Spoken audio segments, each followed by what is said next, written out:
Wagone holo Patelesio Finau mo se Sofele Kakala I Kolisi Apifo'ou I Nuku'alofa. Wakapo whaini.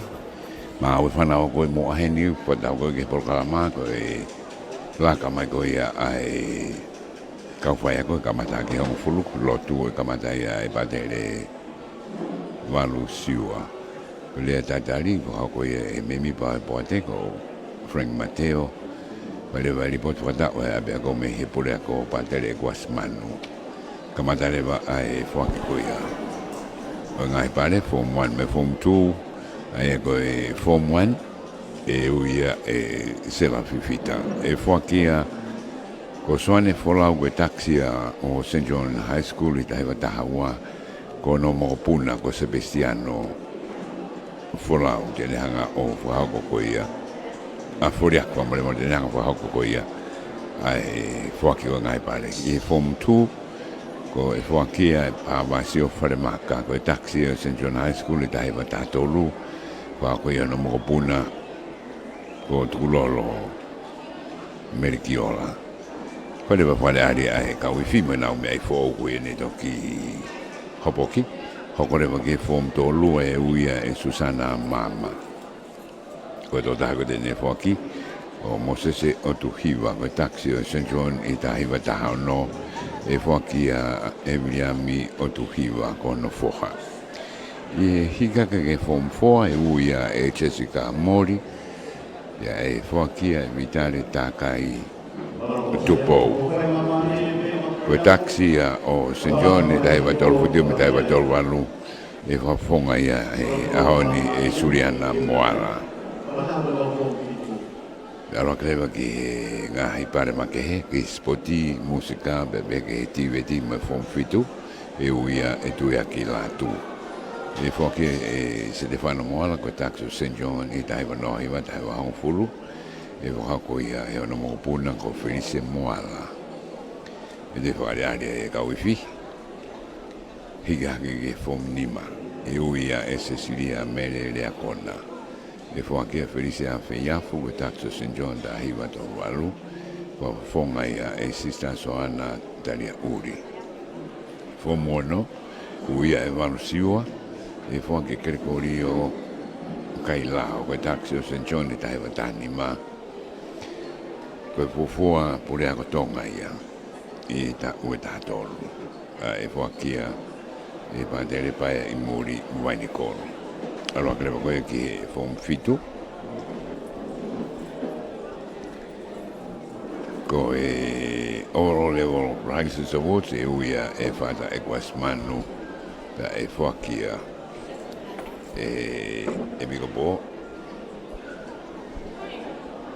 e Bishop Swan Patita Katinari Mafi e ko e polkalama ia I ni tuko ia I Hawani Tau kei tai taripe Foaki tai meni umau e kau e whime ta whako e ta whakafo whanau te unga whakafo menau mei fo o te o kai etuki ai te peke whanau ko vai awa Kakala e ngai whae ngai family te o kai etuki ngai kahoa ko whare ari mai I Kakala ke ne manaungi ko ia I he horoni pewe ku tō lahe mai na o mai ko e tai meni na te uta ko e heni ngai aho pēni Foaki Wa te tata lerei ia modol ko ia ka ko sutuk mo me mai memori me Amerika pepe Foaki ki Hawaii la manu sila ko Australia ka ko makai tu ko Miami hala holo me sene Australia ko kai ngawe hauni kai mamata mai ki tana Tonga ko ni e pa ko na e ofai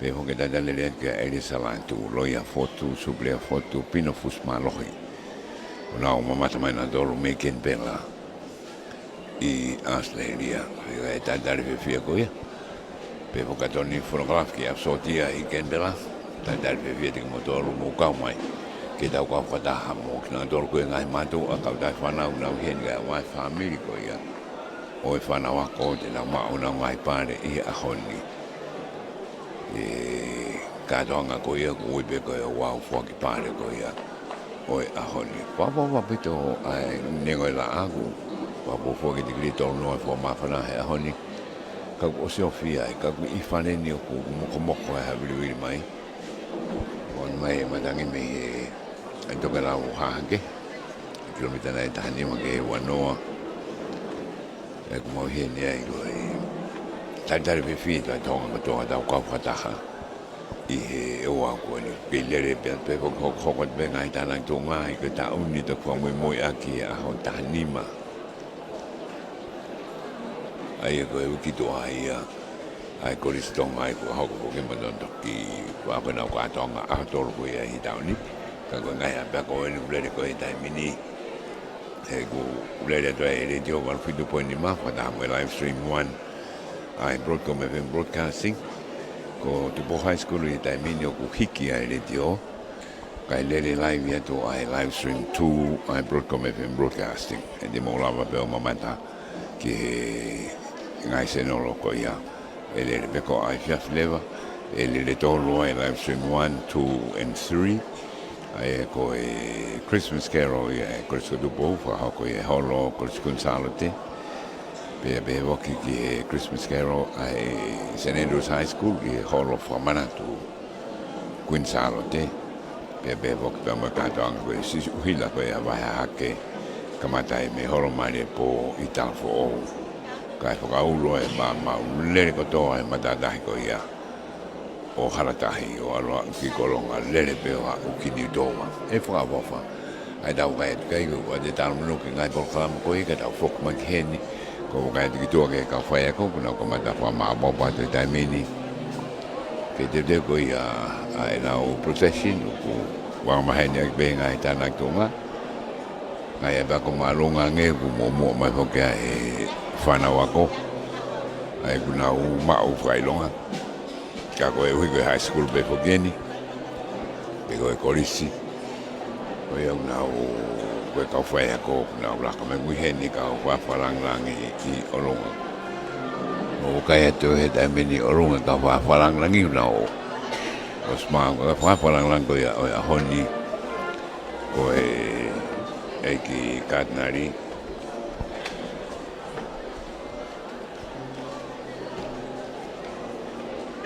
Bishop Suane Patita Katinari Mafi. Koe whaparangi a ahoni. Ka ke koe hot hoka e whiwhia ba mo e pata ngai mātua i lawa ka kato e tau wani pe ke whanau ako koe o sadone futa we taha. Koe oceani koe hoko atu. Ki he tau ka au ka whai ki malolo koe ai he taimi malolo Christmasi. Ko te wakai pegi e pofonga whiwhia e tō tāku tō be. Ko te hanga o siofi atu. E koe ngahi ripot ko tō e tō tuk mai vokia. E kua smanu mo e pure ako. Ki he ripoti ko ia. O ia ko ka koe whakamui mui taha pēni i he weekendi pē. Ne toki whakatouta mai ai pia hopoka pia ai mei whaoko ni ai pia ko ne tuku te wakaitu mai hene ne whakawawa e koe kaui whiki ta whakuia ki tahi. Te waki ki he lolo. Kuna o smau mai mena dor mei ai ta tarika na unga hai whasmari e tuku mai anai. Kaui hoku muna dor e polkalama, hangi meka polkalama koe ta koe lau aneafi. Ko e vika senyare ko he ni taimini ba be ke me ko ia poate de ne fai ele tatari Frank Mateo le ko ilo ko ia ko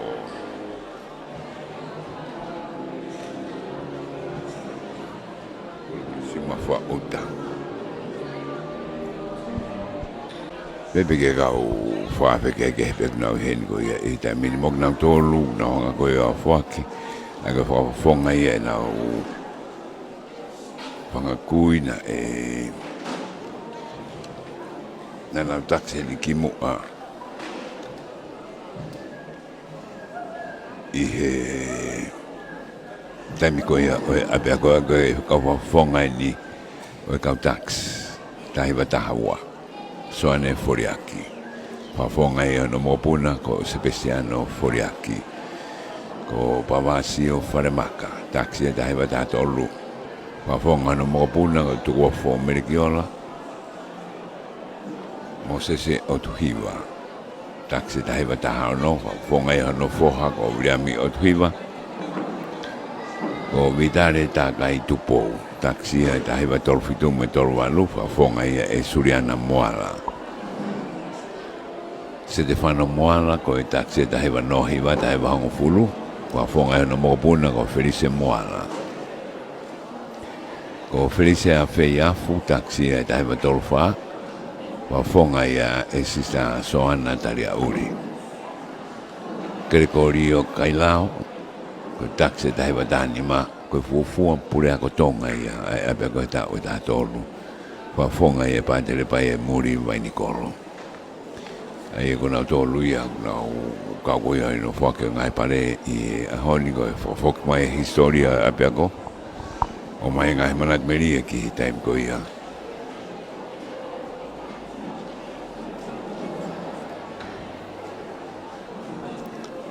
Ai ko na tolu ke ko sone furia ko taksi ba hawa me maufanga. Ko babasi o fare maka taksi ba ta tolu me la paha. Mosese o thiwa taksi ba ta no me la paha malapo. Vitare ta kai tupo me pea maufanga. Stefano Moala me maufanga.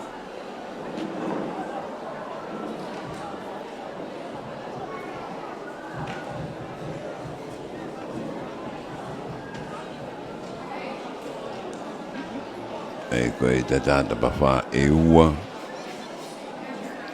la nuri mo e pulu mama i e Foaki e koe aki a Stefano Moala i he taimi koe a. Ka ko kei tata whiwhi pet modol ka wau modol mea mai ni ki ta wolkama. Ko me kamata mai ai laka e kau whai ako piko e prosen. Ni kai ke aseni ai tōta whatau kei.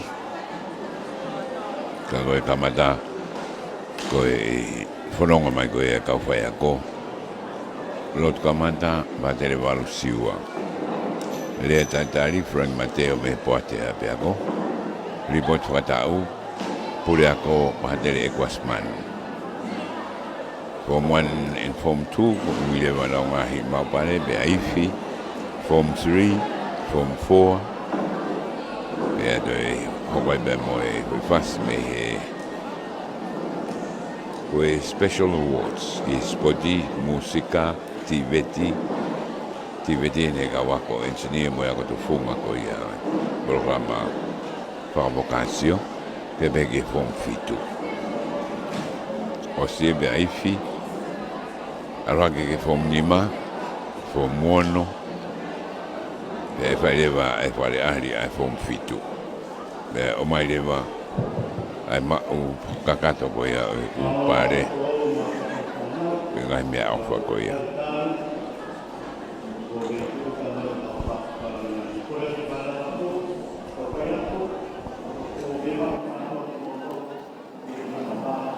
oia holo whanawa mo hu mai ki lotoni.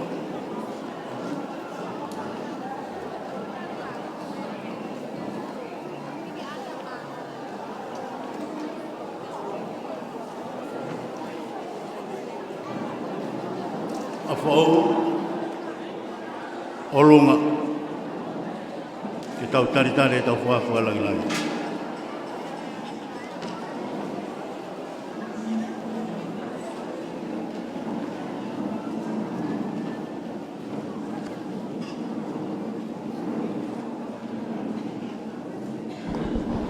Pape whalangangi ko tūta mai Bishop Swan Batita Kardinal Mafi.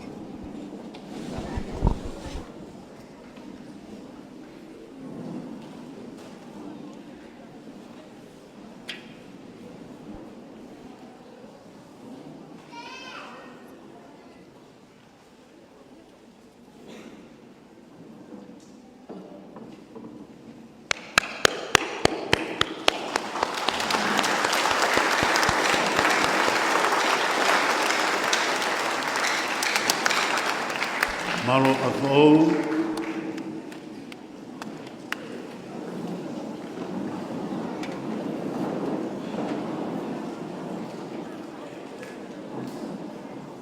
Tapu pe moe a fio e lau maare e o tua. I o tau hao ngani. Tapu pa moe eiki whakawhakalangilango e aho. A menani. Soane patita katna rimafu. Tapu pa moe vika seni are. Lutoviko Finau. Pea moha a whakaolunga o Tonga.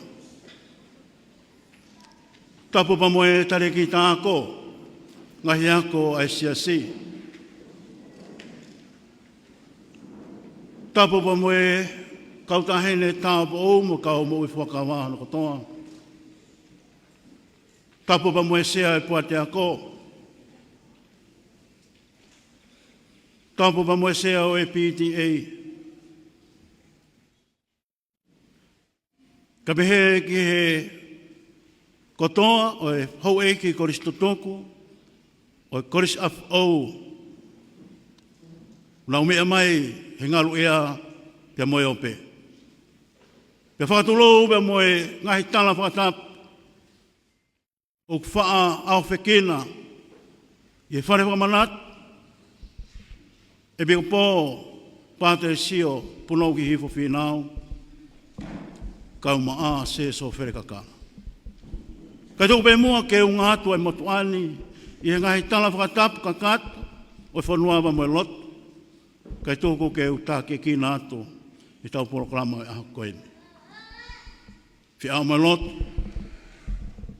fia, ka kua fia, ai Kolisi Apifo'ou, ke tari fia, ai whakawhakalangi, pia moe hoek whakawe. Toi ai hano tari, o e whakawhakalangi, ka umagau whakawe, Apifo'ou.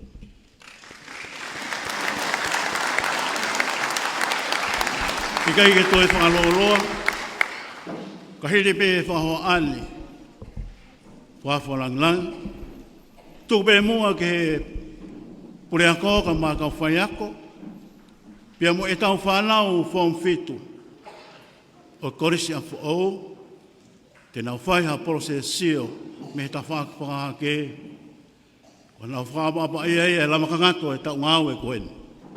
Ko ia kou kore ka stani pa mo e ka wifi. Teu mai e whas. Ka take mai e Patelesio ni he tau whanau form fitu, nau aho, tātu koe me Kolisi, amanake nau huat, ke matapā Kolisi tutuku. Tataki mai ia i he koordinata, melelea kona, patokotoko na tukai e motua uwhaua. Malo, stani.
Papa, la baba e o no tata no fonga.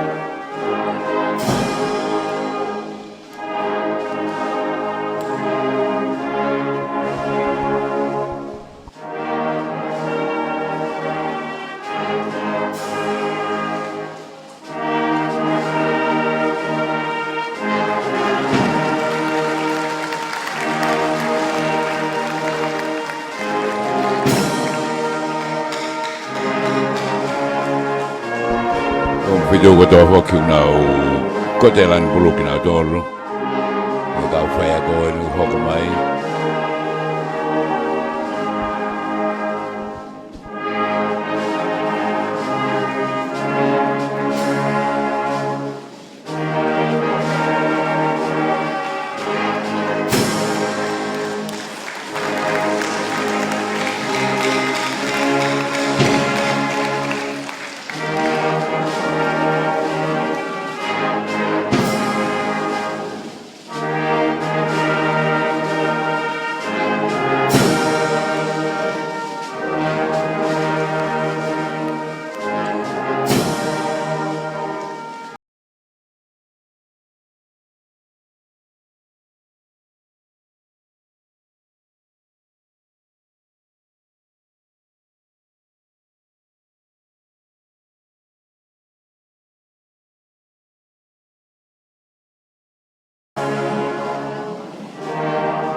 Ki whakalangilangi. Ko e tangalai ki pura koe mga tokoni ka maho ka ngawe.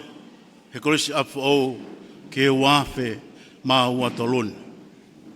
Ka he taimila tau pe, i he taau o whetokotoko me taimi ki itaniti. E waha atau kuohiri pomataoni me tawhiai. Sia ihe o ka ngā whanonga. Iei kau whaiak, mā lo me he koresini ne nau kau he whetokotoko. Soape, Latu Havea, Whapiano As, Sister Ceylon, Herepik. Pana iai ma moe whanau tama totono e koresini. Nai kau moe he whetokotoko atu ki itaniti, i taun. Moe kau koresto tola.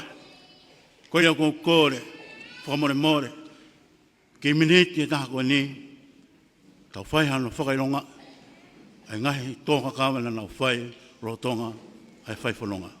Ko ia whawhi iat, tau whai mua ki whakapapu ni te taha, maki nau tō.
Malo, ka whaiak, mo ulawa tua ka homo no whanga, ka tau kuat.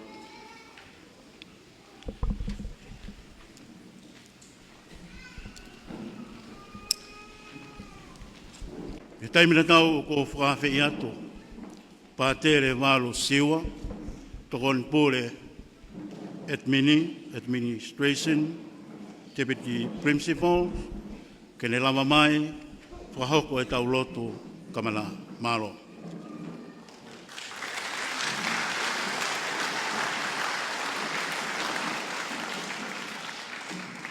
Lotu e wafa e tamai, pe moi alo mo lau mari e maani on.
math mo ta ngata e a fiona.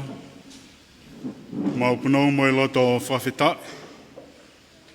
I lava ke mau whatataha fia, whao singa e tau whaako koen. Kātoa ngā. Ai ngā hi lava mea e whanau. E tai fie tūkua e mau whawhita i ko e ai tā puake o e mo ui ko mau inasi ai, tau te whito ki e tangata i ki kātinari. Vika sene are e tare ki tā ko. E kau whaafi, ngā hi mātu a tau i whanau, ma pehe ki e kau whaiako mo e whanau ako e Kolisi Apifo'ou. O ko mau i he malu o e whare ko e ni he ah koen. Mau hanga ke mo e loto whawhitai o kore ai peha o tā Foaki. E tā Foakina ki mau tolu i he polokalama e ah koen. Ki whare ai peha e mawhana o lau mari maanioni e dek mau tolu. E haha malari ah koeni. Ke langi i ai pe a fiona. E tā Foakina ki mau tolu mo e polokalama e ah koen. Maria koe mau whae, mau te kāki, hake ki mau toluni ho kotoa, hono kotoa ki ho Foaki. Huwhekina ki mau tolu ki ho alo, mau lalaka i peo tāu mo whina ngalo. Pe mau lo tui au kwhai, pe mau loto whalala, hu whanga i o alo ka mau wha ui, o Sesu Kristo ko mau eiki. Mawhtapu Sesu. Mawhtapu Sesu. Mawhtapu Sesu. Maria ke whanga kai anga hala, Sangat Josefo, Sangat Patelesio nere. Ua whai tamai mo alo mo lau mari maanioni. Malo Patelesio siwa, loto leu kamatake tau prokalaman. Taimina tau ko whakawhi heni sea e puatiako, Kolisi Apifo'ou, Frank Mateo, Pakoia uiloa katoa ki siu mawhauta, whai e tau rea taritari, o katoa ngā whakapare o tau koni. Taritari mai, sea puate, Frank Mateo.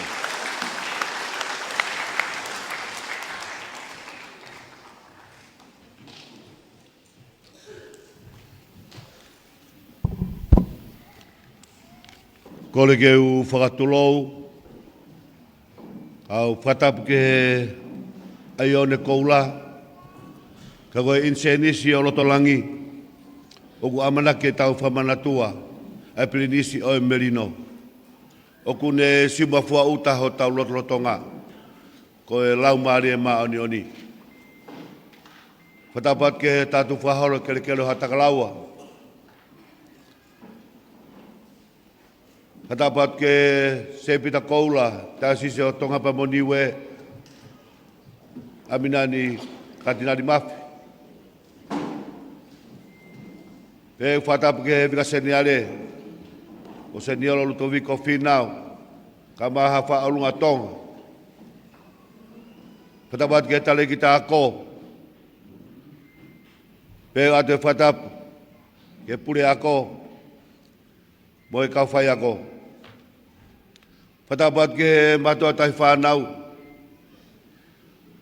ka maha whatapu ka whia mo lotu. Pea mo e Kolisi tutuku, Kolisi lotonga.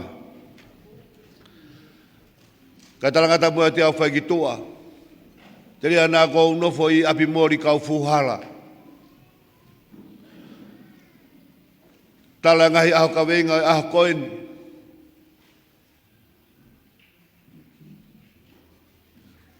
Ko e tama tuu he whae.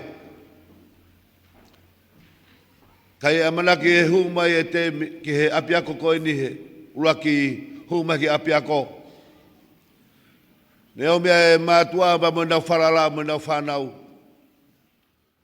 Mo tama koe na hau whae. Ko whae a fōu.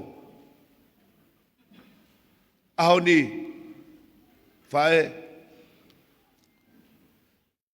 Koe na hau tama.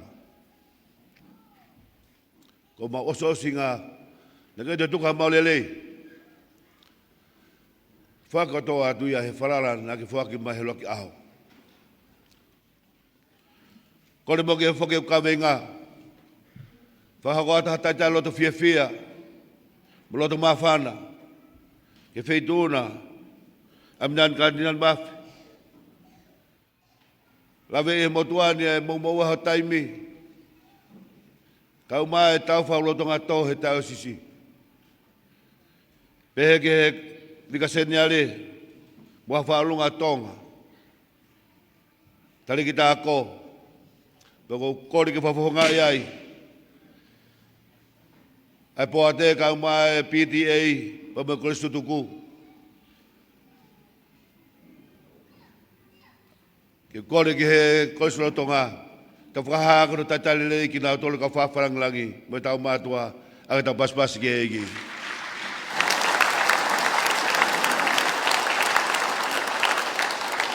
Lewa whahoa, kua whaika.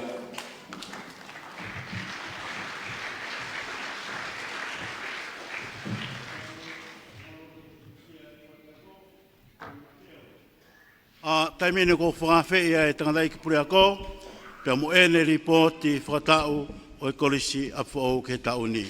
Ko tuiu ku wahi wahi pe konga ka koen tene oat.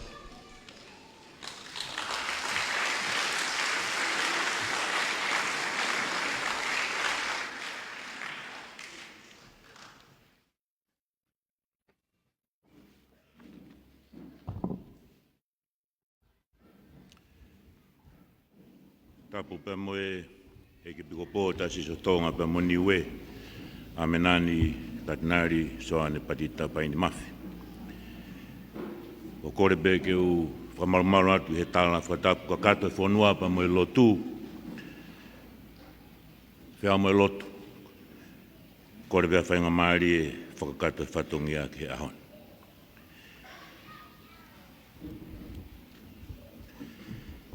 Na e kamata e ako i he tauni a hono whe pueri hiria e wike e taha o wike palani anga maheni pe ai Kolisi kamata ki pe ai whakatahataha kotoa e kau ngāu e i he tau sisi i he tau sistemi ako o ku lau monu mau pe e toa e tāpuaki pa mo e koloa pa mi tau mua me he tangatai ke piko pō, whakanofo aki, whakatau mua. Ai sia te wholau, o ngahi whatongi au whakahoko, i ngahi Kolisi e sia si, kawai pēpea mo Apifo'ou. Na hoko atuai e wike palani, ki hono te pū pē a hono ana laiso e ngā au e tau kua mahiri atu. O kaueni i he wike mahui ngā au pita.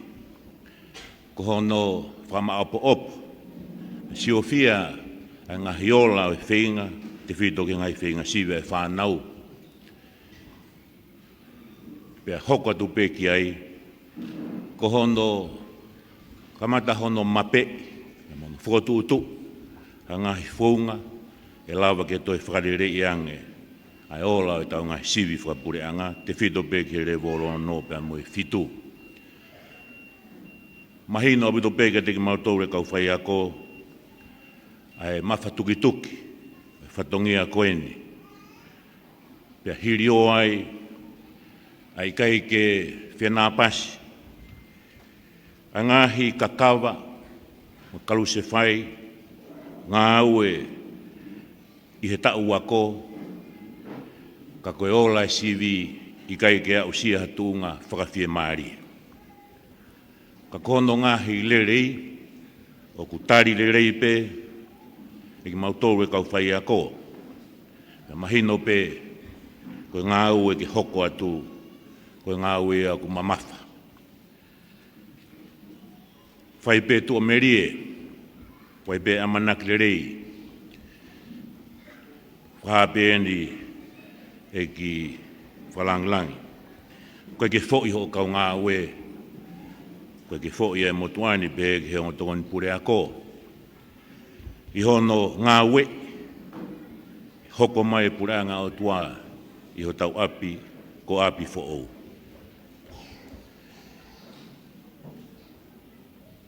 Whakaha mau pe ke he kau whai ako.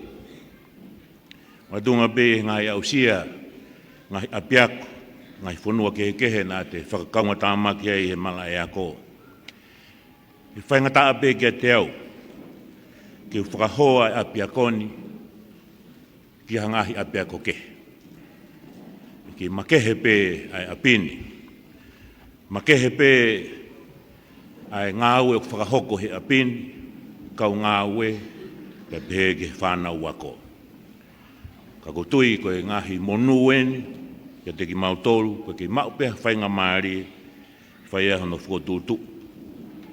Palani, wa ngahi ngāue Ouau, uhi pēke iaha ngahi ola, i he ngahi tau koe ni pe moe hoko atu.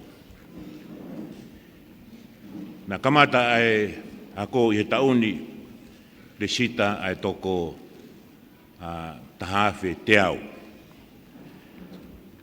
Anga mahi ni pe apini, e pe whaahinga, whanau, na hume pe ki nau tolu, koe ki nau le sita.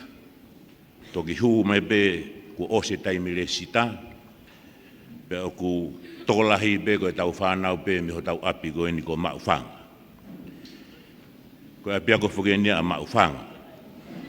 Pe aku nau toki whaiteri pe he taimi ki nau o mai ai ke le sisita, tau mai ni e lawa ke turi nau tō ko nau api. Kage, tui mai nau e whakama apopo pe wofi pe ki he tāwhi ua ngeau, whakāto e whanau, na ua koe ni he tauni. Oku, koe ngahe liriu mi he pure anga, mahino pe e ke piko pō, pe ke kau whawhalangi. Pau pe ke uesia e tau ngahi sistemi ako, mahino pe e ne holo māmari e pe e le volo taha, pe a moe ua. I he tauni, nai toko fituhiwa pe a hu mai ke le volo taha, pe a toko valunga fulu mahiwa le volo hono ua. Mahino pe mea na whahātu he ngahi e ongo tau e ua ko hiri, ai whiri ai tokolahi, na whakapa i abuito pe, ke nau hoko atu pe ngai ako e pure anga, ko uiheu tai totomi. Ka i he tauni, koe fuafua hu mai ke re volo tolu, osi koe na sivi i he fuamua i he tau ko si. Pea mahino e tokolahi, aia koe ako i he taimini, koe e toki kamata e tokolahi ki he re volo tolu, pea oku mime ko ngahi re volo koe ni au ke re volo no, ke ngahi kalasi e nima pe ono. Wai e tokanga makehe heni, swai behono tarano i he re volo e kau pure ako, whatangi pe ki he mātua tau whanau. Ko hono mo ni, hu me koe whanau he re volo tolu, to hiri o mai e ngā ue ke to e lahi ange. I tau pe e ua pe hoko e tau sivi. I waha taimi pe ni ke mau whai e hono tokonia, hange pe haki hala whakawakawa, ke whai e hono teke pe mono kakei, tūnga koe whanau koe ni. Ulawe i pe pa kou whiwhaha pe, huma e whanau pe me lau tohi, le volo taha, le volo ua. Mi me ke whai ako pe ai whai ako e taha, pe ua. I ngahi ako lau tohi. Whai pe fōkasi, mahina ko nau tolu koe ne lau maa, ku nau hiki nau tolu ki ngahi ako, ai pure anga. E kei mo vete pe ai tokolahi, oi whanau koe ni ngahi ako e seasi, o kawai ho tau apini, e Apifo'ou. Kake mau whaapapai a buto pe a ngahi tūtū ni moi whiri, koe ngia e mātua ke nau whiri, koe whakaamu, pauna na huma pe he revolo taha, ka mataha no ngā we i mono tokonia, whakanau nau ke mau lue whataha hake, ke au atu he lai ne revolo tolu, wha moi nima, koe hatu unga o kuki makehe ange, mi he tūnga na huma yaki. Kake, mahino pe ka teki mau tolu, koe ngā aue koe ni, koe tānaki me pe koe ngā aue ke toi lahi ang. Kau whaia koe toko fitunga furu maa whā, na nau kamata ai ako he tauni. Mu mea pe tau ko o si, na mawahe atu e kau whaia koe toko walu. Hu mai pe ai kau whaia koe toko whā. Toko ni mai pe ke Tongatapu ni ngai whima, whakawhaia koe kau whaia ko. E ke piko pō ko whi whakahape heni, koe si taha i he kau whai ako, ta ua noa. Tō taha pe heni, whanau tama pe e Kolisi, koe whoha heni o timo te tukutukunga. Roto pe timo te ke mai pe hono whoha, ke takaofi pe e te ia, kau pehe kau whai ako. Te wadu kia taimi ke ne tataki e waa koe ni ke industrial arts. Koe mo tuataha e kau whai ako, kau whawhalang lang. Ta uwalungu fulu mātaha. Koe ke ulawe i beu teha api ako, i tongani be ko maamani, e mauaha kau whai ako owa he walungu fulu. Ko tui, foi ata eni une o mai e makehe, lau maari o ngā au e ba moe mateaki. Fololeni whatai, ni kei loto le rei pe, neongo pe maari e ngai lue, o kei lawa pe o whahoko na whatongia whakawhai ako. Fia pehe tauni, e ka whai ako na e mau hona o whakailonga ako, toko tolu ai Maria Se Lui, o whaloto Hakalo, Mona Lisa tangi mausia, mau hona o whailonga ako pe a mihe tupou Tesri. Fia be whahae ni tō taha pe tau kau whai ako, tui aki Latu, lawa i lere e post-grad, te ako maolu ngange i he uraki degree, pe me he University of Pacific Tonga. Whamawhana be e koe HOD eni, koe taki eni potunga o e whika, koe pe tu amerie, e lawa pe ke whakalakalaka, ai whenga au nau whakahoko. Kumea pe tau ko sia Timote Sol, tō tahani ako pe hoko te pe ke whai ako. Pe he mau hano master's degree. Ko ekanga Timote pe ko hakoa ai eria koe na mau hano master. Ko pe Timote. Eria koe te utokoni e whana. O to e ke ipu ko hae taitolo koe e whakahokoa ke ngā ue. Kaike, ko whiawhia pe e ke pe ko pō, na e launch i he tauni, proklama ako, pōpō mai ki ai potunga ue ako, pe ke potunga ue whakaloto whonua. O kui e ne Timote, kai koe Apifo'ou, koe Ohifo'ou. O kui makehe pe whakapuna ke oe whakahingoa koe no whae Timote. O ku whakate whito eni, wai pe whanau, o kuai e ta whakoe no disability, te whito pe ki he sio, ngai whakatapu, pe koe whanongo, pe koe lue, pe koe whahinga impediment, whahinga disability, ki hanga o sinoba mo whakaukau. Ko whiawhia pito koe pe i whanau lawa pe toko ni e Timote, ngai koe mala eni, na e mau mea ai whakailonga ako koe ni. Ko whiawhia pe he tauni, koe kau volunteer, kai ke nau loto ke totongi. Na o mai pe kau ngā o pa mo kau whai ako. Toktare o nai tasi o ponoa. Tō tahani, koe ke lawa ia he ako ke totong. Une kau mai he timi o nau tāke kina, a ngā oe ki ono tokanga, o mo ui whakalakalaka e whanau pe koe human development. Whamaloka sioeri vaiangina, tau e taha mo e konga, pore pe ke whola mai pe mi nusila. Hāpesi ene mea na lawa, e api o ofa ai whahoko e ngā ue koeni. Pe ki a sista kalala taufa, ki malolo mai pa mei fisi, kau pepa mai toko tahani, ki he tokoni lahi, ki mua pene toki whoke atu.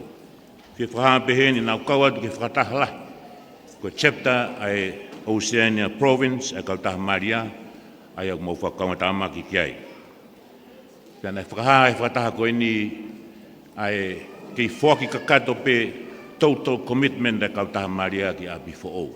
Peko tui ko hono o mai o pātere walu siua, pena toki au mai ko ngā loto e tau, ke ne hoko koe tokoni pure aku.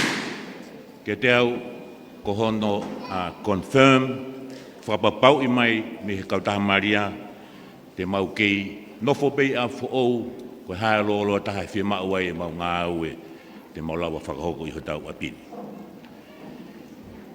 Tō taha koe ni a pātere walu, koe lau maare make, i he ne ngā ue na o si ngau e whapurea koe Solomone, na pia ko pēna mauia i o te Solomone, na te tokoni ki a pātere Utoviko, i St. John's College The Wadi, ki mua pia ne toki hau ki tongani. Kia te au, o koe whai ngā usia mo tau kei, o mai he toko tahani, ilonga pe ne ngā ue whataha, ka me timi koe ni whataha pia mo Dr. Leo, nai tasi, pehe ki he kau discipline master and mistress, hau ki ni ma mafi, pehe ki a paia lau kau. kore pe mua ke tau ki paspasi ange lava mea kau whai a ko.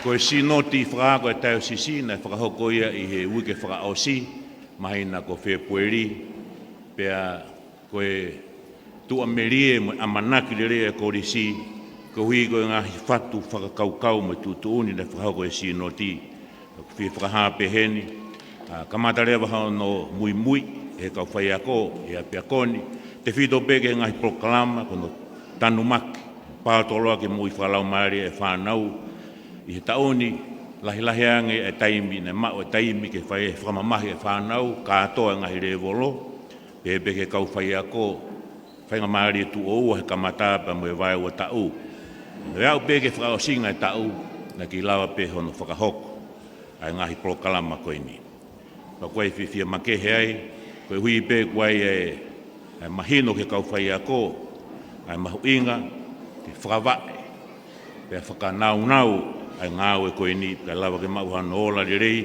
me he mo i whakalau maari e.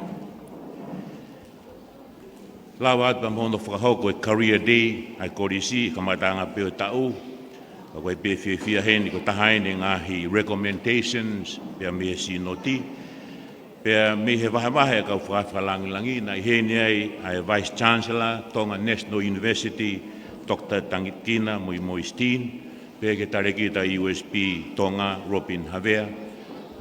Maha koe fufua pea koe ni nau o mai tokolahi, ngahi potu ngāu e pureanga, ka ke lau ke e tau ngahi ako whatekini kare. Mo ngahi potu ngāu e private sectors, nau heni, ui pe ko hono ke whakaata ke whanau ai ngahi halanga ako, ke nau foua, he hoko te nau ako. He whakahape heni, koe eria lalahi e whā, o whai kei ngāu e Kolisi he tau katoa pe uluaki koe focus pe he whānau. Whingai ke toe māuang e whakanau e ngahi whemau i loki ako pe amotu. O whi whakahape heni koe sea o e PTA, Mariarita Fisilau, pe ke sea o e Poate, katoa i siumafua uta. Whakataha pe amo e kau whai ako, nau ngāua i whakataha e ngahi whemau koe ni. Pe lawa pe ke upehe, o si au ke pese te fitunima, pe au pe ke waru noa, o no whakakato e whemau whakaako ai tau whanau. I loki ako, māuanga pe a maange, ngai naunau ke kehe ke tohi ke ako, pe ke computer, whare sainisi pe a moha toi eria pe waha whemau make.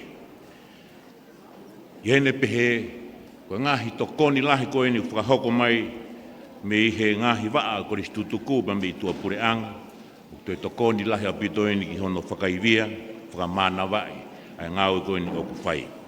Te whahoko atu pe Tonga lere pe ngahi whakataha, ngahi komiti, nau teu i te whito pe ke ngahi silapa o whiunga ke ako e ke tau whanau, toka ngai urunganga e tau whanau, pa mo ngahi lao mo tutuni ai ako ke tokoni ki hono tataki e tau ngāu e. Fi whakahape ni koe levolo ki he ngāu e kono tokanga i ngahi naunau e ako. Whamalo peheni ki he tau ofisi ako ki tau taimana. Ki whai pe hono tokonia mai ta whake ngāu e whakapaanga. Ke māu pe ngahi report mo hono ngāu e. O ngahi tokoni ko tō pe whakahoko mai ki he Kolisi lolo Tonga.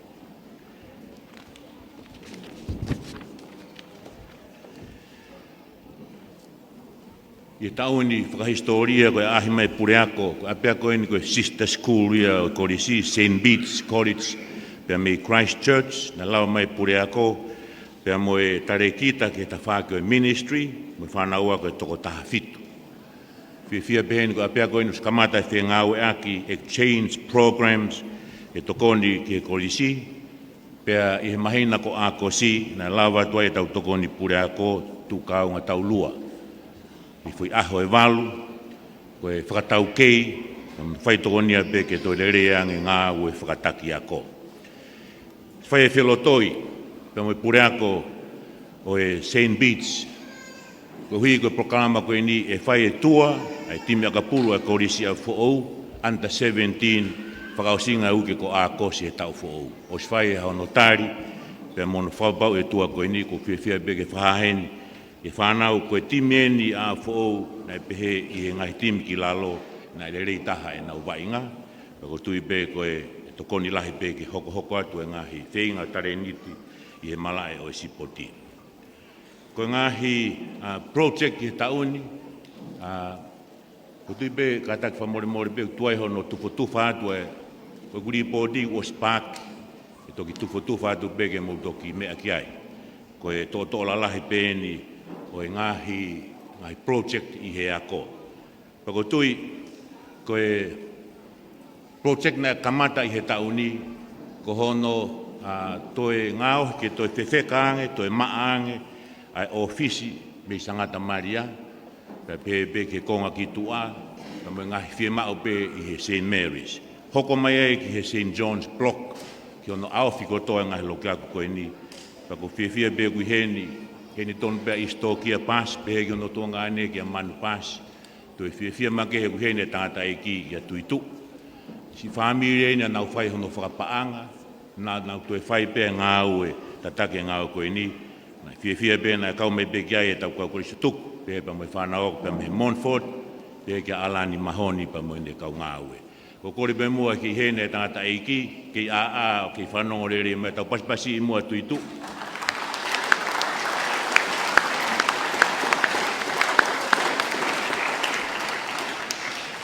Mahina hoko pe, tāpua ki laheni ke Kolisi hono tāpua ki, na mono hufio e kapela, Our Lady of Sorrows, koe me au whaini e whamiri o James Ross o Tuhiwa, koe me au whaini ki whamanatu, i se nau whae ofa, koe matāpure lahi pa moe tax tahiwa fitunima, makasini, paini o Tuhiwa. Monu ia, apia koe fuafua kapela eni ko lawa hanu ki whakarerei, pia neongo koe toko, mimi koe toko wangafuru pe ke toko ngafuru te nau hao ki loto, au lawa pe ai whai ai lotu pe moe misa, pe kangia taimi o whiamau ki hu hataha, o whai pe hana metāsio, pe koha tautapa e ngahi taimi o e ako pe moe tuku a e ako. Whia ki whahaene o whalahi pe mea sione whine whiuiake, Sione Foundation, kona hanga wharerei e kentina e ako, to e ngahi pa moe peisio i whetue ni tua, e ngāu ea ki he kau canteen operators, pe ko tui koe tokoni lahi eni, ki he maa, pe tu rerea nge pehono whai tokonia ke mōrerei e tau whānau. Koe whawhiawhia pe neongo ki tuai, hoko atu hano Moimoi o e whataha, pa moe waa koene pure a ngā sioloki, iei pa moe kau engineer, na nau wholau mai pa mei fisi. Na whaamu ke kamata he whakaosinga e tauni, koe whakatawhi a ngā vai eni, o kaua e Apifo'ou ke tokoni ki pure a ngā. Pea ku kono mo ni, mo mea i pehe kamata a ngā e tauni, whonu vai e apini, kamata pe pa me ngā Himalaya ka pulu wau e pe ki loto a piako. Whiawhia pe neongo pe ni ngari tō mui, whapapau mai pe me ADB, Asia Development Bank, te nau whakapaanga, pe lere ngāo koe ni, e tokoni lahi au pito, ki ono whakatawhi e vai ki tahi, pe e tokoni pe ke toe hao pe e tau, kau whai ako pa moe whanau ako, te rea peha ngahi mahaki, e lawa pe ke pihia e tau whanau i he tuunga, o kuau ke e vai i he taimi o lahi e uha. Whamalo pe koe St. John's Block, koe ongo tō e ne ua ko nao sipore, Alumni 83, pe pehe ke kāsia whetaki nima waluhiwa, na o sto e ongo loke e ua ka mata hono taila, whetong koto e ngahi matapā pa moe lua pe ki hono vai. Ake, oku whakawhiawhia pe ke motuani, mawhana pe ngahi tōu, kai pe oku nau whaambea mai pe, mo mamata mai pe ngahi whanua muri, ke ngahi whemau viviri e Kolisi. Ki hoka tupe proklama tō ngou e ako, tō tupe koe talo Tonga pa pe ke manioke. Malanga i mau pe heni, wei e tohi e tangata kautaha Maria pa me New Zealand, Jerry A. Pagol, kone tohi Earthing the Gospel. Ko hono ai ke whakapā o e pe ko hono whakawae o kosperi i he tau mo ui whakaaho. Pea ku whiwhia ma pehe lawa te kau whai ako pa mo ko ngai whanau o nau ngā au e whakataha. Ko whahamau pe e ki tōpō ke whanau ni, ko ne taimpe koe e toki tō e hau ki kakawa tō ke kere kere, pe uri honi mahu whangai whatapu, ko ne taimia e toki akai ai lau maari o Apifo'ou e te ki tau tōru hono kātoa. Pa whawhiawhia pe, e mahino pe ke kau Kolisi tutuku, o koe ke toki tari kore pe a Kolisi, koe pe ki mea ke whai ke whakawhalala. Tai mga lava kai ūtātua e ngō e koe ni, ke tokoni mai pe ke ngai whema o e ako. Ngai whenga spoti o tau koe ni, whia pe ke whakahala he tau whanau, na whafonga ea te whonua i ngai tua keke, me akapulu, pe ke netball, pe ke soka, akapulu whaka-Australia, lo tonga i fisi e tau whanau, kau atu ki AFL, alu pa mwe whaenga ki he lova kakau, pa pe ki he hockey.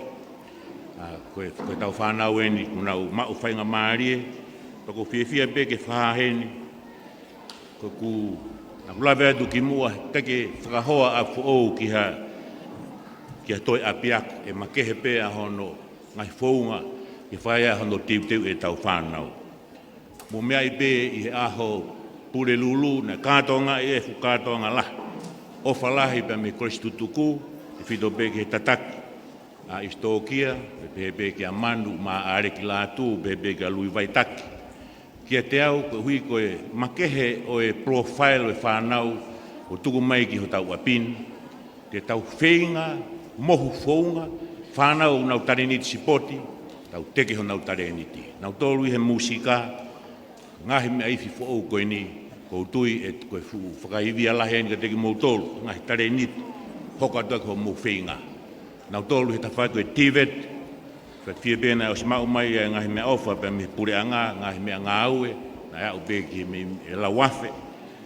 Aika te au, koe hono tala e o e apini, hono teu e tau whanau, whainga ulawa he akademika, oua te tuku hai. We give you wings to fly and fly high. Nau tolu, o ku iai honau tare niti, e ngahi mala e koe ne ko whahatu, o tui koe ngahi monu ia pe ia ku Foaki mai he otua, ngahi tare niti. Ta koe kore pe ke matua tai whanau, tau kaur pe mua hono teke, ngahi tare niti koe ne tau whanau.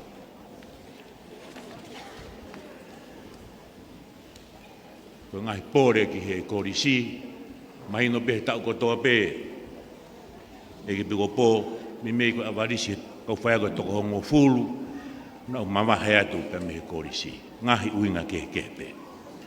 Koe tauni, koe mea tatau pe.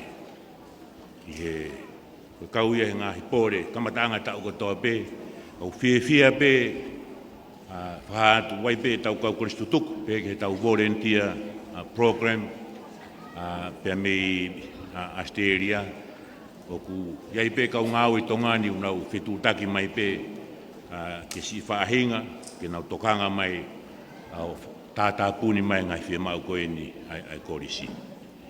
Koe i he tauni whamaro pe ke Faustina, pe ke sione tau singa, pe ke ki whiwhine ko Anseini.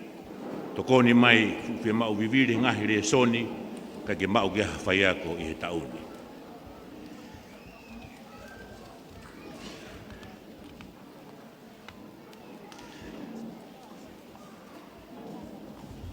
E ke pōpō, ko tau kau whaia koe ni te nau mawahe atu he tauni. Ko tau tokoni pure ako, tū kaunga tau lua, pe ke kau whaia koe senior level Loresio Sailosi, Wiriami po ese.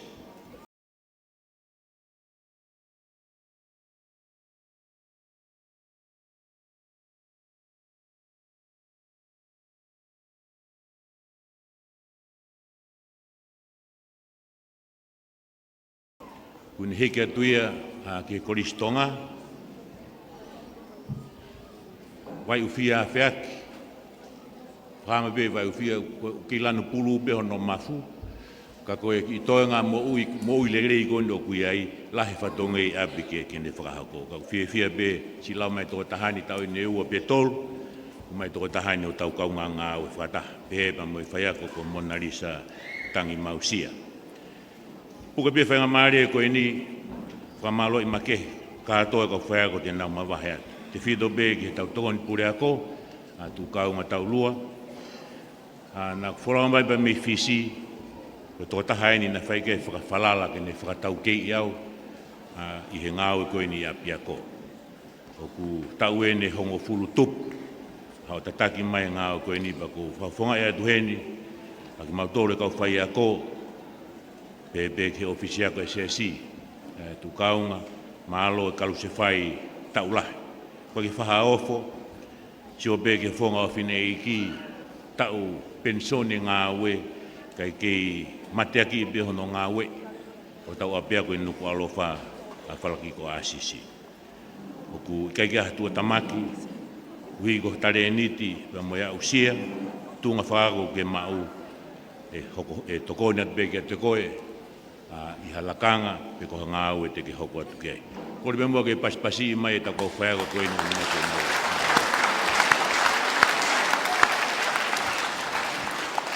Ni whanongo no pe kamata i resita ke tau Apifo'ou au tahani ma Sanuari, whae whakataha e au tahavalo Sanuari, kau kureako pe sistemi pa mo ike piko pō, kau whae ako ke tau ike palani aho Ouau aho Ouau no Sanuari, e whotuure wa e tau ako i Februari hono aho hono ua.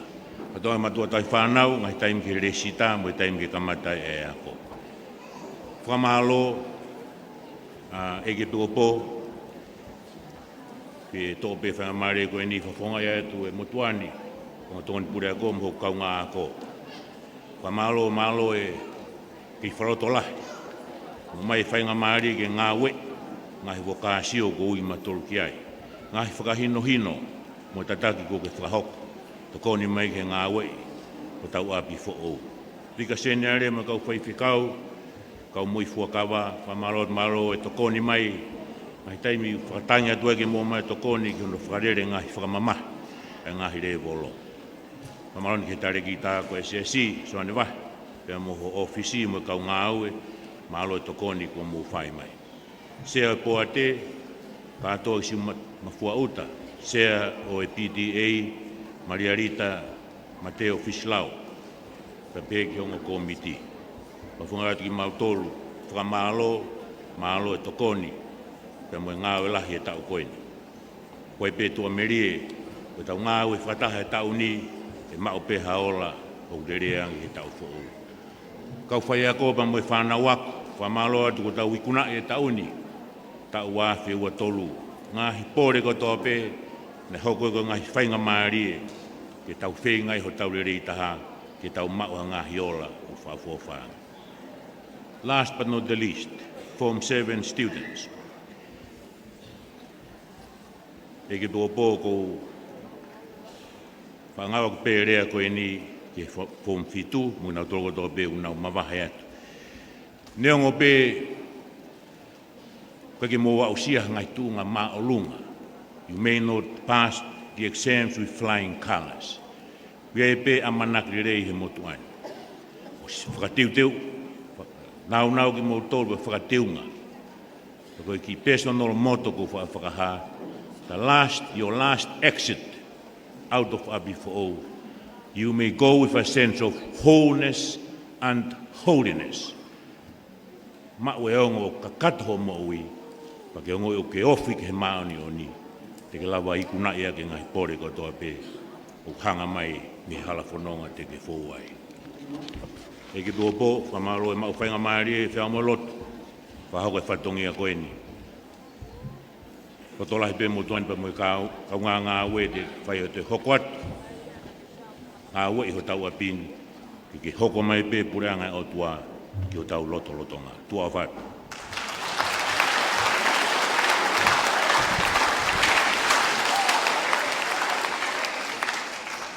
Whamalo lahi ki he tangata iki puriako, patele kuasimanu, ki he ripoti kone o mai o whanasa tautolu. Eiki whakalangilangi, o kui kai kei mātatari e whanau, ke whai mo nau wa o mai ke ngahi pare o ku amanake Foaki angi. Tai toi whai beha whe kumi ke kau tūki mo e a peni i e ngahi tau lahi kua here. I e ngahi tana ki tu unga o e te au tupu si i kua mahiri atu, ne i loa e kau tangata, o toi to'o mai, ka koe whanau e ni mai ngahi makapuna, te nau whafafunga e te nau tolu, i hono Foaki e ngahi pare, o e whanau ni. Koe le tau hoko atu lewa ki e hui e ngauhi i pare, o e level 1, te mo e level 2. I e level 1, o kua u whakawhi i heni, ko tō tahana ne mao a Apifo'ou i he tau tahewa taha wā ko Suane Foaki. O ku heni a hono moko puna ko Sebastiano Foaki, ke ne whafufunga ia e le kui, ke ne Foaki atu a ngahi pare o e level 1. Level 1, pas, talitali. Ko kore ki a Sela Frihia, kana ko lava mai o whakahoko ate kauikuna o e level 1. Malo.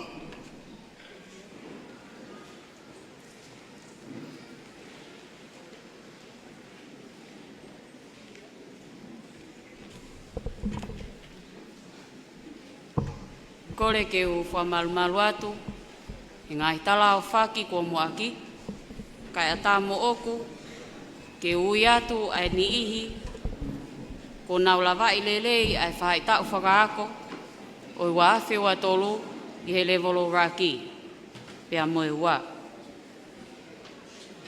Tō mua atu ai whakamālolo to honga ia mo oni,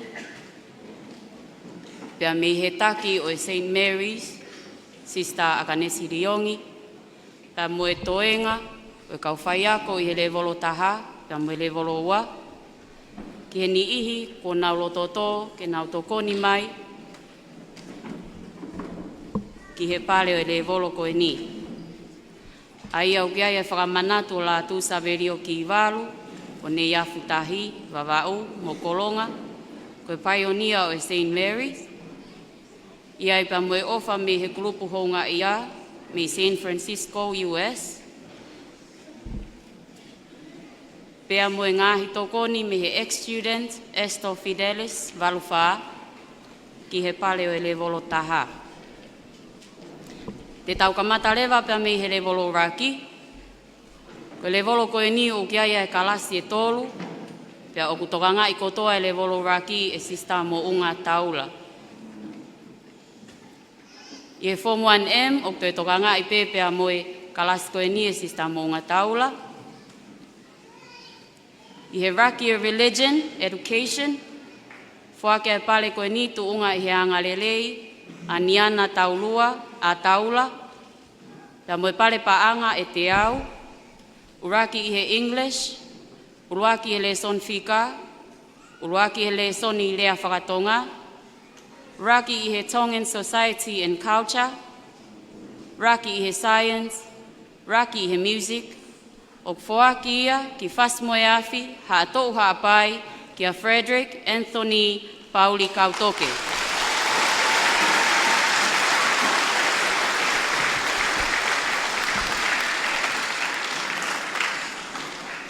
Ua i he Ingilisi, ua i he Fika, ua i he Leson Sainisi, Foaki ia ki Maufanga, Nusila, ki a Chloe Joy Sanderborn.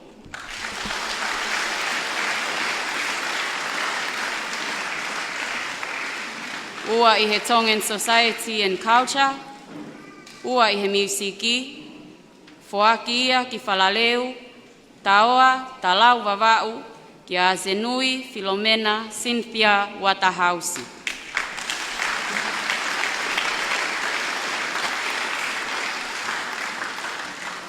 Ua i he Leson Tonga, o Foaki ia ki Pangai Motu Vavau, haawhewa haapai, ha te iho a maile Tongatapu ki a Anastasia Rosane Ulutau Fonua.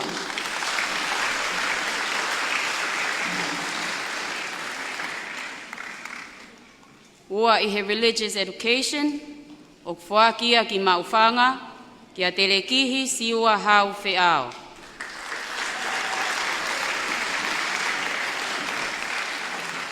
Pea koe toko taha o ngā ngalelei taha i he kalasko e ni, o Foaki ia, kia Malia Evangeline Fifita.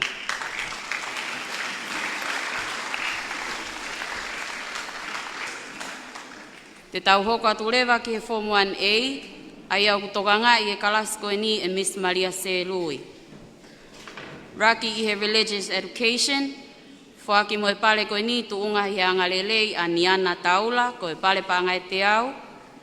Raki he English, Raki i he Lesson Fika, Raki i he Lessoni lea whakatonga, Raki i he Tongan Society, Raki he Sainisi, Raki i he Musiki, o Foakia ki pangai motu wawau, ha whewa, pangai ha pai, ha teiho a maile, ia etilati hoi fua he paringa mes ngā luola. Ua i he lesson whakalotu, ua i he lesson lea whakatonga, ua i he Tongan Society and Culture, Foakia ki hamula, ha asini Kolofo'ou, kia Elijah, Twinel, me tofate Lukenville Fase.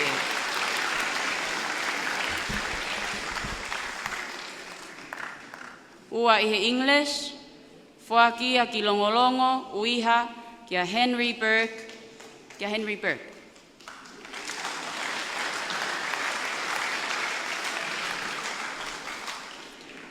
Ua i he lesson Sainisi, Foakia ki Kolomotua, kia Huhane, Toani Toni, Noate o Vava'u Paseka.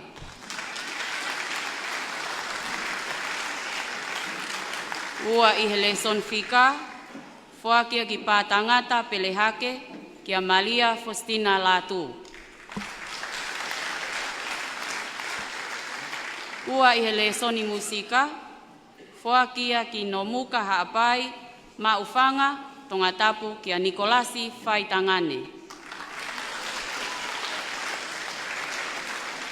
Pea koe toko taha ulunga ngalelei taha i he kalasko e ni, o Foakia ki Hateiho to anuku utulau kia Sofele sime.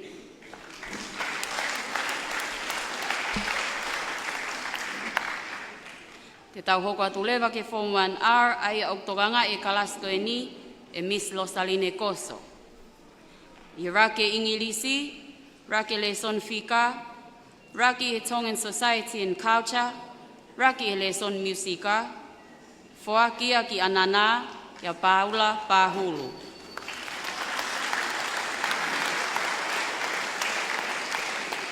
Raki i he Religion Education, Foake pale koe ni tu unga e angalelei a Niana Taula mo e pale panga e te au, ua i he Ingilisi, ua i he Sainisi, o Foakia ki Maufanga, kia Ekitino, mai Sinimaka, me Moana Junior Vaiangina.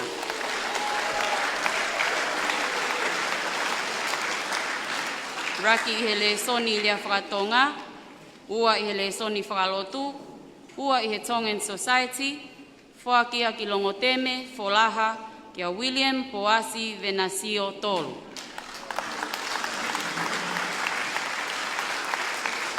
Raki i he Lesson Sainisi, Foakia ki Whangaloto, kia Alisi Mafi Palelei.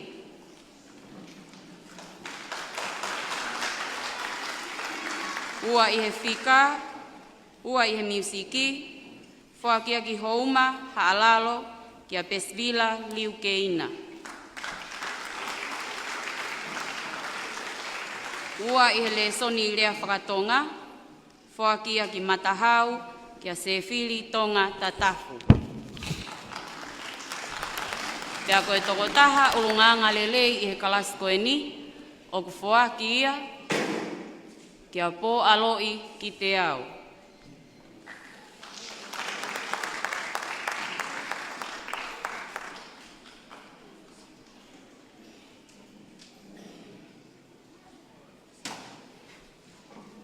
Te tau hoko atu lewa ki hono ui o e le volo taha overall subject winners.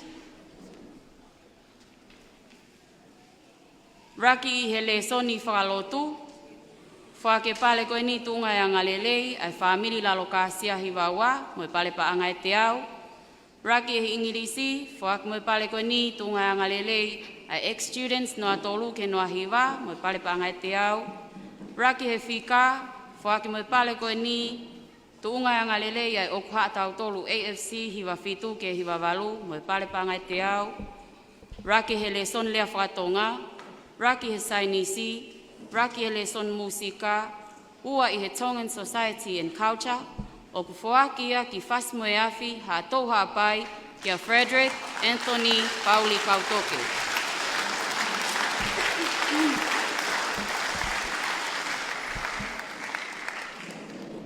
Uluaki i he Tongan Society and Culture, pia moe pale ke ako whakalakalaka i he lesoni English, o ku Foakia ki pangai motu wawau, ha whewa ha apai, ha te iho a maile Tongatapu kia etilati hoi fua he wharenga meesi ngā luola. Ua i he Ingilisi, ua i he whika, Foaki mo pale koe ni, tuunga he angalelei o ka tau tolu, AFC, hiwa fitu ke hiwa walu, koe pale panga ni manoa. Ua i he reson sainisi, Foakia ki maufanga nusila, kia Chloe Joy Sanderborn. Ua he reson musika, Foakia ki Falaleu, Taoa, Talau Vavau, kia Senui, Filomena, Cynthia Watahausi.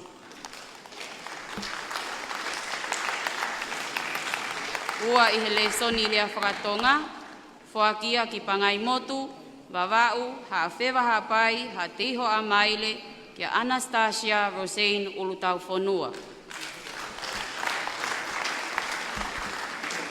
Ua i he leson whakalotu, o Foakia ki maufanga, kia telekihi siua hau whiau.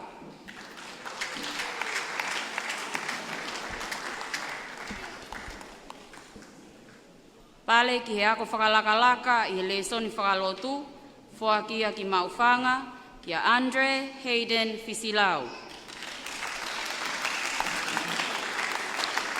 Pale ki he ako whakalakalaka i he lesoni sainisi, Foakia ki Hamula, Haasini Kolofo'ou, kia Elijah Twinell me Tofate Lukenville Whaasee.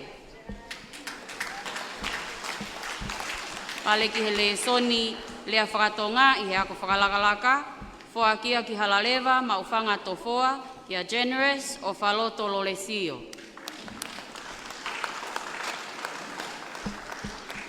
Pale i he ako whakalakalaka i he Tongan Society and Culture, o Foakia ki Utulau, kia Veronica Ivaela Antoni.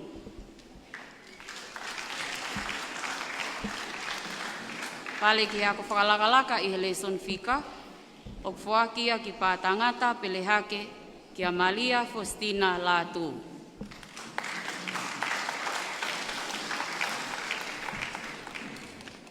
Pale ki he ako whakalakalaka i he lesoni musika, o Foakia ki Niwa Fo'ou, Hapai, kia Kioni Brandon Tuaimi Api. Kia ko ene lava ia, ai Foaki pale ki he le volo uluaki. Te tau hoko atu lewa ki he le volo noua. Ai ako e kalasi ko e le volo ko e ni, o kiaia e kalasi e wha. Pea uktoka le volo ko e ni, i e whinemotua peo whakahoa atu. I e Form 2M, uluaki e Ingilisi, uluaki e le son sainisi, uraki i he vilichi ni, Foaki e pale ko e ni, tuunga i he ofa, aniana taula, pea moe pale paanga e te au. Ua i he Tonga Society and Culture, Foakia ki Piltania maufanga, kia siapapa pelenatita Lolesio.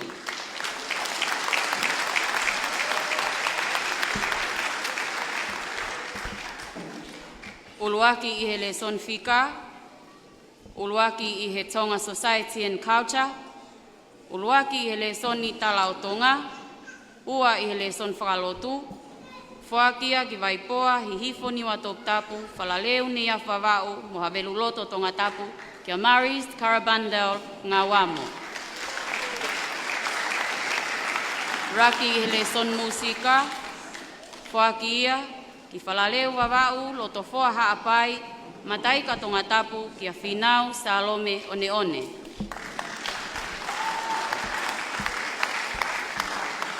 Ua i he leson Ingilisi, ua i he sainisi, Foaki ia, ki whalaleu, ne iafu wawau, tufu vai, e ua whangaloto hou makirikao, kia lavinia halaki umata hele piko. Ua i he leson fika, ua i he musika, Foaki ia ki vaipoa ni wa Tongatapu, mo whatai Tongatapu, kia Apolinale, i kuna he Malia Fispuna. Ua i he lesoni tala o Tonga, Foaki ia ki maufanga, kia lo maile tau e langi.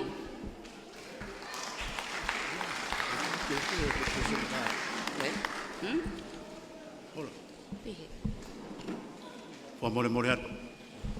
Wa malo atu Sebastian, ko maafana ta hine ui ia. Malo lahi atu e whaifatongia. Koe level 2, koe kapteni o Apifo'ou i he tahiwa tahatolu. Ko Pavasio wharemaka. Ka koe no mokopuna ko Nuku'alofa. Wharemaka merekiona. Koe whai ako tutuku pene ngahi tau ki mu atu i Apifo'ou. Ki mua ne toki hoko atu ke he pure a ngā whaifatongi ai. Ka kua pensoni, tuton beki tue whakahanga tono mano wa eke apini. Ko iai Nuku'alofa, pas mai Apifo'ou, tantale a Nuku'alofa, papapungai mai a Pavasio wharemaka. Ka ke o koe bea moe mea ofa ku tō mai e Nuku'alofa, ka tēne whakahoko alpe a hono whaunga.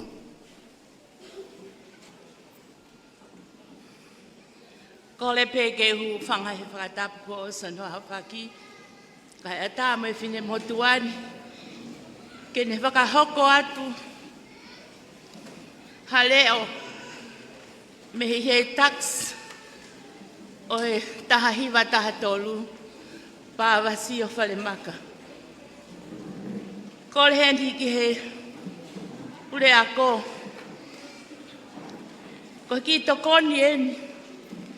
Me he whamiri, whanau, me whangamokopuna ko toa pe, o Pāwasi o Whalemaka.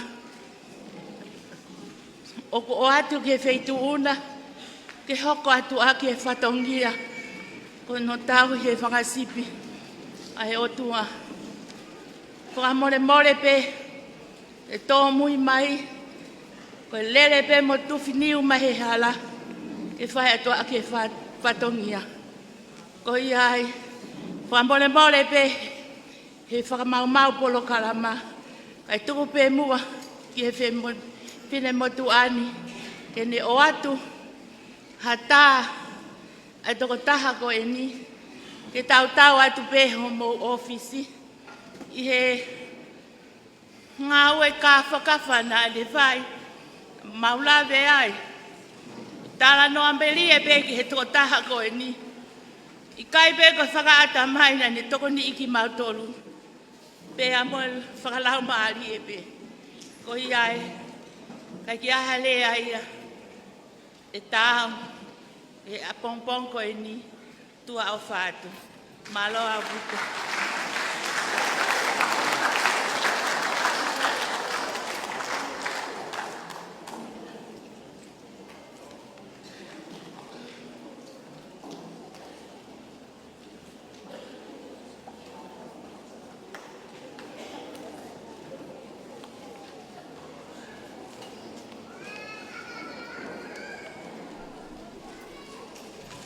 Te tau hoko atu lewa ki he Form 2A. Ai au kutokanga i e kalasi ko e ni, Mr. Vula Wakaloloma. Ka koe toko taha ngarelei taha i he kalasi Form 2M o Foaki ki Mataika Tongatapu ki a Malia Fatima Fifita.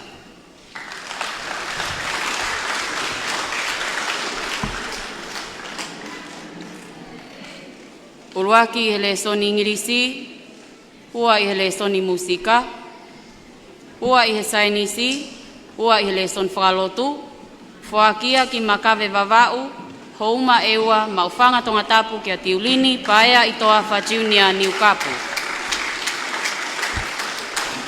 Uruaki i he lesoni fika, Uruaki i he lesoni talautonga, Uruaki i he lesoni whakalotu, Foaki e pale koe ni, Tunga e ofa a niana taula, mo e pale paangai te au, mo e ua i he Tongan Society and Culture, Foaki ki matuku uiha haapai, hunga vavau, houma kolovai havelu loto, rongo teme, loto ka iano, folaha Tongatapu, kia fuhifa nonu mo, fuhifa nonu.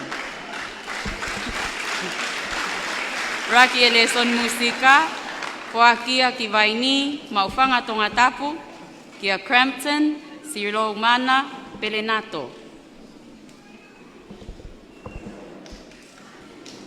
Uluaki i he Sainisi, Uluaki i he Tonga Society and Culture, Foakia ki Touliki, Tongatapu, kia Mafi, Angahiki, Nadine, Vea Matahau.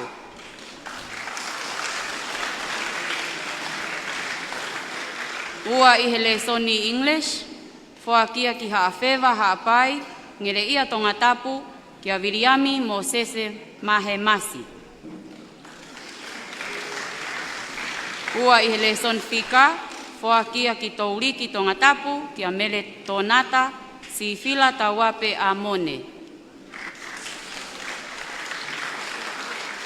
Ua i he lesoni talau tonga, Foakia ki maufanga, kia siu ki moana whakaosfolau.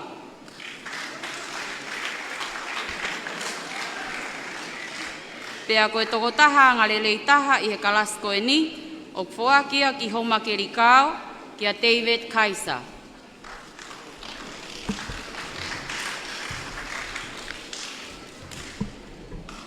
Tau hoko atu ke Form 2R o tokanga e kalasko e ni e Miss Malia Siale. Raki he lesoni Ingilisi, Raki he lesoni Sainisi, ua i he Tonga Society and Culture, o Foakia ki whatai o la kepa fasi moeafi maufanga Tongatapu kia Lucio Scarlett Bloomfield. Raki ele son fika, ua i he musika, Foakia ki matahau, kia Seluvaia, Palea Ita. Raki ele son e musika, Foakia ki Haasini, Hamula, Puke Tongatapu, kia Mohetau, Robert, Kennedy, Faasee. Uluaki ele son whakalotu, Foake pale ko e ni i he ofa a niana taula, ko e pale paangai te au, ua i he Ingilisi, ua i he Sainisi, ua i le son talau tonga, Foakia ki homa kerikao maufanga Tongatapu kia Sione Whalemei. Uluaki i he Tongan Society and Culture, Uluaki i he Tonga Studies, ua i he le son whakalotu, Foakia ki anana kia Melenunia laulotu. Ua i he le soni fika, Foakia ki maufanga, kia Koloa Matangi Mahoni. Ua i he le soni tala o tonga, Foakia ki matahau, kia Jamie and Marie Lemeki. Tea koe toko taha ulunganga lelei taha i he kalasko e ni, o Foakia ki Havelu Loto, kia Helonimo Tupou.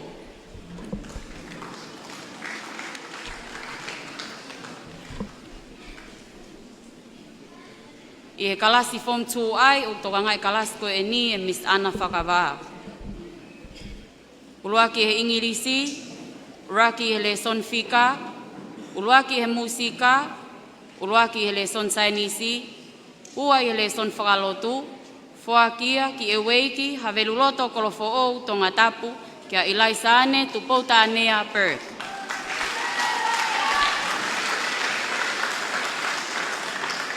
Uluaki i he Tongan Society and Culture, Uluaki i he le son whakalotu, Foaki mo e pale koe ni i he ofa a niana taula, koe pale paangai te au, ua i he lea whakatonga, o Foakia ki pātangata, kia mā ataasa.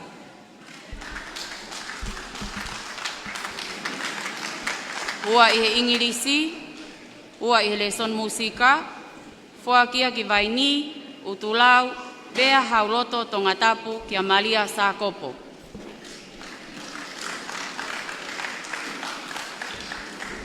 Uluaki i he lea whakatonga, ua i he le son fika, ua i he Tonga Society and Culture, Foakia ki koloa tuanek vale vavau, bangai hapai, maufanga, pahu kolofo Tongatapu ki aluke pleskoti.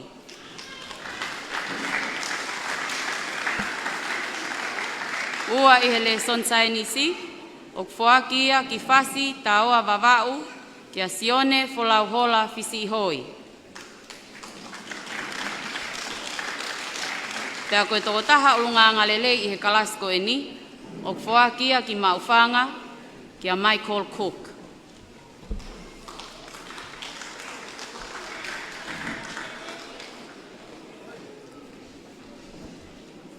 Te tau hoko atu lewa ki ono ui e nau overall subject ki he level 2.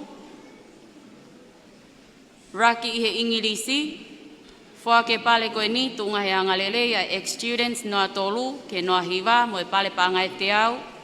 Raki i he leson whakalotu, Foake mo e pale koe ni tunga he angalele a family lalokasia hiwa ua mo e pale panga e te au.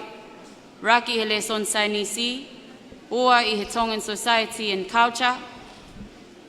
Pale ki he ako whakalakalaka i he leson whika, ta mo e ako whakalakalaka i he leson i tala o Tonga, o Foaki ia ki pilitania maufanga kia sia papa pele na tita Patelesio.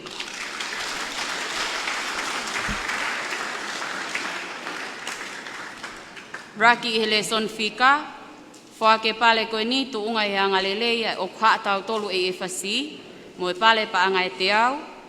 Uluaki i he Tonga Society and Culture, uraki i he tala o Tonga, ua i he leson whakalotu, ta mo e ako whakalakalaka i he leson sainisi, Foakia ki vaipoa hi hifo niwa Tongatapu, whalaleu ne iafu wawau, ta mo havelu loto Tongatapu ki a Maris, Karapando, ngā wamo. Raki i he leson musika, Foakia ki whalaleu wawau, loto foha apai, mataika Tongatapu, kia Finau, Salome, one one.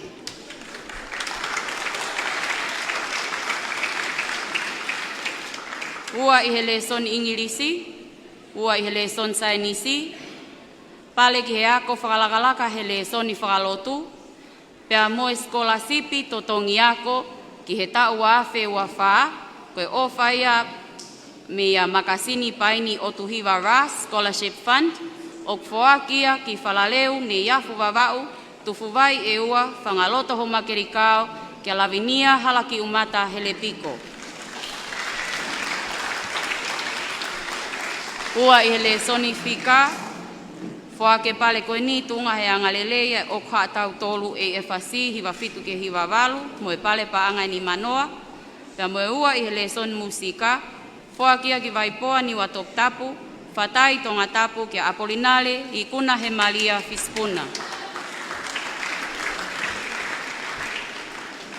Ua i he lesoni tala o Tonga, Foakia ki Lapaha, maufanga Tongatapu ki a Lomaile Tawelangi. Pale ki he ako whakalakalaka i he lesoni whakapilitania, Foakia ki Fatai o Lakepa, Fasmo e afi, maufanga Tongatapu ki a Lucille Scarlett Bloomfield. Pale ki he ako whakalakalaka e Tonga Society and Culture, Foakia ki Pea Tongatapu ki a Amateo Tahi.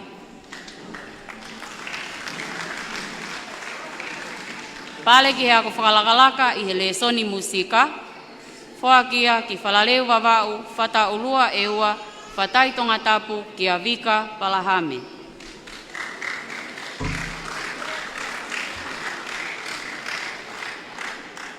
Ko e ne lawa ia e ngāhi pale ki le volowani mo le volowa malo.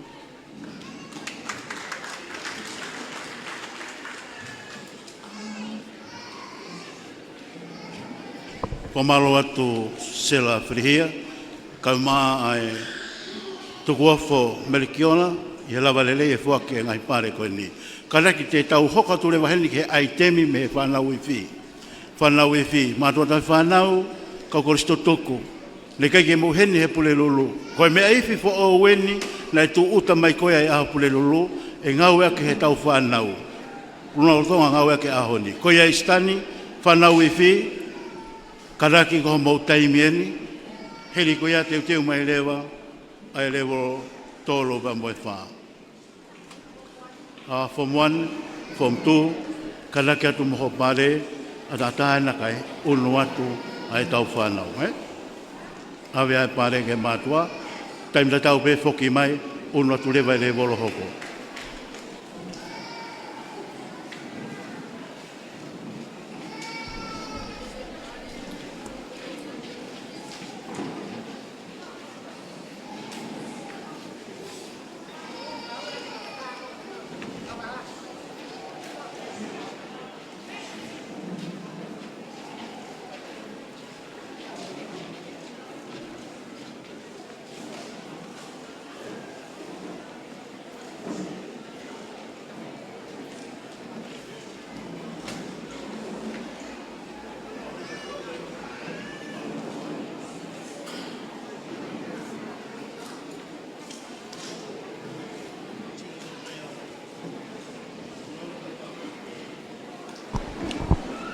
Ma ho bito e fi e ta mini mana me fo fo ke ko na te nga la o longa ka to ai ka fi ta min fa fo fa o ai tona do te nga man be e fa fo te nga hina te so lo ai tapa blu e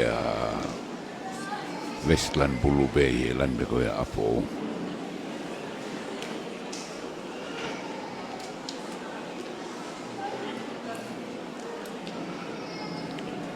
o fat me mi do fango fulu e ka wifi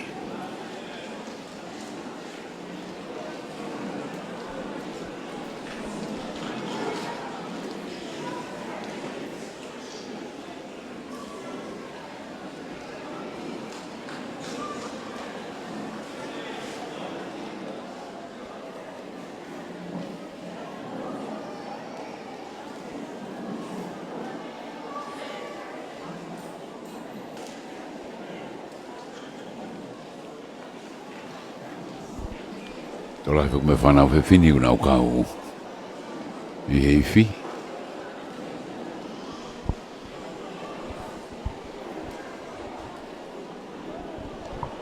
Ka wangi le nau ki hiwa pana toki fi.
malo lahi si pinoti stane kau mai kau kuai e Kolisi.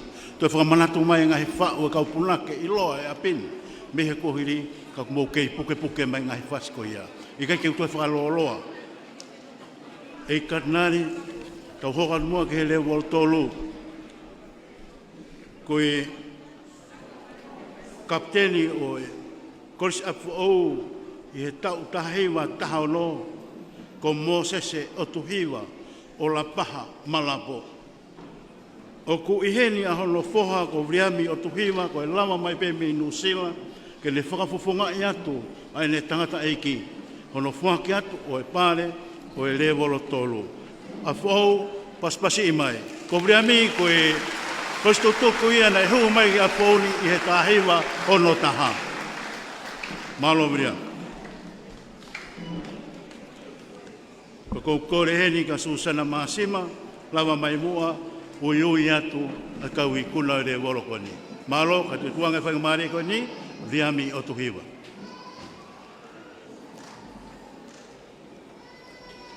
Malo a bit. Kuloi pe a time. Tau kore whakamore pe kai kia nau me nit pe tolu. E koe pure eni tu pe tafa ake. Whamalo te pili whainga maare ko mai. Pea tulo atu ka nyari pai mafu. Kai whakao ki whatongia koe. Maa whana pe huku loto. E ke mo e pea le mo ia tangata iki. Ai lotu pe mo ia ko. Kone ka wainga whola weni he mau whakawhamiri ko toa pe. E le o mai. Lotu, wako, whamiri, whonua pe mo e tahu iki. Ka koe nai mua pe lotu mo mai ako. I ahon. Mau kātonga I fia ai kuna. Me whai mau tangata iki. Me kai ko ia pe ka mone lea koe. Tangata tau tai piliona ne pe. Ko eiki pe. Pe aku pehe ao koe ni. Whamane mone na ngari fe talaki tua lea. Mau sio ke ola lotu le reia tangata iki. Tala pehe mātua. Koe lotu koe ai mātua. O kuini e whanau. Inu e merie koe amu e whamokupuna. E ahon. Whakawhetai ki lang tāpota. Koe mo oni pa ua usia. Ki mokapuna ne ua. Mokapuna o tuha whaa. Na he leworo tātau koe, malitunga ako nei tangata aiki. Pea ko ilo I whapapau koe tawhi beia me ai. Ai tāpau ki koe ni. Koe ua te lota fia. Taka marie. Ki whaafe whaalangu aku whai. Ne whoro pe ki whanau e pau whiha. Kai aoni. Au kata mua hei kule oloa e taimi. Ape taimi. Kai kaha me ai halea wheunga mo tau. E tangata I popo. Ma kosi tuku. Me pule ako. Ko ki mea whape. Ai motua koe ni me whamopuna mo se tuiwa. Ke toko ni e tawa whanau ako. Ua manaki nau te tewa ta skola sipi. Nau tolu kau nau tuku atu ma nau tolu au koko atu. Ko ia peki I lea whamore more nau ngari tarakitoa. Fulu mai ku whanga ki whatapu. Malo.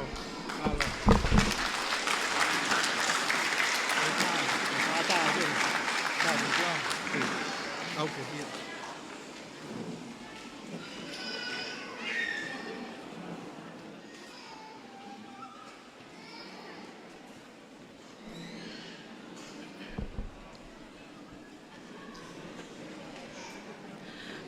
Kole ke hupanga I he tarawhako muaki, ka tamua mo ai whenga mare koe ni ke whahoko atu, a kau ikuna I he levolo tolu. Levolo tolu, koe vele levolo tolu, levolo kot nei te ai, whini mo tō whahoa. O ke klase ono, pa te kamata pe me form 3 e ma. Pau whakalasi e form 3 e ma, susala masima. Toko taha ulunga ngalelei taha I kalasi, Foaki ke Vatania, Heset Mateo, ki maofanga, vaini, nofo umusi.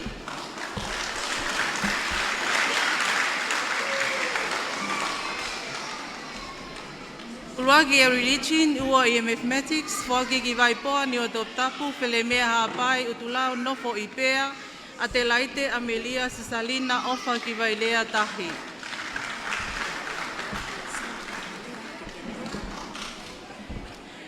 Uluaki e sainisi, ua I religion, ua I English, Foaki ki a wha, maufanga Tongatapu, tapaita, sola ki Jerusalema kama.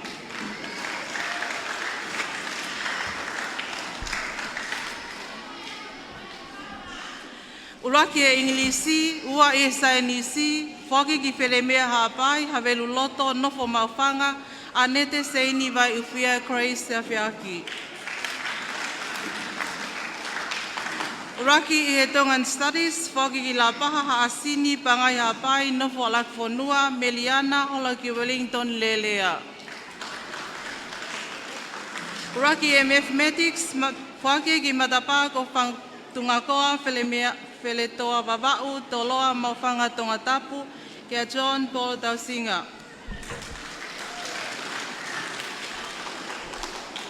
Ua I he Tongan Studies, Foaki ki whalehau ni o Tongatapu, kolo fo'ou nofo ha te iho, kolo tita tangmana.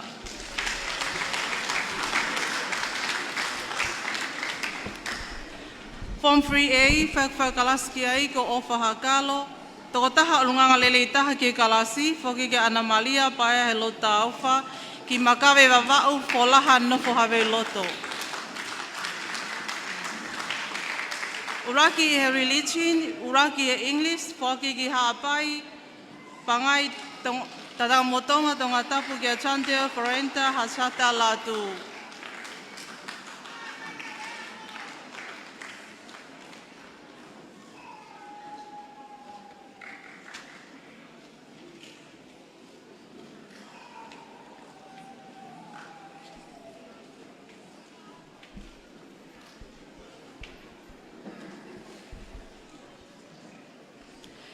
Uraki he lesson sainisi, uraki he Tongan Studies, ua I he religion, ua I he English, Foaki hifo tongo leleka hapai, pas moeafi nopongele ia, sulia le selipua.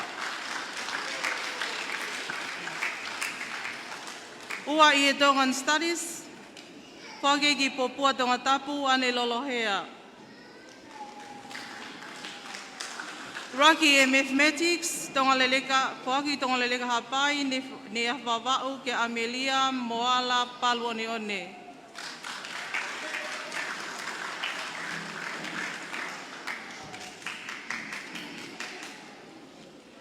Ua I he Mathematics, Foaki uiha hapai, ia wha nofo maufanga, lute po te ana paa.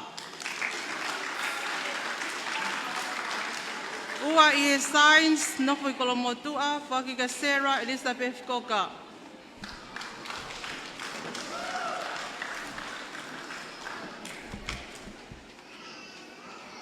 Form 3 ala, whakakalasi melia meliutai, toko taha o lunganga ilai taha I he kalasi, Foaki ka makalita kolo a ata Holandi ki kolomotua Tongatapu. Uraki he religion, uraki he Tongan Studies, ua I he English, ua I he Science, Foaki ki lofanga tonga hapai, sopu o tau whaahau Tongatapu, kia ema fia aunga he lotu Vaipulu. Uraki he English, uraki he Science, ua he religion, ua he Tongan Studies, folaha e ua nofo kolofo o kia Vincent Pakalani Pateta.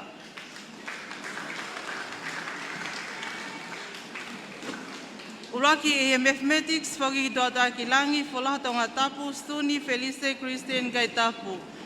Ua I he Mathematics, Foaki ki mata aho e ua, no muka hapai, nofo maufanga, Mele Amelia o whangavalu Latu.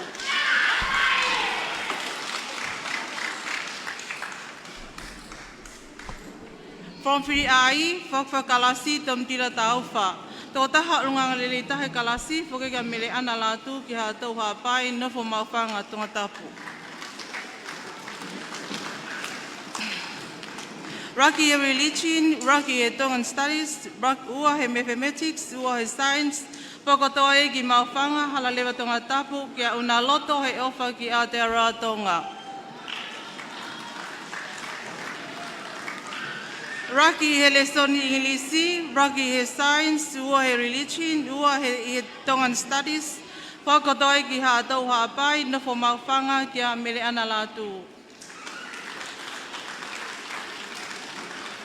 Ua I he English, Foaki ki Fasmoeafi kia Jordan Ben James Bodawall. Uluaki I he Mathematics, Foaki ki Homakerikao kia Marian Fatafehi.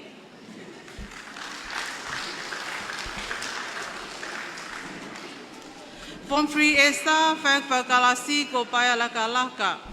Toko taha o lunga lele taha e kalasi o Foaki ka Priscilla Jane Nautoko ki maufanga longolongo Tongatapu. Uraki he religion, uraki he Tongan studies, uraki he mathematics, ua he science, whakatoai ki wholaha mo mauwhanga Tongatapu kia wina, sini, solo, paia lavelua. Ua he religion, whaki pātangata, kolfo o Tongatapu, kia te saunari loto mo ua ki o Kalani Mary Jane Leveni. Uraki he English, uraki he science, whaki maauwhanga, longolongo Tongatapu, Priscilla Jane Nautoko.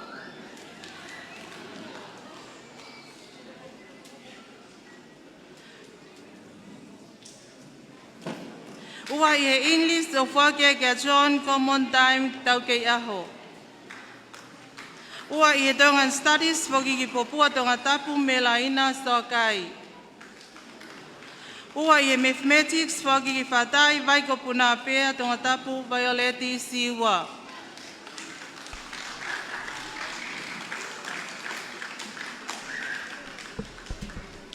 Form 3T, whakawhakalasi ai ko Felice Ulupano.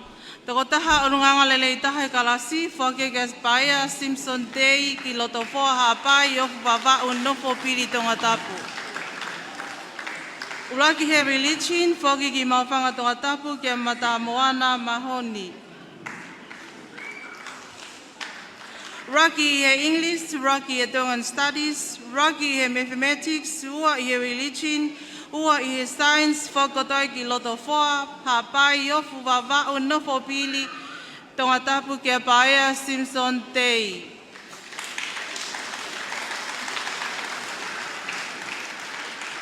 Uraki e science, ua e English, ua e mathematics, whaki ki veitongo kia ofa tau noa jinia mafua.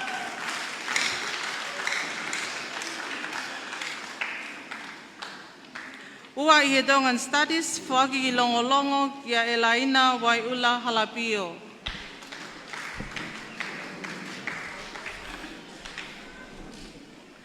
Ko ki nau tolu e neu nau tuki mua i e ngai le son taktaha i le volo tolu.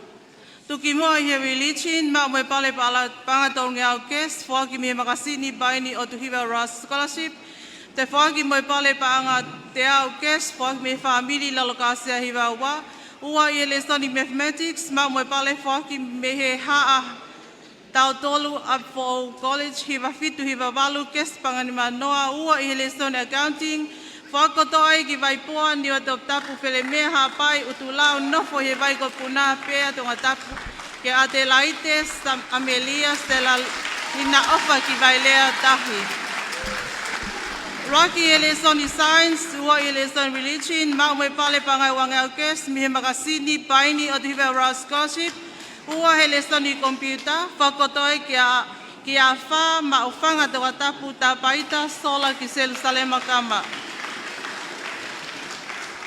Tuki moe lesson English, ma moe pale whaki me extended no tol no hiva, kes price panga te au, te whaki moe pale panga, kes me makasini baini o Tuhiwa Ras Scholarship, ua he lesson science, ma moe pale panga kes, mo scholarship to tongiako ke wanoa wafa, whaki me makasini baini o Tuhiwa Ras Scholarship, whakato ai ki where mea hapai, have loto nofo mauwhanga ke anete se ini vai uwhia craze a whiaki. Tuki mua he le son Tonga, ma moe pale panga kes whaki me makasini pain o Tuhiwa Ras Scholarship, tuki mua he le son history, tuki mua he le son iso kalafi, whakato ai ki la paha hasini pangai hapai nofo ala whanua Meriana hola ki Wellington lelea. Tuki mua he le son fika, panga kes whaki me makasini pain o Tuhiwa Ras Scholarship, kes price panga te au me ha tau tolu, Apifo'ou College wa fiti wa walu, tuki mua he lesoni ekonomika, whakotoi ke matapa ko whatunga koa, whele toa wawa utoloa, mauwhanga Tongatapu, John Paul Tausinga. Ua he lesoni English, pale kes whake makasini bain o Tuhiwa Ras Scholarship, mau ki ha to'u, ha pai, nofo mauwhanga Tongatapu, kia mere ana Latu.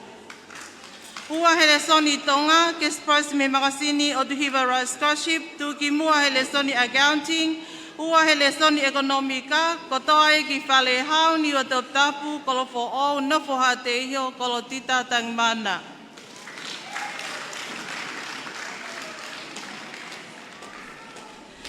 Tuki mua hele soni computer studies, whaki ki kolomotua sopota whahau, Heleni fui maono.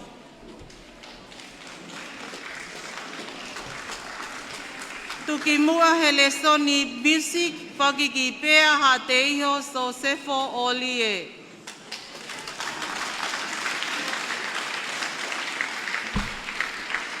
Tuki mua hele soni agriculture science, whaki ki niwe, iwiha ha pai longo teme folaha Tongatapu, kia Ryan Anola unaloto ki Solomone nonu. Tuki mua hele soni industrial arts, ma mo scholarship to Tonga ke wano wafa, me kautaha kapela, whakotoi ki maufanga kia John Dau ke aho. Tuki mua hele soni home economics, ma mo scholarship to Tonga ke wano wafa, ki tonga leleka haapai ni yafu vavau Amelia one.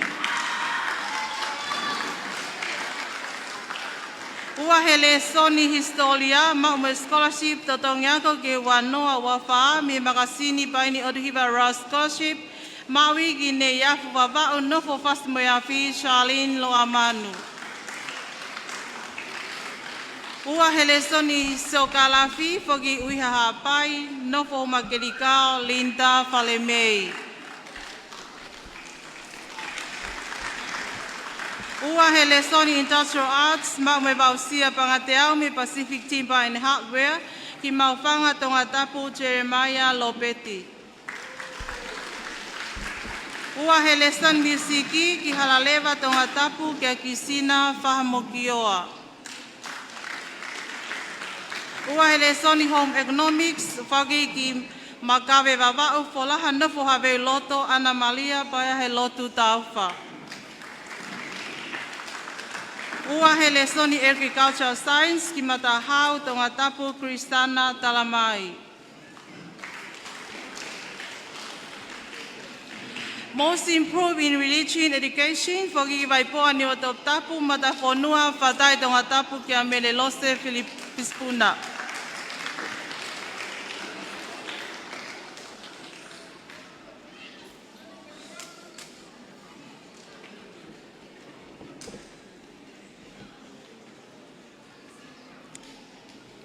Most improved in English, whaki ki veitongo Tongatapu Foaki tahitua. Most improved in science, whaki ki ngeleia mataha Tongatapu Cecilia Ngosia. Most improved in mathematics, whaki tānea vavau maufanga Tongapele lava ke lotu. Most improved in Tongan studies, whaki halaleva Tongatapu mele e senia manu.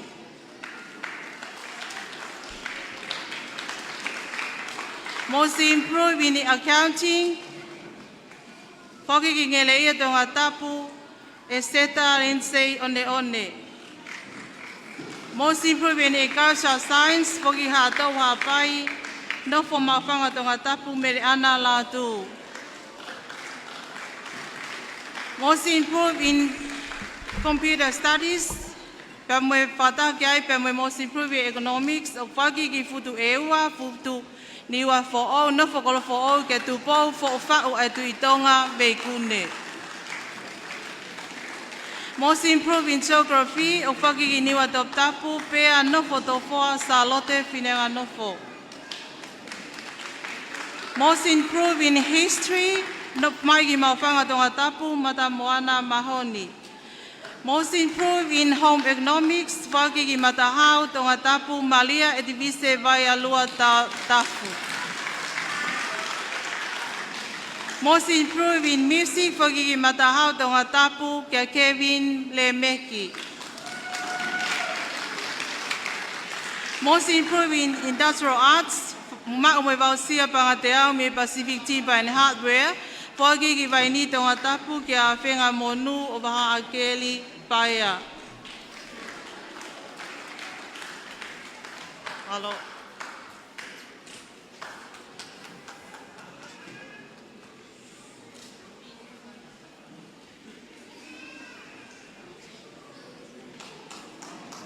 whamalo atu Williami o tuhiva, ka koe whakafofonga ia o e tangata eiki mō sese o tuhiva, koe tuki mua o Apifo'ou i he tahiwa taha ono. Malo, koe lawa mai mi Nuusila, ko hipe koe ahoni. Te tau hoka tu lewa ki hono Foaki o ngahi pare o ki nau toru kuna wikuna o e level 4. Ko kore heni ke whakafofonga o vi tare tāka i tupou, uhena hono ofe fine ko Suriana Moala, ke ne whakahoko atu hono Foaki ngai pare ko ni, pia ke ihe level coordinator o level 4, sesi ka mori, ke ne kanaki mai o whakahoko atu o kau ikuna ko ni. Malo.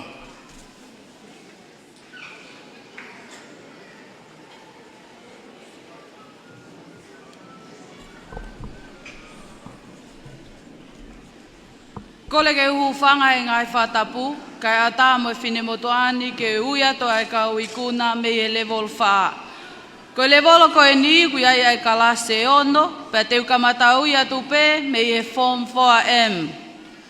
E form 4M ne toka ngā ia e Mrs. Jessica Moli. Pe a koe kalase ko e ni ne whiunga mo whanau e toko tolungu fulu maua. Ko ngai pale ko ni, ko Foaki a he kalapu, whakamaile ua, whekau aki a kakau, me i matahau. Ko tō taha o lunganga lele i taha i e form 4M, o Foaki a ki a moni leliani, me liana, whahina, me i nomuka, o ua haapai, ho makelikao, kolofo ou.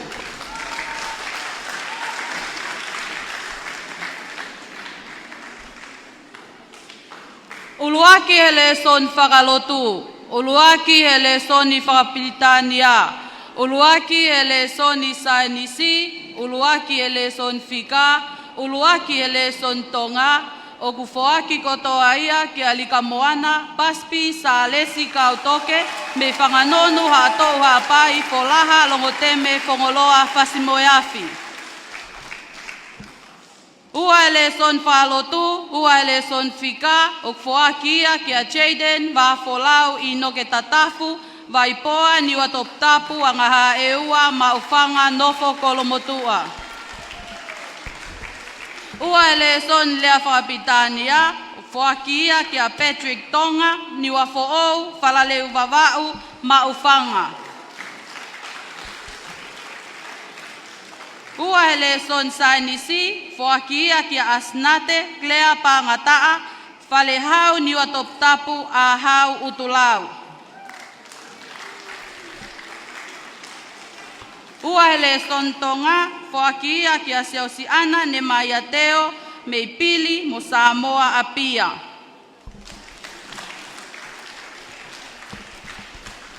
O giai mo scholarship, ko Foaki e makasini paini o tuhiwa ra scholarship ki a mapahau me i maufanga.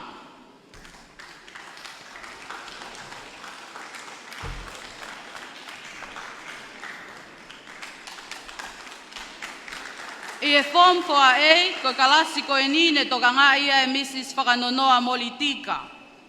Ko tō taha ulunganga lelei taha e kalasi ko e ni, o ku Foaki ia kia isileli tuifua tuungaa me i havelu loto mo ni wa fo'ou.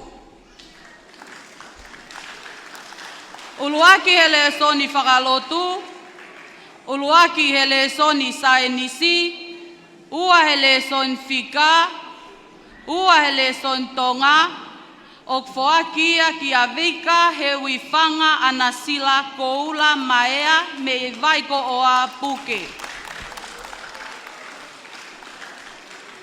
Uluaki hele son lea whapitania, uluaki hele son whika, o Foaki ia ki a ela tāni hau ma ufanga whakakai mo ngā one. Uluaki hele son Tonga, Foaki ia ki a kesa, uvea tūtoe, me vaini tungua hawhewa hapai.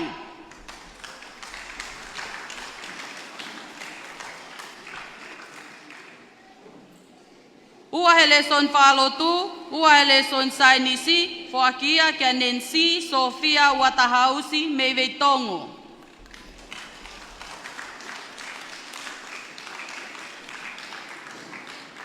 Ua ele son le whapitania, Foaki ia kia seliani ake, ni ua Tongatapu, fasimo e awhi o tungi.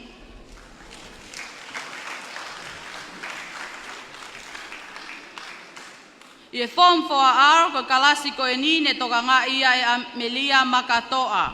Ko tō taha ulunganga lelei taha e kalasi ko e ni o Foaki ia ki Amalia i makulata hufanga me i haatou haapai matafonua patai lakepa. Uluaki ele son whakalotu, ua ele son lea whapiltania, Foaki ia ki Amalia i makulata hufanga haatou haapai matafonua patai molakepa. Uluake le son fika, uluake le son sainisi, ua le son Tonga, Foaki ia kia siuta sitani ulutau fonua me i pangai motu wawau nofo popua. Uluake le son Tonga, ua le son sainisi, Foaki ia kia Sofaki katoanga he lotu hasiata me i wheletoa wawau maufanga. Uluaki ele son lea whapitania, Foaki ia kia tukio atungi ia feaki, me i whelemea pangai hapai haveluloto nofo halaleva. Ua ele son whakalotu, Foaki ia kia soana tau whateau me haasini pia moivai ko puna pea. Ua ele son fika, Foaki ia kia tolinta, Catherine Tonga e sia e ua maufanga. Ua ele son Tonga, Foaki ia kia whatai tau whai wanoa kula, vai ni mohouma Tongatapu.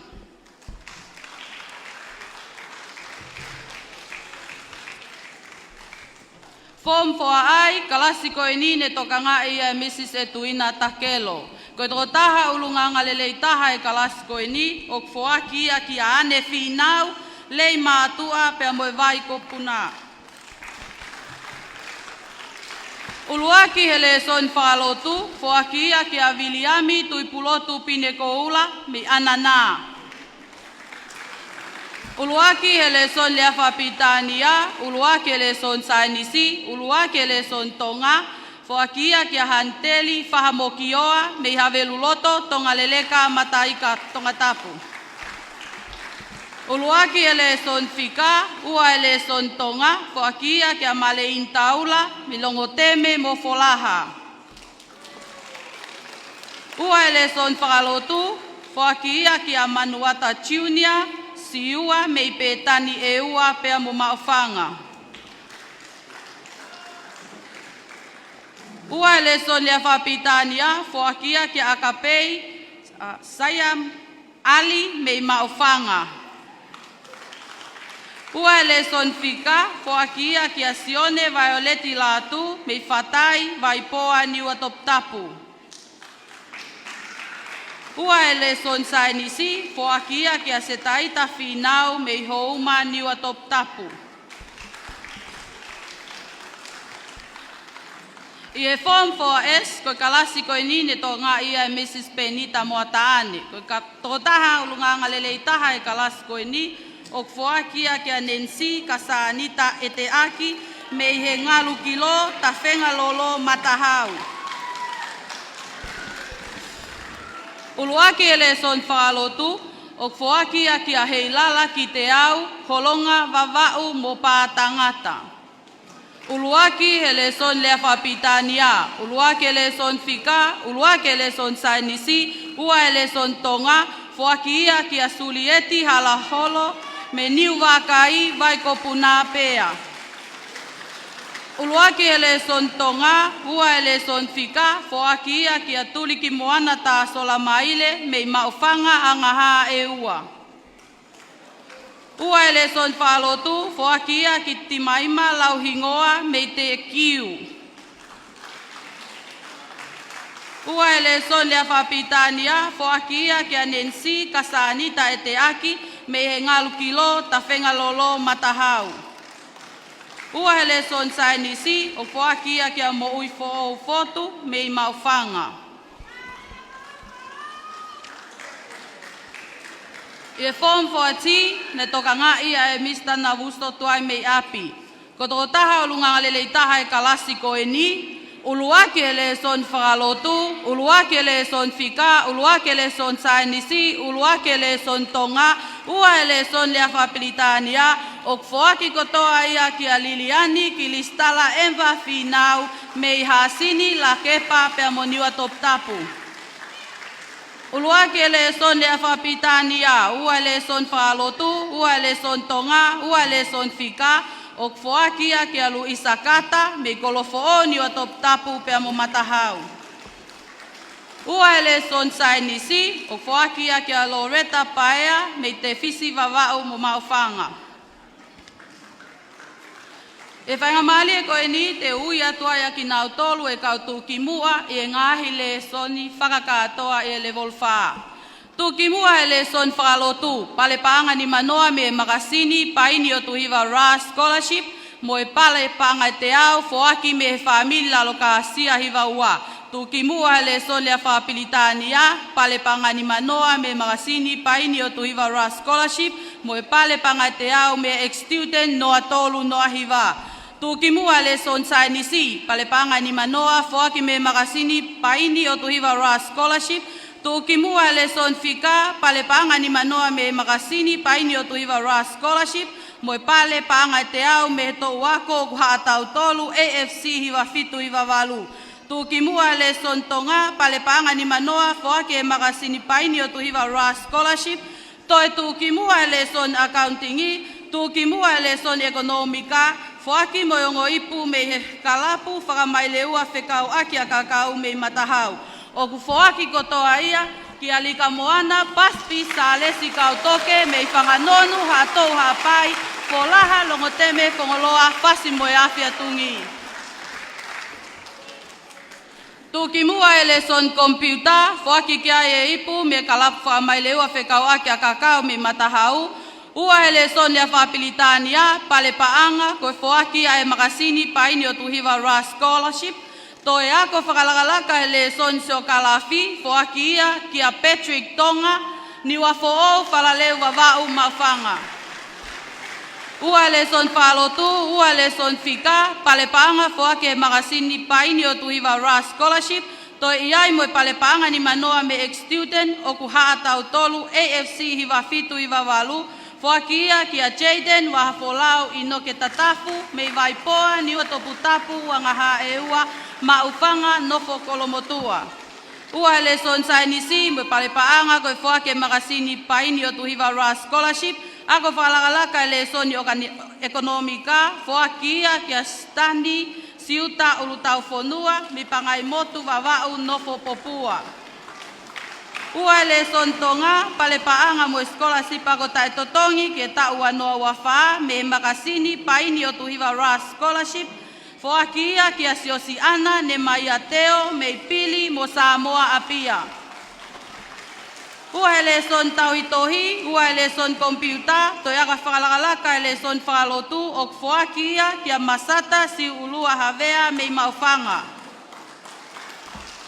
Ua ele son ekonomika, Foaki ia ki a Catalina tilisa tāwo, matahau, uiha hapai.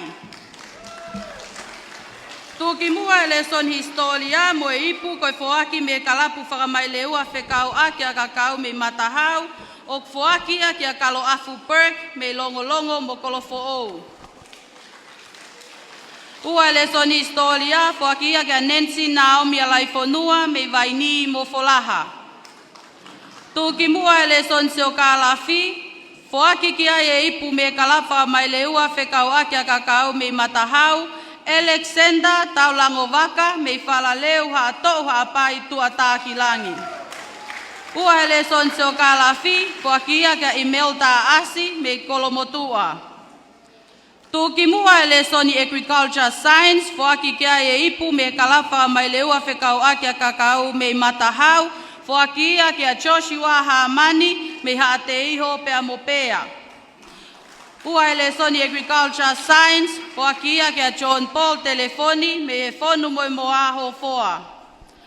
Tuki mua ele soni industrial arts, Foaki kia e ipu, koe Foaki e kalapu whamaileu a whekau aki a kakau me matahau, pea moe vausia paanga e te au me he Pacific Timber and Hardware Limited, Foaki ia kia Sione Hudson Tonata me no muka hafewa tongaleleka whanganonu mohave loto.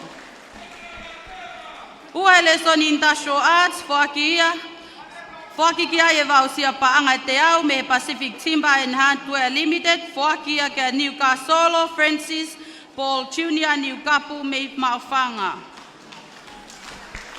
Tuki mua lesson home economics. Foaki kia e ipu me kalapfa mailewa whekau akia kakao me matahau. Foaki ia kia vika heui whanga na sila koula maea me vaiko o a puke. Ua lesson home economics hok Foaki ia kia seliani e kelesi ake me niua Tongatapu fasi mo e afi o tungi. Tuki mua lesson musika, Foaki ai mo e ipu, koi Foaki e kalapa mai le ua whekau akia kakao me matahau, Foaki ia kia hanteli whahamokioa me havelu loto tonga leleka mataika Tongatapu. Ua lesson musika, Foaki ia kia Mosese Patolo me vaipoa niua Tongatapu tuata kilangi.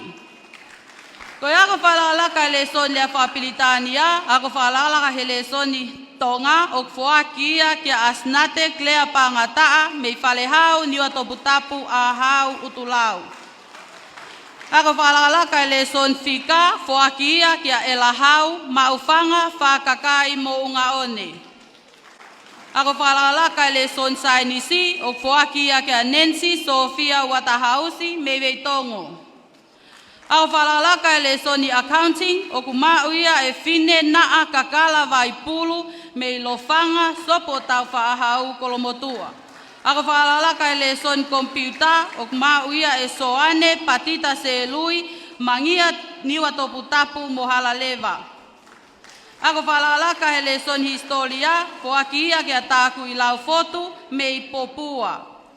Ako whalalaka he lesson agriculture science o Foaki ia kia Ailine atu e kaho me uiha hapai pia mohavelu liku. Ako whalalaka e lesson industrial arts, koi pale vausia panga te au me Pacific Timber and Hardware Limited, Foaki ia kia Simone Patrick Mahe me matahau mo ahau. Ako whalalaka e lesson home economics, ma uia e Latu whekitonga tuipulotu me hihifo niua Tongatapu veitongo pa tangata mo e funga siesia maufanga. Ako whalalaka e lesson musika o ku Foaki ia kia ana alana whahamokioa tataka mo Tonga te ekiu. Whawhalanglangi koe lavalele ia e ngai pale me e level 4 malo.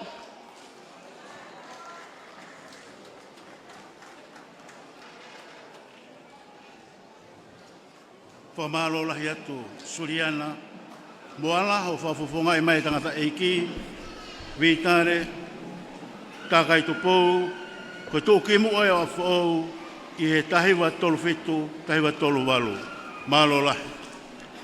E eiki whalanglangi ka maka whawhe, te tau hoka tolo lewa he taimeni ke he ngahui special awards for sports, music, debate, and our Form 7.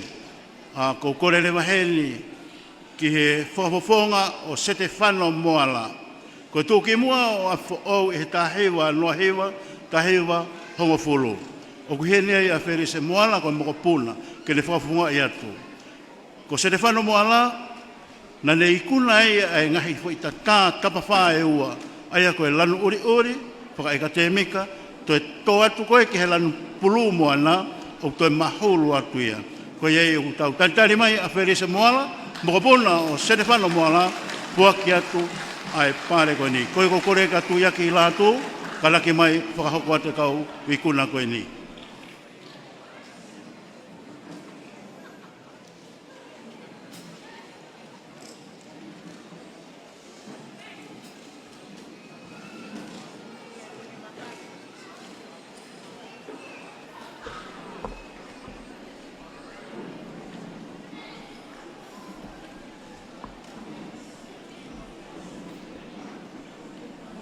Holo peho mea e katinari, maka whakawhi.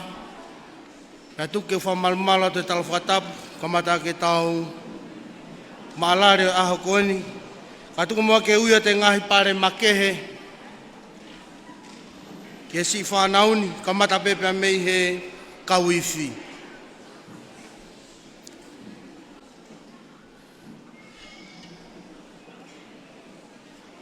Solo cornet section. Together with 200 paanga, donated by Lohangare and Taufui One. Ko ifi tutuku me San Francisco. Awe ke rei matua wawau, pea hate Tongatapu, Sofele orie.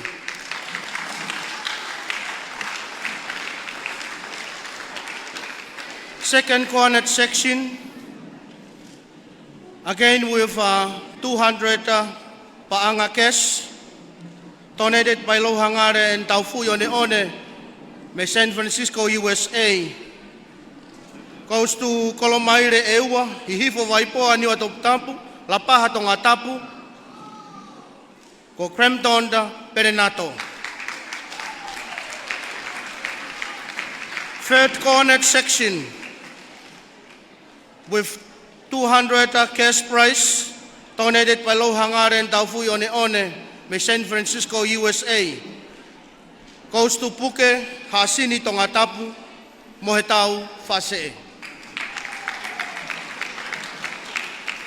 E-flat horn section with cash prize 200 paanga, donated by Misieri Whakahua.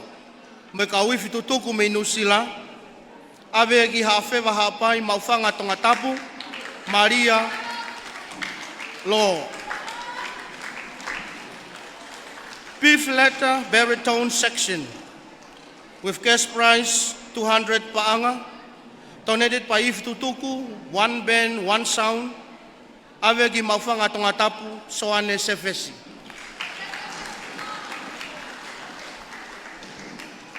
B-flat trombone section with cash prize 200 paanga, donated by If Tutuku, one band, one sound.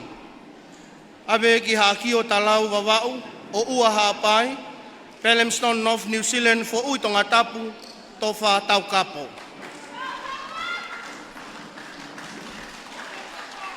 Best section with cash prize 200 paanga, donated by Augustino Orie Moif Tutuku Tongatapu. Awe ki angaha eua pea Tongatapu, Waiola Lopeti. Drum section, cash prize 200 paanga, donated by Peau Wharemaka, Moif Tutuku Tongatapu. Awe ki Niwa Tauputapu, Otumapa Hunga Wawao, Fasi Moyaf Tongatapu, Awhenga monu paia. Technician group with cash prize 200 paanga, donated by Titia Kaufusi Moif Tutuku Wawau. Awea ki a Poutere Suluka.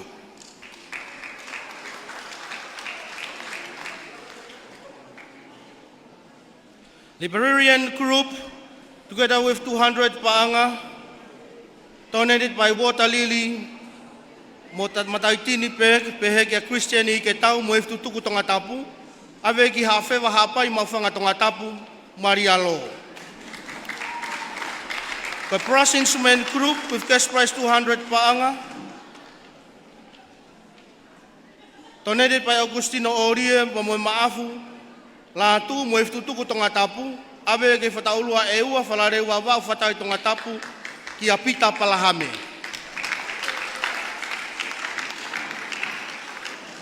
Students who look after the equipments with cash prize 200 paanga, donated by Kolisi Tutuku Komunio Sangat Sosefo, Ouau Mariam Fasmue Afi, awe ke whalareu wawau loto foa hapai matai ka Tongatapu whanga one one.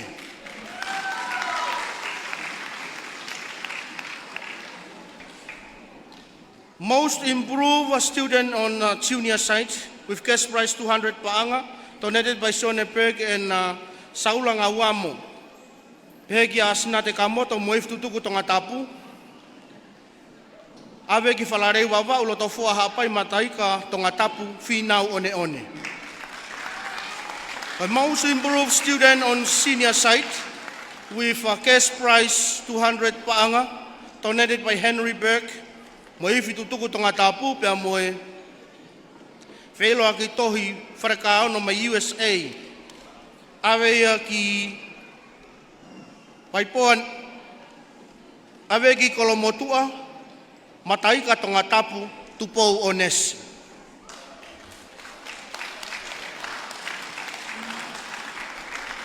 Ko e most outstanding student i he tamaiki whewhine, whakataha mo paanga e tolungi au.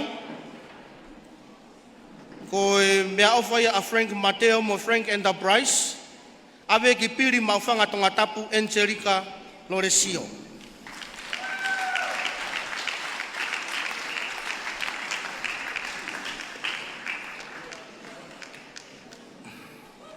Ko most outstanding student level i he tamaiki tangata, together with 200 paanga account donated by Frank Mateo mo Frank Enterprises, awe ki pea Tongatapu a Mateo tahi.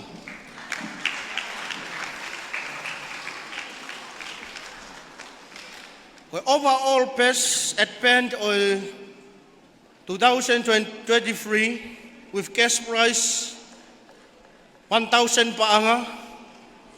Foaki he kawif korisutuku AFC me i kare USA.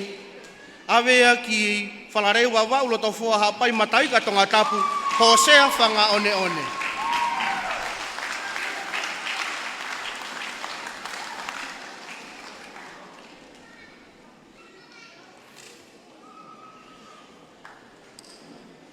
Te hoko atu rewa ki e ngā award i he tawhaki koia o e TVET. Katak whamoremore. Te hoko atu rewa ki award koia o e Form 7. Special prize a Form 7.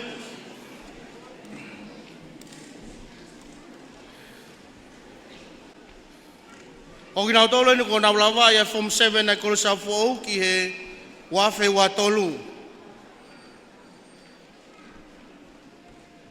Soisi Ekbek Maufanga Tongatapu Indonesia.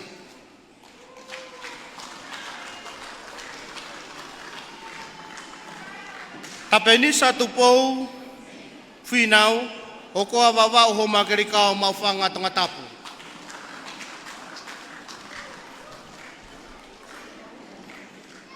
Te vita siope hei Tonga ko ulolofanga o ua hapai Apifo'ou Tongatapu. Akanete Katarina Kioa, Hauma Tongatapu e sia niwa fo'ou.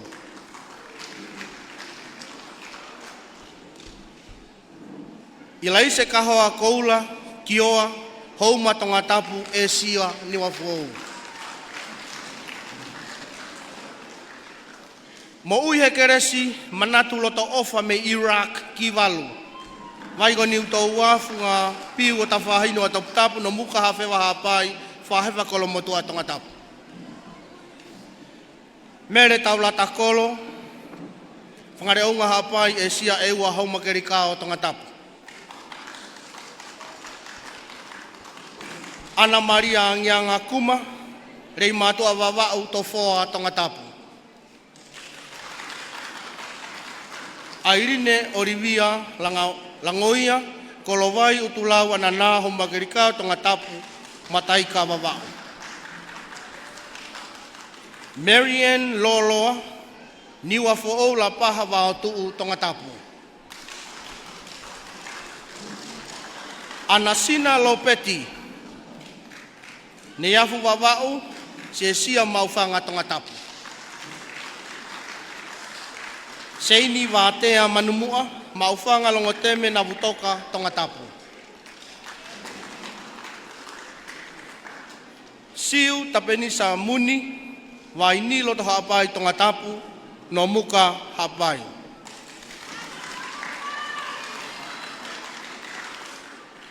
Atau sisa ohi, fasimoyafi maufanga piri Tongatapu, waipoa niwa Tongatapu.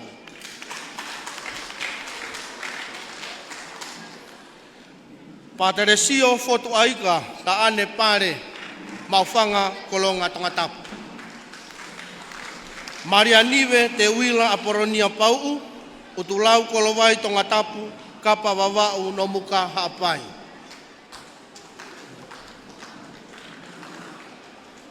Baby Fehi Prescott, lofanga haapai, sopo tau whakolomotua Tongatapu.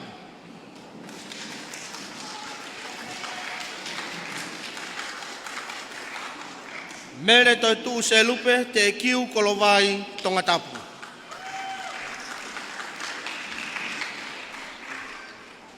Finau takai niwa fo'ou wangaha eua mai re taha kolo fo'ou maufanga Tongatapu.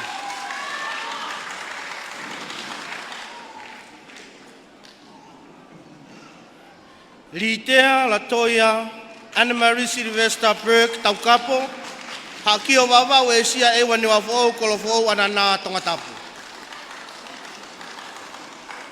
Fatafehi utu one telefoni maufanga ho foa Tongatapu. Latai finehika vea tufunga makawe wawau longo teme Tongatapu. Ihere soni whakalotu ai form fitu ua ihere soni whakalotu whataha moi paanga te au ko mea ofa ya aivisiare ave gini afu wawau si esia maufanga Tongatapu ana sina lopeti.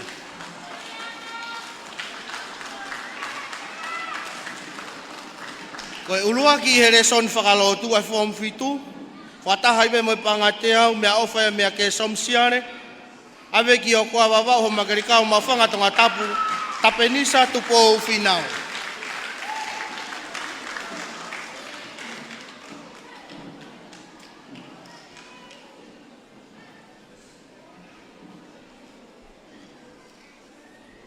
Kataki umahanga pare raki ko ya reson whakalotu.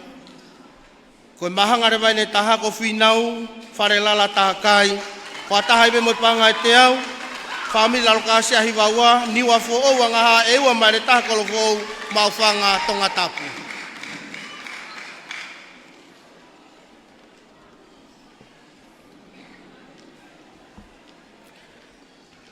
Koe kau Tilicensia ni oi form fitu urua ki ko Patelesio fotu aika ta ane pare mei maufanga kolonga Tongatapu ka mono pare ko panga e te au ka mo vausia panga ni manoa me AA Retail Tonga Limited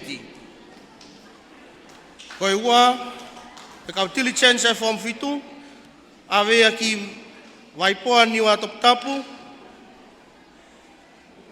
no muka hapai, whahefa, kolomotua Tongatapu mo panga e te au, mo ui hekeresi ki walu.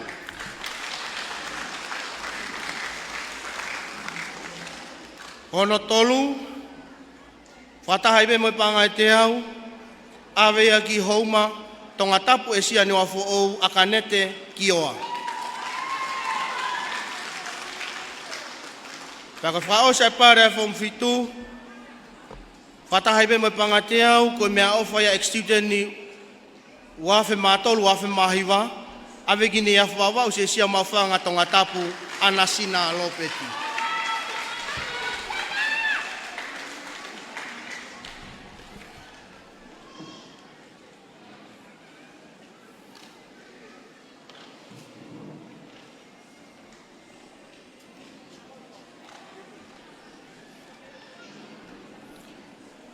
Te hoko atu le waheni ki hono uia te ngahi awards ki he TVT. Te kamata me ta Foaki whaka-ensinia.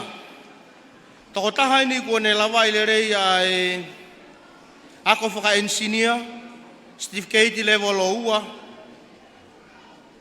me he TVT a Apifo'ou, ave pare ko ia ki anana maufanga i laise Latu whahaiwalu.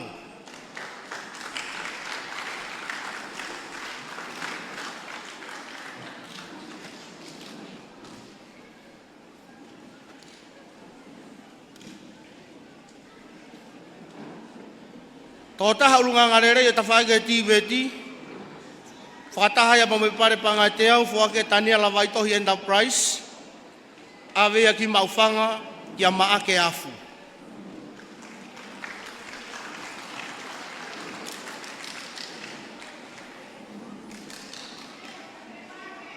Toko taha ngau e mālohi, e ta whaaki koe ni o e Ensinia, awea ki maufanga, Celestino, Fort Maiafe.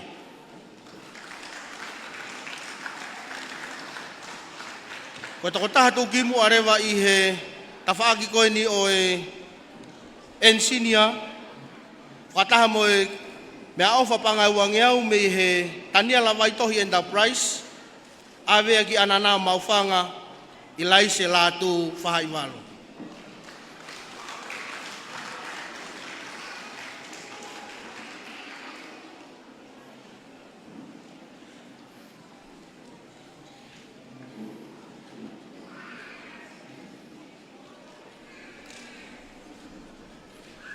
Ki hoka tule ke tawhaki ko ya uhila.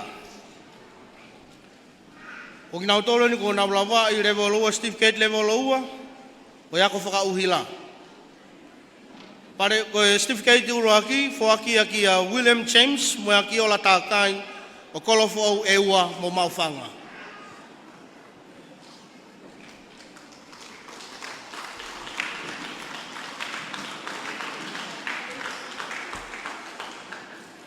Steve Kate hono ua Foaki aki a Peturik so sefo tau masi o maufanga.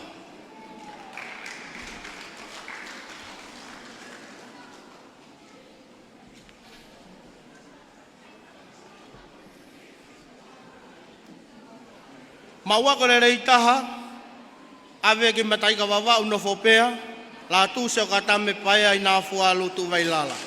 Mea ofa ko ini mo pangai te au, Foaki a e suka laukau, tiunia mo una loto laukau. Ako whakalakalaka le reitaha, awea ki te visi wawa uno fo maufanga, te vita, kohinoa, vea matahau. Pare ko ni, mea ofa ia ai kau tau po outou le kareka SMS ma maufanga, pangai te au. Toko taha ulunganga le reitaha, e tawhakoi ne o uhila, mo ngau e malo I taha he Kolisi, pehe ki loki ako, pea motua, awe ki ne afu, tahi wawau, pe tani ni wafo ou, nofo vai popua, poas fang whare pawalangi, mahe. Mo paanga te au ni manoa, koe Foaki ai mana esta, pea mo paia lau kau junior.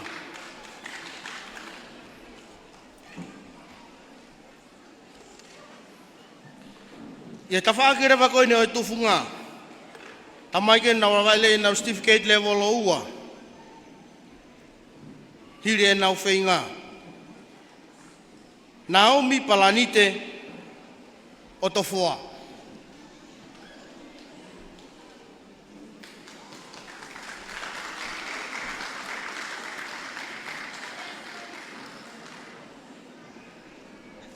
Finau, Stanley, me tofoa.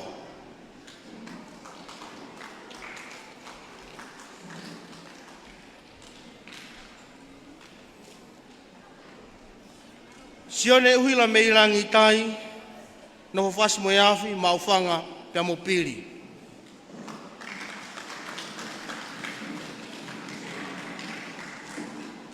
Se misi, Nikola la kulu, no fo houma ewa, maufanga Tongatapu.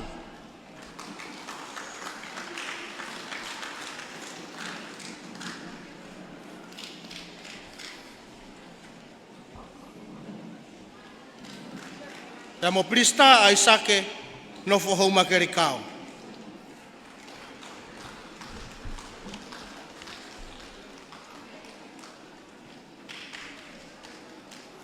Tōtaha ulunga ngalerei he tawhako ina tufunga, ame pare kaki maufanga, pensoni tui pulotu. Tōtaha ngawe maalohi he tawhako ina tufunga, ame pare kaki maufanga, nestani lava ke iaho.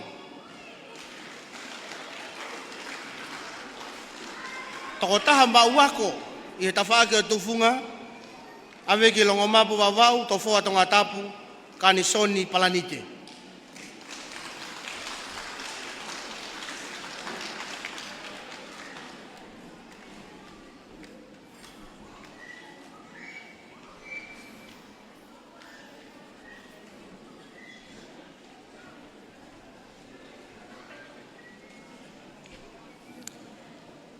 Te hokatura waki hono ue ngai pare whakalanglang.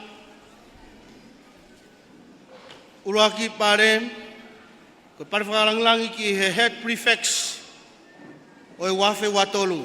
Tamai whewhine, awea ki wheretoa rei mātua tau lawa wau, lalo wae api a Samoa la paha, api ko nailana mauwhanga Tongatapu.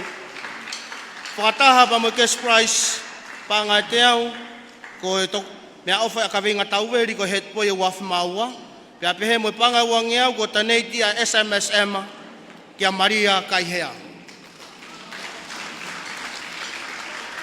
Ko e het po i o e wafe watolu, whataha pia mo e mea ofa pa ngai te au, mea kawinga tauweri ko het po e wafe maua, pia mo panga wangi au ko taneiti a Maris Fathers, ki niwa Tongatapu mo tau foa wheao mo lotu. Soane uhana.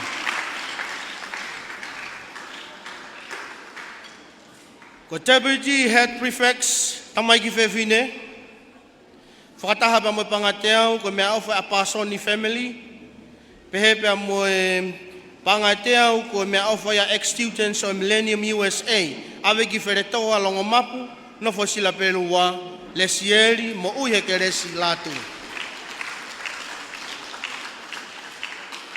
Ko Deputy Head Boy, whakataha pa mo pangai te au, mea ofa ya Pasoni families, pia mo pangai te au, ko mea ofa ya Stanley Murphy Bakery, awe ki pangai hapai mo pangai motu wawau, so kimi Junior ngaluola.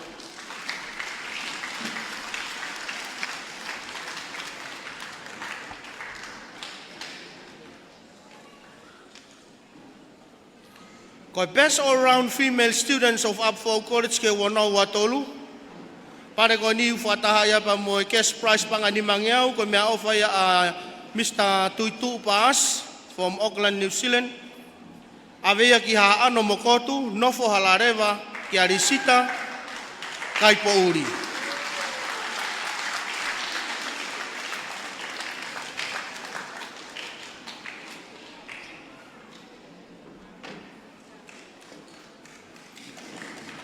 But best all-round male students of August 2023, whatahe pa mo cash prize pangani mangiau ko mea ofa pe mo ya Mr. Tutu Paas from Auckland, New Zealand.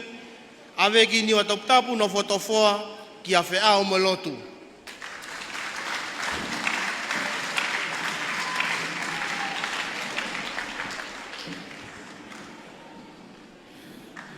Te hokatlewa ke ngai whakahaunga i he malae o spoti.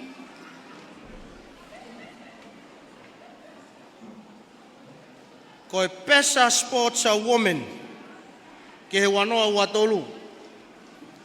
Whatahia pe a moi cash prize pa ngai wangeau.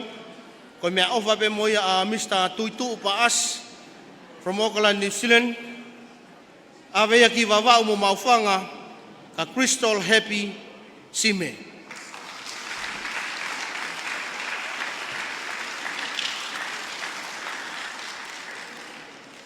Ko e pesa sportsmanship o wanoa watolu. Patah pa mo cash prize pa ngai wangeau donate pe Mr. Tuitu Paas from Auckland, New Zealand. Patah mo pa ngai teau donate ex-students wafe matolu wafe maiwa. Ave ki mauwhanga mo Asia ewa kia Loresio Sailos.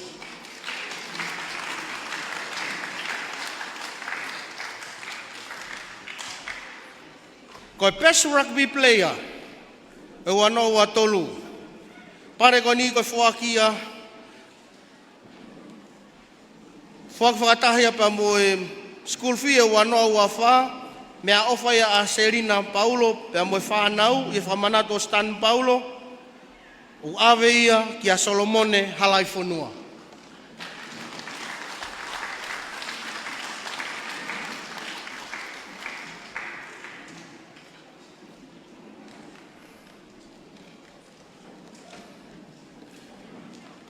Doing a special acknowledgement of these athlete students, Pareuraki Foaki ki a Suiti Taufa.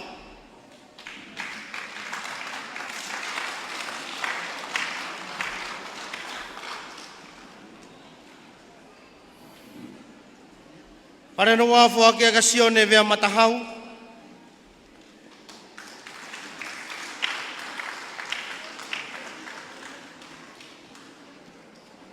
A tana atoa,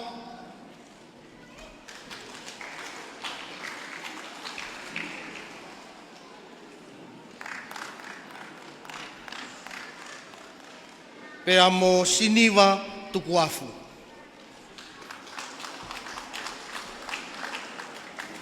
E katinari me kau whakawhe, koe lawai ngahi pare makehe maro.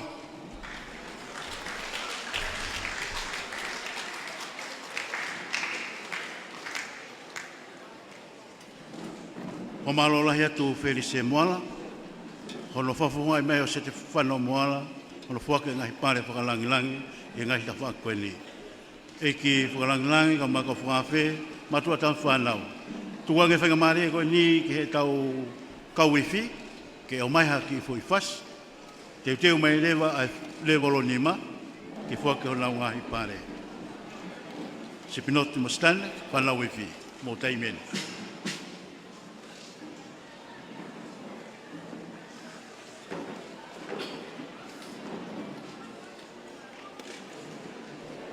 Tato whanau ni ki he kauifi. Koe ni kuto e nau mea fik, na ki whare ahri atu nana hui wa whakane nai Esto Fidelis. Koe fwoi whasi whini. Mea iwi who'u taha. I tonga ni daimini. Kolisi Apifo'ou.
whamalo lahi atu stani ka umai whanau I whi.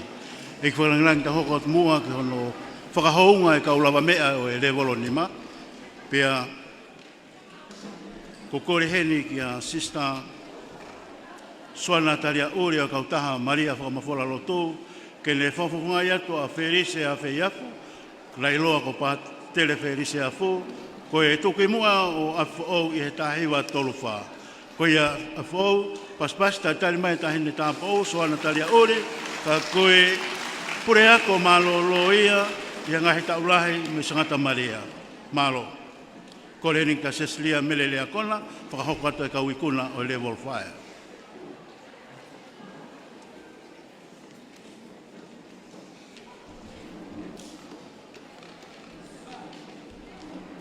Kore ke uwhanga he whakatapu, ka watu mua ki nau tolu ko nau lawai lelei, ai tāna tunga ki he levolo hono ni ma, I he levolo koe ni o ku iai ai kalasi ai e ono, level coordinator, Mr. Sione Fetu Aho.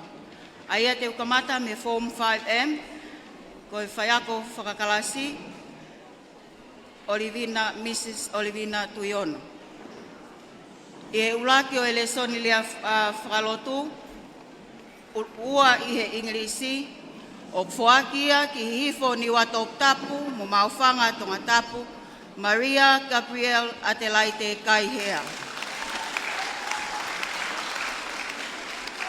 Ua hele soni whakalotu, ua hele soni fika, uluaki hele soni lea whakatonga, o Foakia ki lei mātua, Vava'u e weiki vai kopuna mohate iho Tongatapu ya Maria Makeleta alakoka orie. Oloaki ele soni lea whapilitania o Foaki o mau Foakia ki me matapa o fatunga koa toloa mo maufanga Tongatapu Loseli Analisa Genevieve Tausinga. Oloaki ele soni fika o Foakia ki lofanga, kolovai, longoteme mo folaha Tongatapu, Amelia Melinda Vaihu. Ua hele soni lea whakatonga, Foakia ki lofanga mo houma Tongatapu, toa whanua. Tokotaha runganga leleitaha ye kalasi koe ni, o Foakia ki hifo ni Tongatapu, mo maufanga Tongatapu, kia Maria Gabriel Atelaite Kaihea. I Form 5M, o tokangai kinain e Miss Pekita Moimoi. O luaki ele soni le whakalotu, o Foakia ki matahau mo whanga pilolevu Tongatapu, e Niketi Teresa Manu. Ua hele soni whakalotu, o Foakia ki veitongo, longoteme Tongatapu, lineni kutu. O luaki ele soni le whapilitania, Foakia ki hifo ni Tongatapu, muhalaleva Tongatapu, falakika tupou.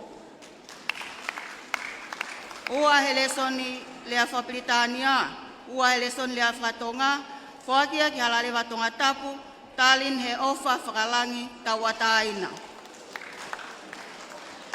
Uluaki I he lesoni fika, o Foakia ki tomololo Tongatapu, taisia talangofua ki he langi kolo. Ua he lesoni fika, uluaki he leson lea whakatonga. O Foakia ki holopeka mo maufanga Tongatapu, ya whatai mo manu Tonga. Tokotaha nganga leleitaha ye kalasko ini, o Foakia ki mo ngā one mo ngere ia halalewa Tongatapu, sisfa kaipo uri. I Form 5R, o tokangai kina kalasko ini e Mrs. Whakalanutahi. O loaki eleson lea whakalotu, o loaki eleson lea whapilitania, o loaki eleson lea whakatonga, o Foakia ki hawhewa sopu mo mataika Tongatapu, o feina meilangi Prescott. Ua helesoni whakalotu, o Foakia ki ne iafu talau wawau, nofo veitongo kia ana fuspala watahausi. Ua helesoni Inglisi, O Foaki ki havelu Tongatapu, milika sisi moilolo tunga. O luaki hele soni fika, Foaki ki ne yafu Talafo'ou, te mo mataika Tongatapu, anau ki esina one. Ua hele soni fika, Foaki ki faatumu fasboyafi, me hala kausela, Tongatapu ki entrim po oi. Ua I hele soni lea whakatonga, o Foaki ki maufanga Tongatapu, moneata faosfolau. Tota lunganga lele itaha ke kalasko ini, o Foaki ke ne yafu wawau, Talafo'ou mo mataika Tongatapu, anau ki esina one. I Form 5I, o tokangai kina kalasko ini, Miss Betty Quentolina Hako, Luaki ele soni whakalotu, o Foaki ki maufanga Tongatapu, Ia Maria lo salio I fonua eiki sa Patelesio Latu. Ua hele soni lea whakalotu, ua hele soni lea whapilitania, o ave ia ki popua Tongatapu lo mantisi loni. Uluaki le soni lea whapilitania, uluaki ua I he fika, ua I hele soni lea whakatonga, Foaki ki vaipoa matafonua whatai Tongatapu, siu fisipuna. Uluaki hele soni fika, uluaki hele soni lea whakatonga, o Foaki ki havelu Tongatapu, Maria nive asi vea.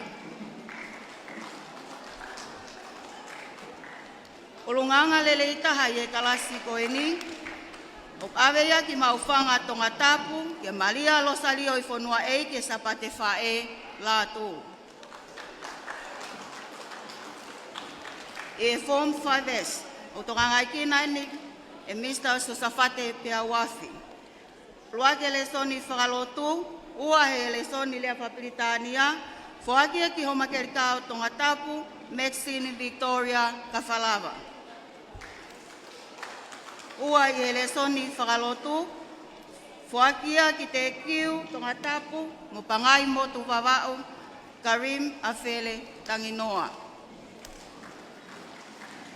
Uluaki ele soni lea whapilitania, o Foaki ki maufanga Tongatapu, Silvia ulu ki lupetea fotu.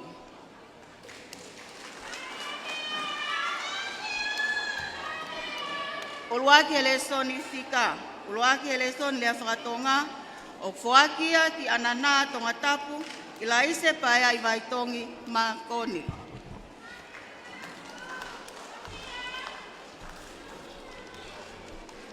Ua I ele soni fika, o Foaki ki o waka o ofu wawau, ni wa toputapu mengere ia Tongatapu, kia Francis Punou kia Maria I muanikau taulua. Ua I ele soni lea whakatonga, o Foaki ki pei o manu mataongo, hufanga lupe, funga whawa maufanga Tongatapu, kia anawaka.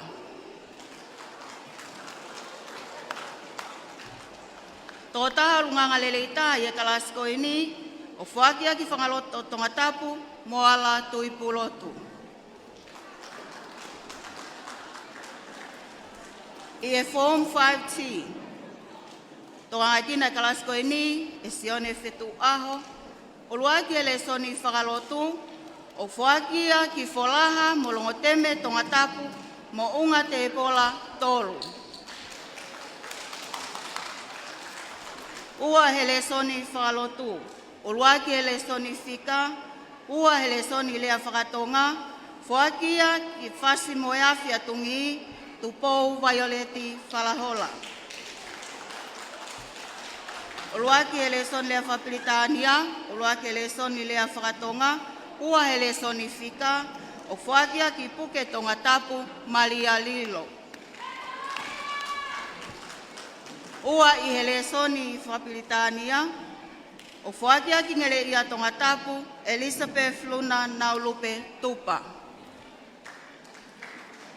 Ko tō taha urunganga lele taha I he kalasiko ini, o Foaki ki angaha Ewa mo pea Tongatapu ia Visesio Lopeti.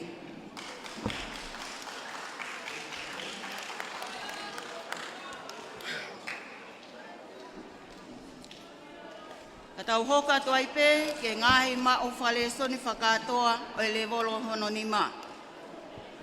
Oluaki helesoni whakalotu. Oluaki helesoni biology. O Foaki ki hawhewa, hapai, sopu mo mataika Tongatapu o feina me langi Prescott. O pale koe ni o Foaki tunga hianga lelei. Ai guest prize pangatea o family la lokasia hivawa. Pia moe ofa mea ke somsiare koe panga etea. Ua helesoni whakalotu, ua helesoni Ingilisi, uluaki helesoni computer, most improved e science, o Foakia ki hifo ni Tongatapu, mo maufanga Tongatapu, Maria Gabriel Adelaide Belina Kaihea. Uluaki helesoni Ingilisi, o koe Foaki e pale koe ni, ko me aufa ke somsiare ko pangaiteau. Uluaki helesoni siokalafi, koe Foaki me aufa ia Ana Maria Folamoeloa koe tupou, koe takso tau tahaiva hiva wha, mo Nikola tupou taks e tau wanoa tahaiva. Pia moe pare paanga e te au me ex-students noa tolu noa hiva, o kaukiai pa mo uluaki elesoni siokalafi, most improved elesoni biology, o averia ki matapa o fatungakoa feletoa, toloa mo maufanga Tongatapu, ya loseri analisa Genevieve Tausinga. Uluaki elesoni fika, pare ni o Foaki e haatau tolo AFC hiva fitu hiva walu, ke guest prize pangateau. Uluaki he accountingi, elesoni koe ni o kai ai mahangai, uluaki elesoni ekonomika, pia uluaki elesoni sainisi, katoa ngai pale koe ni Foakia e ke somsiare ko takpanga teau, o aveia i lofanga kolovai, longoteme mo folaha Tongatapu, Amelia Melinda Vaihu.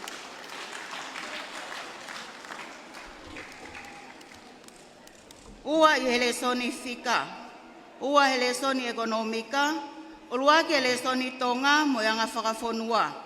Uluaki helesoni lea whakatonga, uluaki he accountingi i mahanga ia mo totaha ki mua, aia koe sponsor ia e o kātau tolu AFC hiva fitu hiva walu ko cash prize panganima noa, o ave ia ki lei mātu a vavau, e weiki vai kopuna sila pelua, ya Maria Makeleta Alakoka Orie.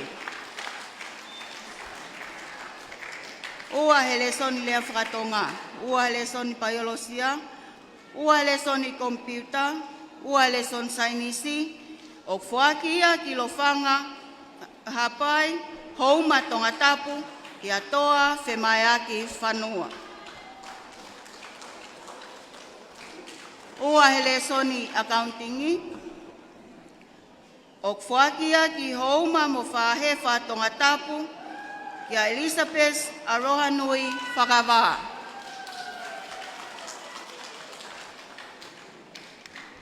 Most improved i helesoni lea whakalotu, o aveia ki nukunuku mo popua Tongatapu, ia whamaile whaukafa.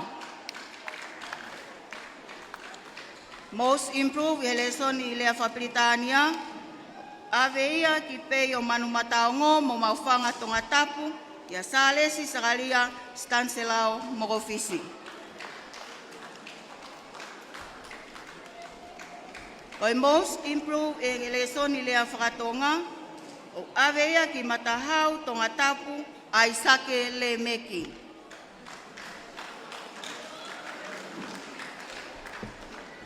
Most improved i helesoni accountingi, o aveia ki okoa mo fasmoyafi Tongatapu, titaen Rosemary Tuifua.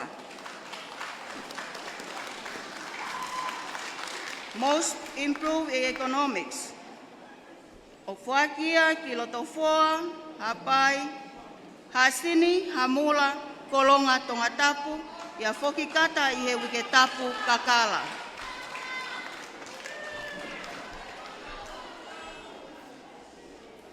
Ko e ua i he lesoni si o Kalafi, o Foakia ki Holopeka, Hapai, Maufanga Tongatapu, Fatai Moimanu, Tonga.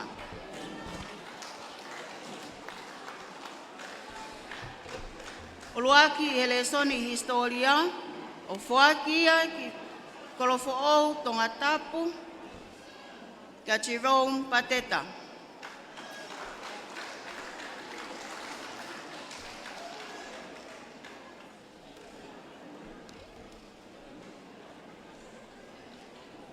Koe most improved i he lesoni si o Kalafi, o Foakia ki Mounga One, Mongele Ia, Tongatapu, kia Sisfa, Nena Seafu, Kai Po'uri.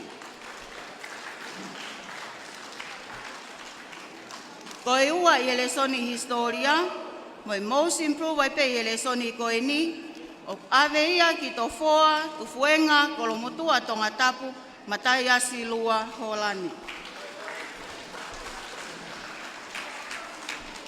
O luaki he lesoni home economics, ua he lesoni Tonga, mo yanga whakafonua, most improve i he computer, most improve i he fika.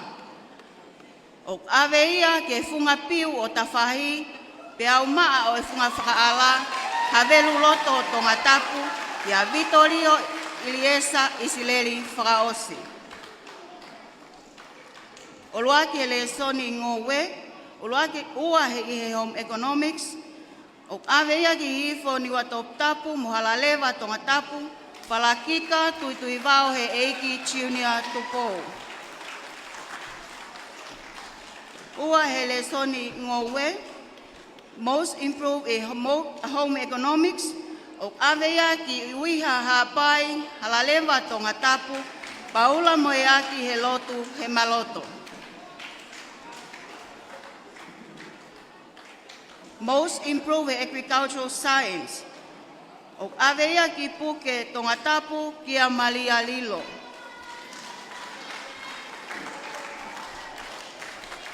O luaki he industrial arts, o ave ia ki Kolomotua, kia Veronica, Loimata na Maria Natalia Tuita, pale koe ni koe gift voucher of 100 paanga from the Pacific Timber and Hardware. Ua i industrial arts, o ave ia ki Tulau Tongatapu, kia Toa, Junior Kaufusi, koe pale pe moeni koe Foaki a gift voucher of $100 from the Pacific Timber and Hardware. The most improved i he lesoni industrial arts, most improved i lesoni lea tonga mo yanga whafonua, o ave ia ki Waipoa ni Tongatapu, matafonua, fatai Tongatapu, siu fisipuna, a gift voucher of $100 paanga from the Pacific Timber and Hardware.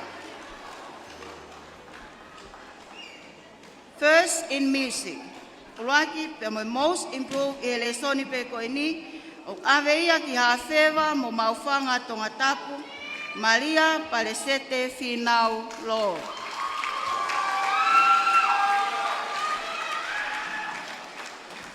Koe ua i lesoni musika, o ave ia ki vai ko ni toa, Kolofo'ou, Halatui, Mopuke, kia tupou o nesi.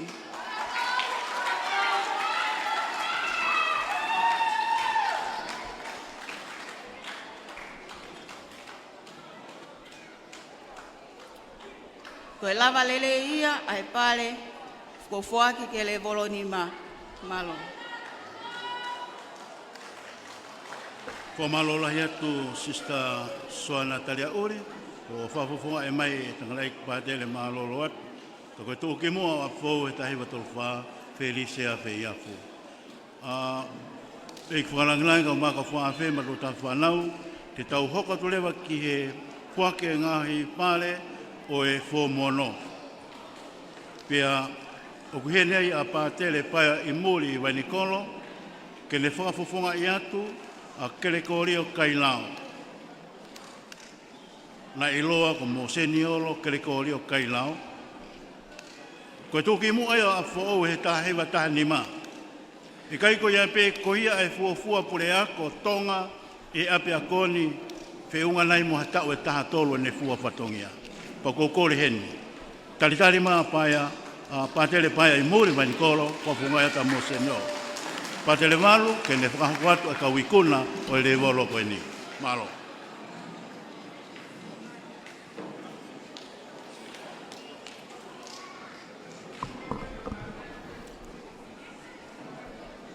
I sea whalanglangi, ku wemua ke u whatulo atu, hoko atua e ngahi pare ma e whomono.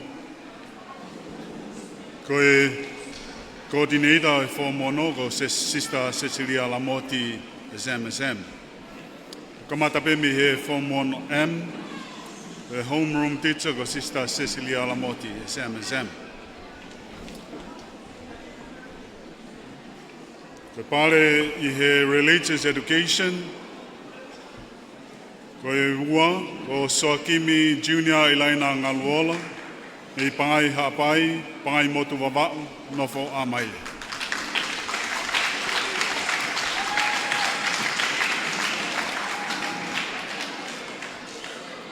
Ko Uruaki he religious education, ko Latu, koloki hakau fisi maire, nei haateiho, mo homa kerikau. Ko prize, te mo guest prize, me a patere lutoviko orie SM. Second in English, ko Grace Taufa me maufanga.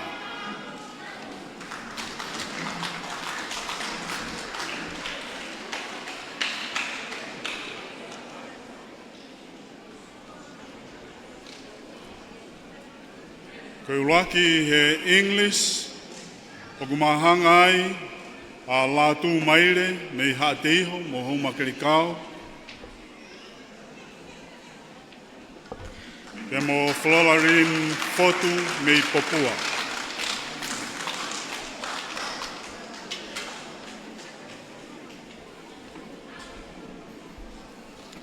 Ye mathematics. Second in mathematics, o Saverina Tupou mei funga mapitoa, vai malo alo italau mea mabaka.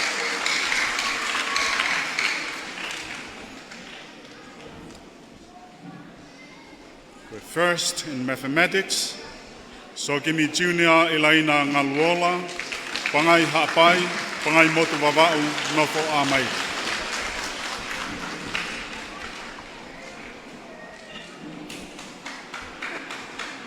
Ko urunganga leleita he kalasko ini, Foaki kia veisinia ngano I whare ataongo whahiua, me utulangi waka, o koa me afu, pangai motu wawau.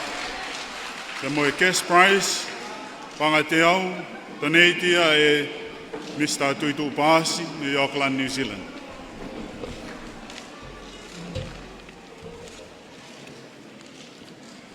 A hoko ki he Form 6A, a homeroom teacher ko Mrs. Kaloni Kakala Havili. I he religious education, second prize goes to Ane Magdalena Mahe, Utulau, Apifo'ou, Waikopuna, Tongatapu.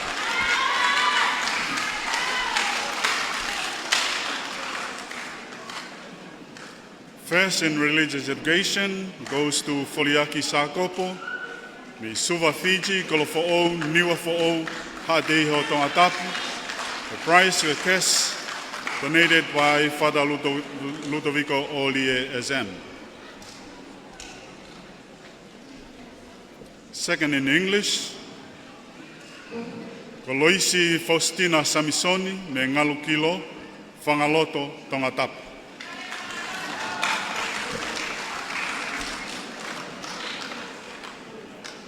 First in English, o Foriaki Sakopo, me Suva Fiji, Apifo'ou, Niuafo'ou, Hateho, Tongatapu.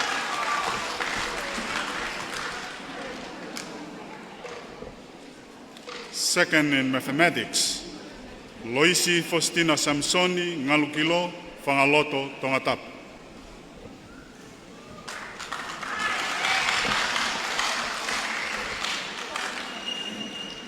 First in mathematics, Patelesio talamei pulotu le noa kotilia tahi, le vaipoa ni o Tongatapu, wheremea hapai, utu lau, le vaiko puna Tongatapu.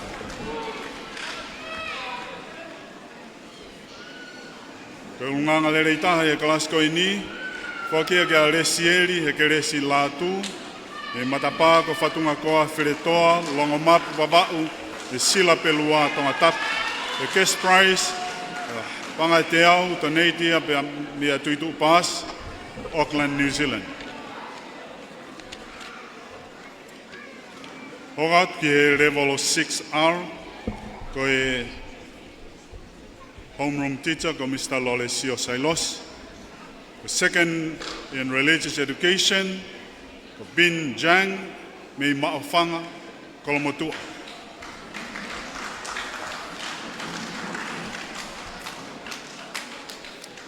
First, in religious education, ko kesaya ofaloto me lotolangi lopet, ke me fas moeafia tungi, the prize, ko e cash prize toneitia e fata Ludovico o l'ISM.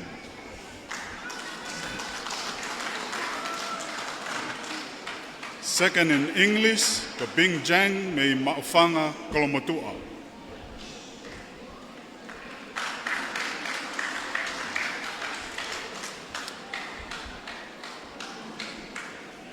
First, in English, ko Tian Vera Tongamoa be me whangalot.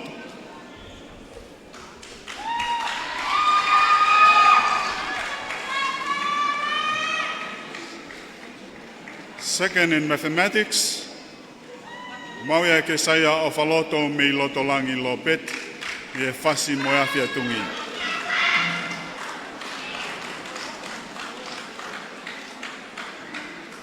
First in mathematics, o William Yongosia me matahau.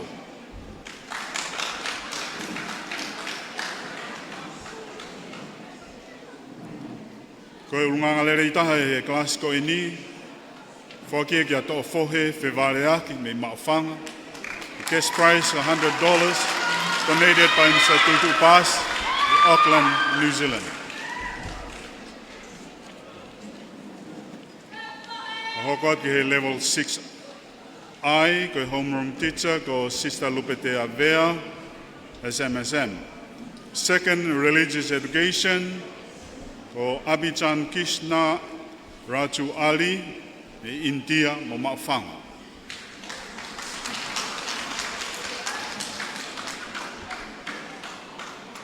First, in religious education, ko Pomanavaka, Meifanga, te mo Haateiho, prize, the cash, donated by Father Ludovico o l'ISM.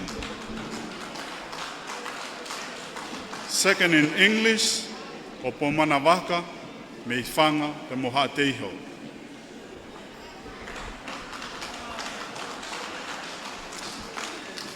First in English, Mele Pisila Kiri Takai, me Yangaha Ewa Haato'u pe mo Houmakirikau.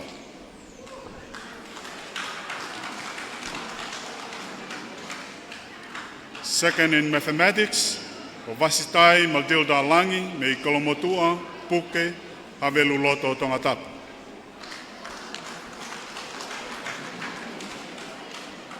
First in mathematics, o Lose Hoko, me Kotu, mo Pātangata.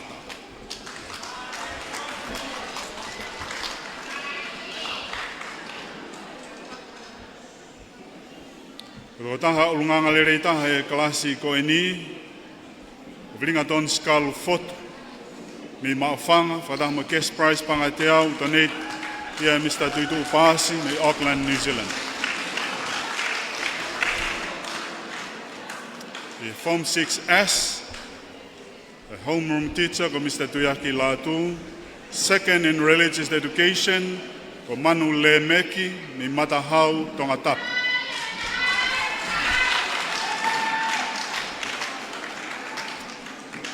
First in religious education, Kolisi, Finau, ulua ki ui ke erimi, afu kai po uri, me ha ano, kotu, haapai, halarewa Tongatapu, me kes, prize, me whadalutoviko o SM. Second in English, ko lupeolo, matakaiongo, me maafanga Tongatapu.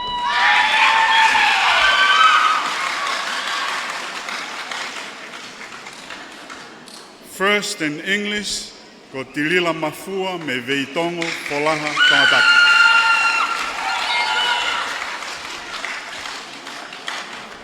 Second in mathematics, ko manu le meki me matahau Tongatapu.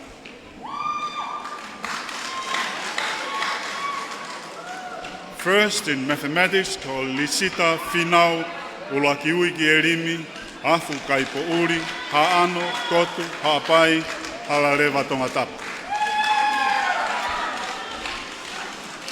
Ko e unganga lere itaha I he kalasko ini, Foaki ki a saketa makereta seletute tui junior tubou. Ma cash prize panga te au, donate e Mr. Tuitu Paasi me Auckland, New Zealand.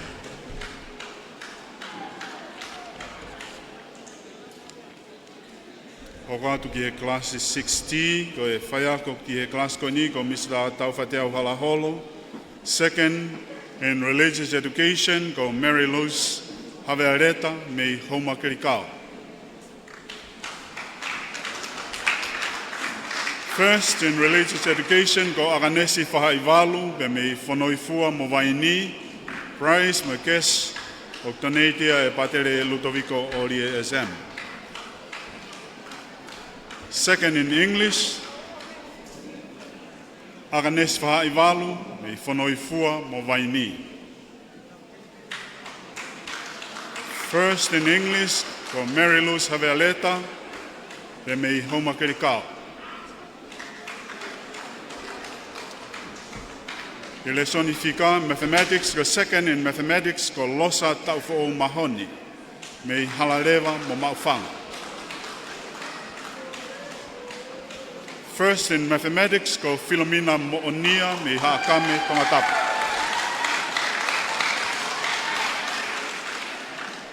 Ko tō taha ulunganga lere taha I he kalasko ini, o kafo atu Nuku'alofa sikalu me maufanga, the cash prize panga te au tanei tia e Mr. Tuitu Paasi me Auckland, New Zealand.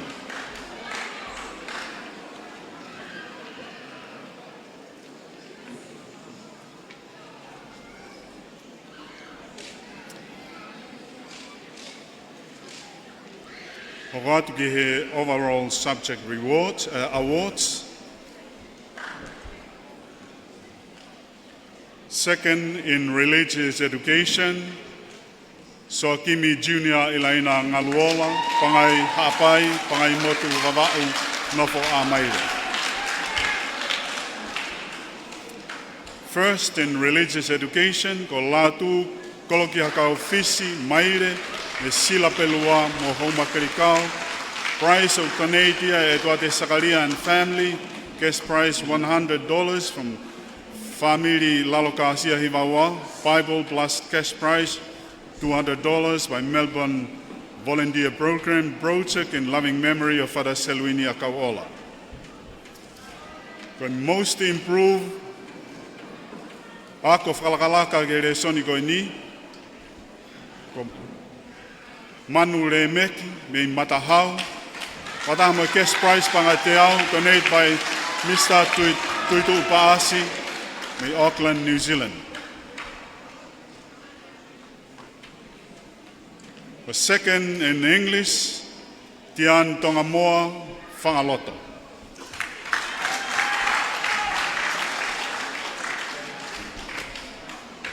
The first in English, ko Latu, Kolokia Kaufisi Maire, e Sila Pelua mo Homakerikau. The cash prize $100 from IVCR. Cash prize Pangateau from ex-students in 2003, get Wanoa Nohiva. A trophy donated by Eseta Vea me Australia. Mahanga I he Inglisi alatu Koloki Hakaufisi Maire pe mo Florina Fotu me Popua Okay, cash prize pangai Wangiao, donated by Mr. Tuitu Paas, me Auckland, and a trophy donated by Esetavea, me Australia.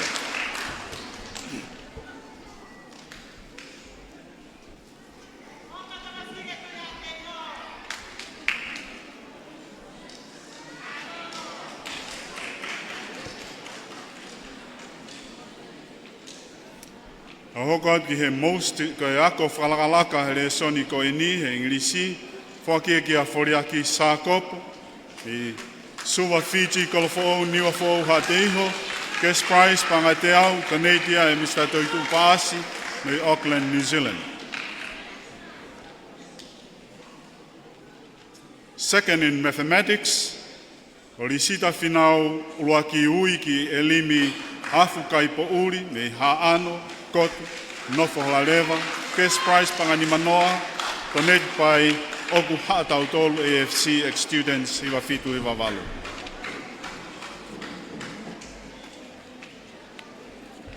First prize in mathematics, o Soakimi Junior Ilaina Ngaluola, e Pangai Hapai, Pangai Motu Vava'u Nofo Amaire, Cash Prize Pangai Wangiao, donated by Hala Fatima ex-students Hiwafitu, Cash Prize Pangateau, donated by Okatautolo AFC, ex-students Hiwafitu Hiwavalu. Most improved student ko Maria Selui me Veitongo, ko Cash Prize Pangateau, donated by Mr. Tuitu Paasi, Auckland, New Zealand. Second in biology ko Tupou Kakala Fifita me Homakerikao.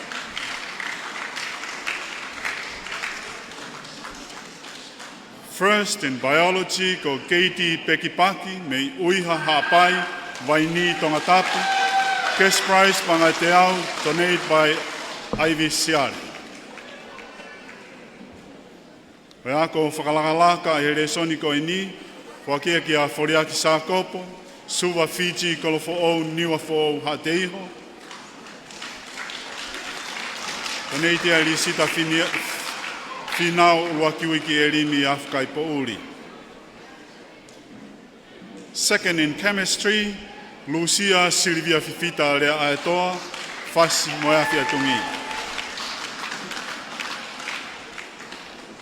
First in chemistry, ko Tupu Kakala Fifita, me Homakerikao, a scholarship, $1,000 for next year to continue from 7 in Apifo'ou, donated by Mr. Tuitu Paasi, in loving memory of Father John Bonato. Weako whakalakalaka he resoni ko ini, o Foaki ki a Ane Magdalena Mahe, me Utulau Kolofo'ou, Waiko Puna Tongatapu. And the Cash Prize Pangateau, donated by Mr. Tuitu Paasi, me Auckland, New Zealand. Second in physics, Leslie Telua me Longomapu Vautu'u. First in physics, Gian Graham Jiang me Tuanekivare Vava'u mo Havelu Tongatapu. Weako whakalakalaka here soni ko ini, o Foaki ka Kas Tanti Halaholo me he Waiko Puna Tongatapu. Cash Prize Pangateau, donated by Mr. Tuitu Paasi me Auckland, New Zealand.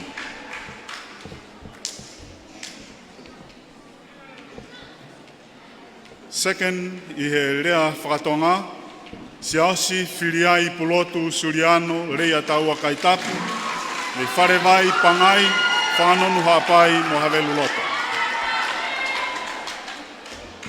Uluaki he Lea Whakatonga, o Soakimi Junior Ilaina Ngaluola, me Pangai Hapai, Pangai Motu Vava'u, Nofo Amaire.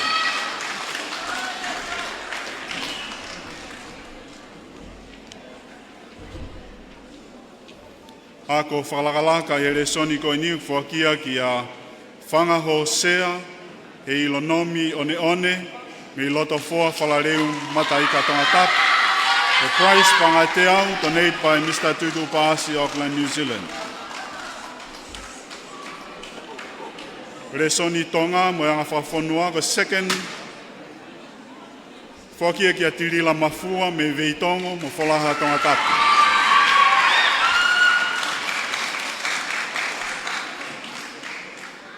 Loa ki re soni tonga mo anga whafonua, Foaki a risita Finau, loa ki ui ki erimi afu kai po uri, ha ano, kotu, ha pai, halarewa Tongatapu. Ako whakalakalaka here soni koe ni, Foaki e kia Henry Vaihu, mi folaha longo teme Tongatapu. Cash prize panga te au, donate by Mr. Tuitu Upaasi, me Auckland, New Zealand. Second in accounting, ko Saverina Tupou, mi e funga mapitoa vai malo, alo i talau ne akwawa.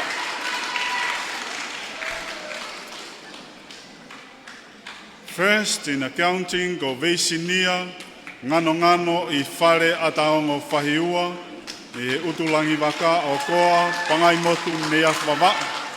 Cash prize panga te au, tonetia e aivisiare, Cash prize panga ni mangeau, we donatea e Felice Tavo in loving memory of Father Michael Cross SM. Ko e ako whakalakalaka I here soni ko ini ko Amelia Lee and Celia Kaitapu me Haveluloto. No cash prize panga te au, donatea e Mr. Tuitu Pass me Auckland, New Zealand. Second in economics, ko Amelia Lee and Celia Kaitapu me Haveluloto.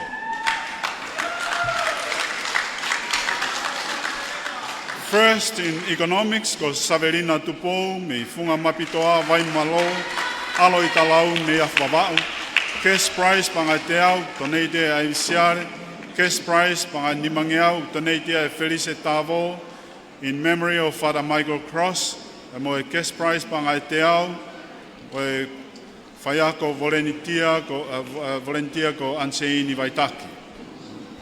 Whaiako whakalakalaka he re soni koe ni, o Foaki ake Eman Patul Shah, me maafanga, e cash prize panga te au, donate e Mr. Tuitu Upaasi me Okalani. The ICT mo computing studies, second prize goes to Sokimi Ilaina Ngaluola, pangai, hapai, pangai motu wawau, nofo a maire. First goes to Latu, koloki hakau fisi maire, sila pelua, homa kerikau.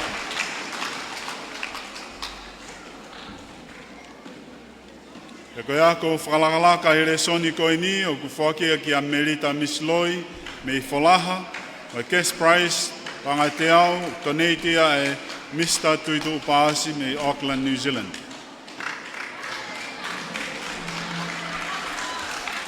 Second in geography, o ku Foaki ki a Lemek, ki a Manu Lemek, me Matahau, te mo e cash prize panga te au, donatea e Ana Maria Flaumoloa Tupou, ke taksi e Taiwaiwa Wha, e Nicola Tupou, ke taksi e Waftahiwa. First in geography, ko Latu, koloki hakau fisi maire, me sila pelua, homa kerikau, the trophy plus $200 donated by Melbourne Volunteer Program Project in loving memory of Cecilia Wharemaka Bell. Koe ako whakalakalaka ere soni koe ni, Foaki ki a Elizabeth Mahe, me I utulau, Apifo'ou, mo e vaiko puna. Cash prize, panga te au, donate by Mr. Tuitu Upaasi, me Auckland, New Zealand. Second in history, ko Katie Pekipaki, me Uiha Vaini.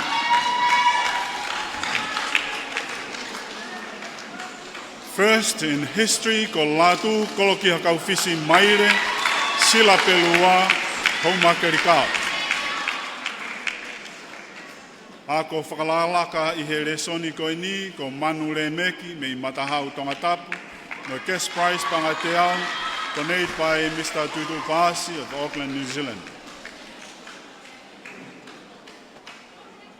Ye musika, ko second prize goes to Te Vita Fetu'aho of Te Ekiu Tongatapu.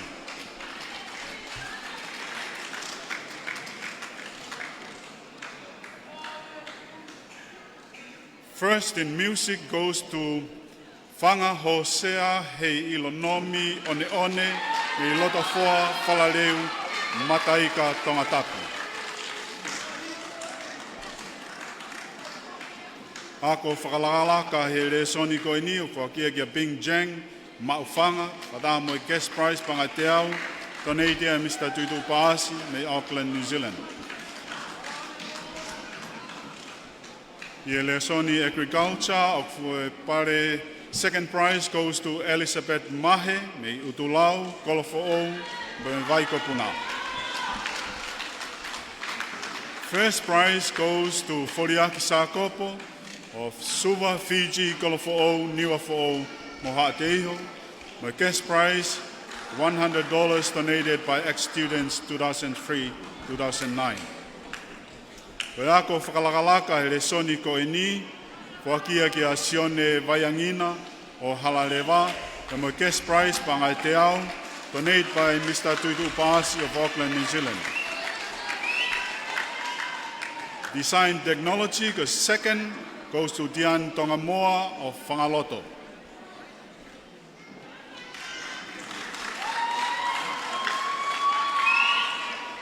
First in design technology and food technology, oku Foaki ki a Filomena Monia o Haakame, whatape mo e cash prize, pangai wangiau, donated e huelo koula e lalakasia, e chapter Tonga.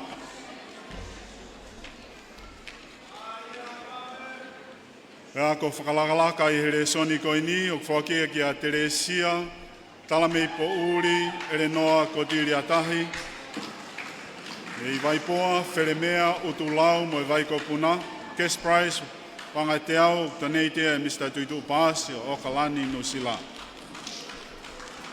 The industrial arts, second goes to Henry Vaihu o Folaha, Molongo Teme, o mea ofa vausia panga te au, donated PTH.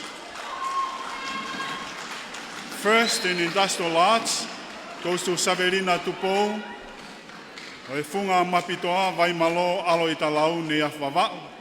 O mai mai awha pangai te au, Foaki e PTH. O taha ako whakalakalaka le soni ko ini, Foaki ki a Felice Mosese Fong Junior Waka, o La Paha, Kolonga, nofo he pei o manmataongo, mo cash prize pangai te au, donated e Tutu Paasi of Auckland, New Zealand. Malo abito.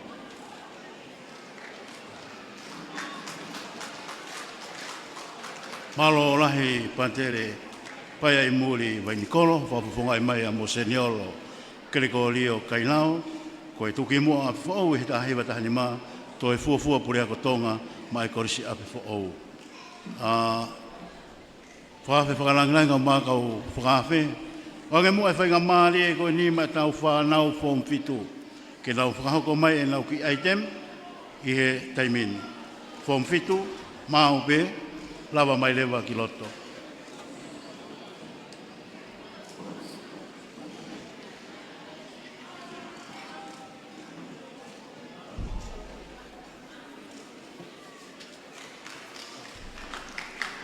Taritari mai e tau whanau form fitu, koe nau item whakao sene ma ki tau tolu, Iho nau teunga ko, ki mo ai nau tui mai ai teunga au Kolisi tutuku a pongpongina.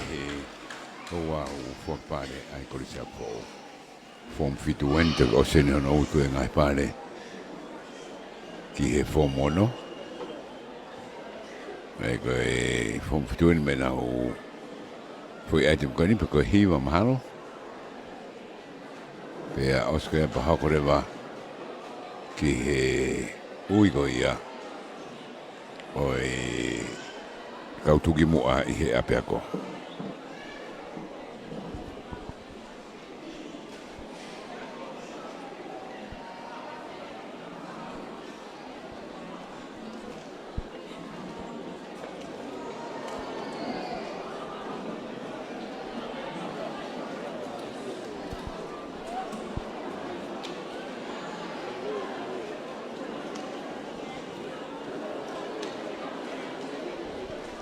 Ki mapo heo ke matanga he taimeni ngai mātua. Pika na tolo si ui hana ngai pare. Ka ve mo family ka ta whanau. Ko ngai ka ngā me be ape a kong nau heni he be ben. Kei tatale le te mo tol kau kustoko ia. Mei murina mo kau mai ko ia. Ki he programa ko ni. Ka mre se taingi ken bela.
Ko malolahi ki he whanau form fitu, pia moe hiwa ko nau tatau mai aki ki he tau koeni ke Kolisi Apifo'ou.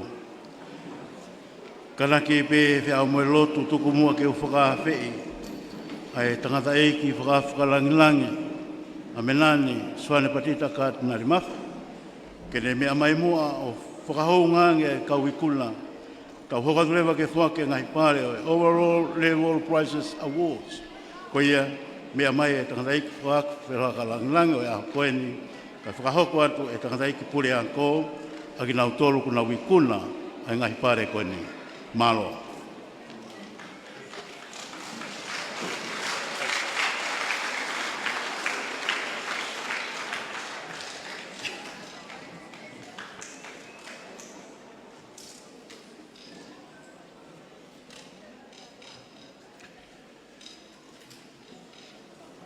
Ege piko po, tasi so tonga mo niue, whamapopo ne ngā ue, o e kātoanga a koeni. Nā tolo ne ngahi tūki mua, i ngahi re volo.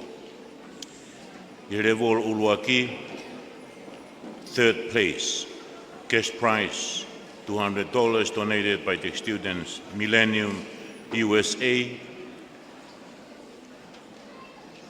Second in English, 95.8%. Second in mathematics, 84%. Second in science, 70.6%. Aveia ki whangaloto, maufanga ba mo Nusila, Chloe Joy Sunborn. I patpasi mai.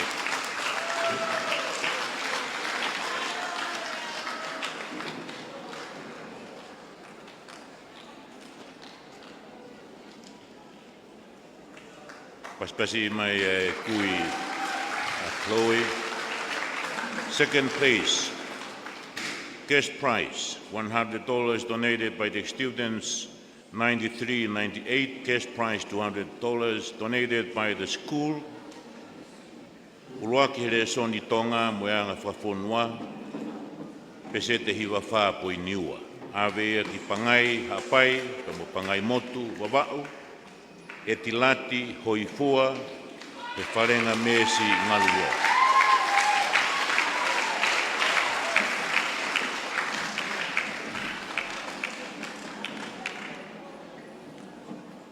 In first place, level Uluaki, Tukimoa level Uluaki, cash prize $500 donated by the school, gift shopping voucher $50 from A&A Retailer Tonga Limited. First, religious education, pesete hiwa walo poini wha. First, English, pesete hiwa ano poini ua. First, science, 85.4%. First, mathematics, 89.6%. First, music, 90%. First, lesson whakatonga, 84.8%. Foaki aki haato'u, folaha, longoteme, fongoloa, fasmoyafi, Frederick Anthony Pauli Kautoko.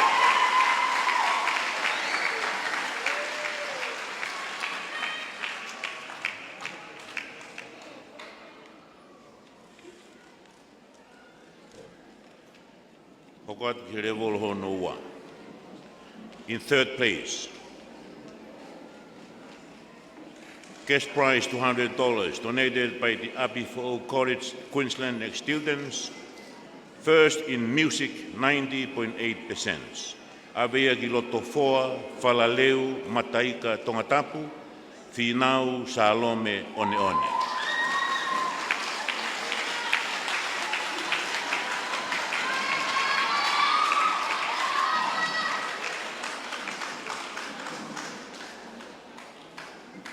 In second place, cash prize, $100 donated by students, 93-98. Cash prize, $200 from Tokone ne Kalabulalo Kasia Apifo'ou. First, mathematics, 80.2%. First, lesoni Tonga, anga whakafonua, 90.2%. Lesoni re whakatonga, hiwataha, 0.5%. Religious education, 94.6%. And third in science, 57.8%. Avegi niwa Tongatapu, Wawau, Haveru Loto, Marist, Karapandol, Ngawamo.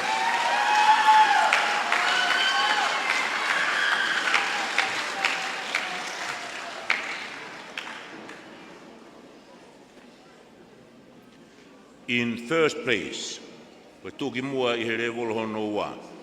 Cash prize, Pangani Mangau, Pamihe Kalabulalo Kasia Apifo'ou, gift shopping voucher, $50 from A&A Retailer, Tonga Limited.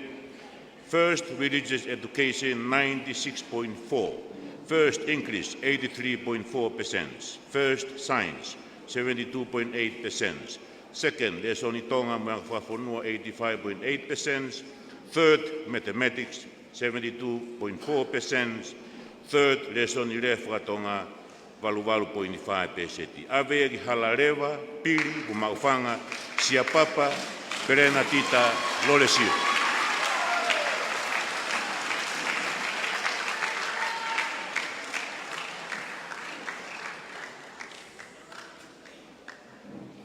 Level 3, koe tolu, cash prize, pangai wangeau, tokonia Apifo'ou College Queensland students, cash prize, $200 donated by Makasini Paini o Tuhiwa Ra Scholarship Fund, uruake sainisi ono taha poiniua, ua i he soni whakalotu, poine fitual, pesete fitual, ua i ICT Computing, pesete fitunoa poini wha, tolu accounting pesete fitu wha po niua. Ave ki niua fu'ou, koulo, whanganonu, a wha mo maufanga, tā paita, sola ki seu sarea makama.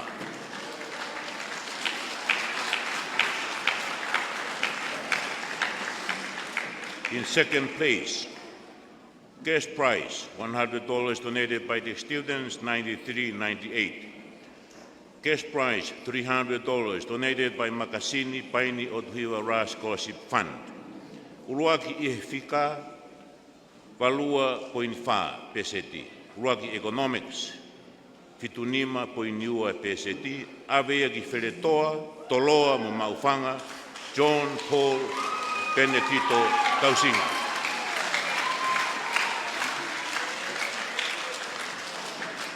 And in first place, ko tūki mua ke re volo tolu, cash prize, pangani mangeo, donated by Makasini Paini Otuhiwa Ra Scholarship Fund, gift shopping voucher, $50 from A&A Retailer Tonga Limited, scholarship school fees for 2024 from the students Millennium USA. Uruaki re soni Tonga, pesete fitual, uruaki siokalafi, pesete hiwanoa poiniono, uruaki historia, pesete valufa. Aveia ki alaki, lapaha, pangai, haapai, mohaasini, Meriana Lerea.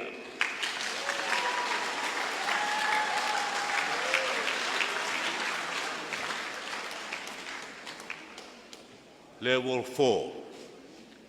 In third place, cash prize, $200 donated by the Apifo'ou Queensland students. Uruaki historia pesete o novalu. Uruaki i here son whakalotu, pesete fitu poini wha, tolu i seo kālafi, pesete ni mahiwa poini wha. Avea ki longo mo Kolofo'ou, Kaloafu Burke.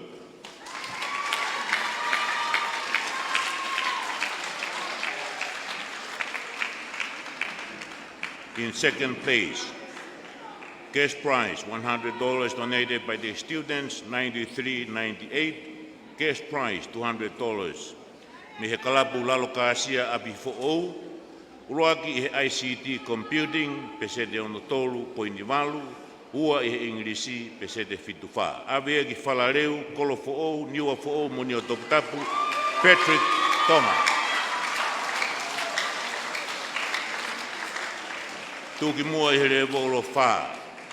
Cash prize, pangani mangeau, donated by the Maris Tennis Club and Pickleball and gift shopping voucher, $50 from A&A Retailer Tonga Limited, scholarships, school fees for 2024 from the students Millennium USA.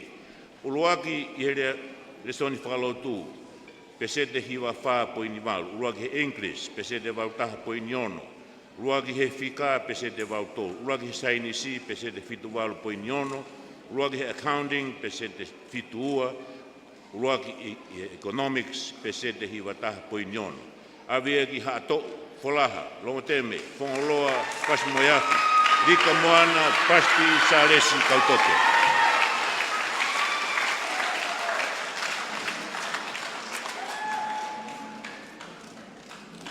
Level 5. In third place, cash prize $200 donated by the Apifo'ou College Queensland students. Cash prize $200 donated by Soane Vahe in loving memory of Keremete Vahe. Uruaki i English, pese de fitu wha po ini wha. Uruaki he sio kālafi, pese de vautaha po ini ono. Uruaki tolu i he whika, pese de ono fitu po ini ua. Tolu i he biology, pese de ono ono po ini ono. Awea ki wheretoa, toloa mo maufanga, Loseri, Annalisa, Genevieve, Tausinga.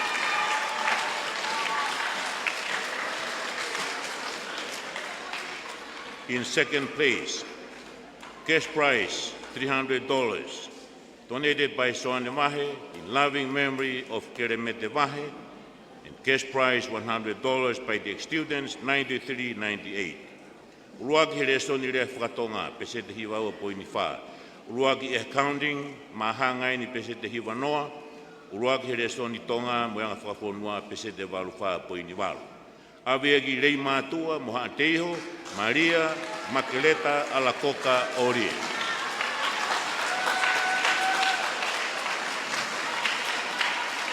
Tukimua, for level 5, cash prize, $500, donated by Soane Vahe in loving memory of Keremete Vahe. Gift shopping voucher for $50 from A&A Retailer Tonga Limited. Uruaki i he whika, pese de waluhiwa poiniono. Uruaki accounting, mahanga, pese de hiwa noa. Uruaki economics, pese de walutaha. Uruaki i he science, pese de fitunima poiniwalu. Aveia ki lofanga, kolovai, longoteme, kolaha, Ameria, Melinda, Vaihu.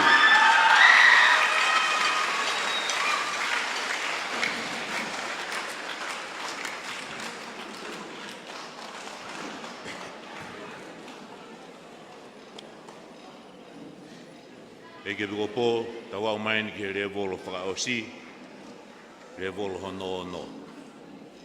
Tūki mua, ki revolo koeni, second one-up ki he tax o Kolisi.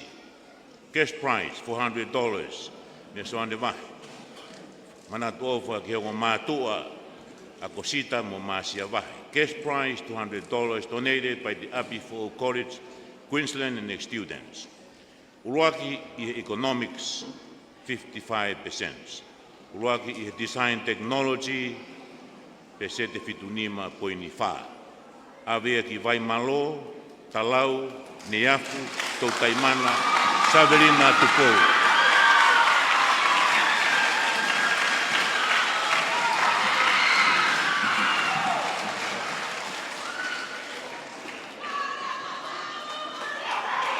In second place, first runner-up, Pangai ono ngeau, manat ofa ki hongo mātua, family vahe a kosita, mo māsia vahe, Foaki am hitarei ki tā soane vahe. Cash prize, $100 from students 93 to 98. First in mathematics, 55%. First, lesoni rea whakatonga, 81.6%. Awea ki pangai, mo pangai motu wawau, Soakimi, Junior, Ilaima, Naua.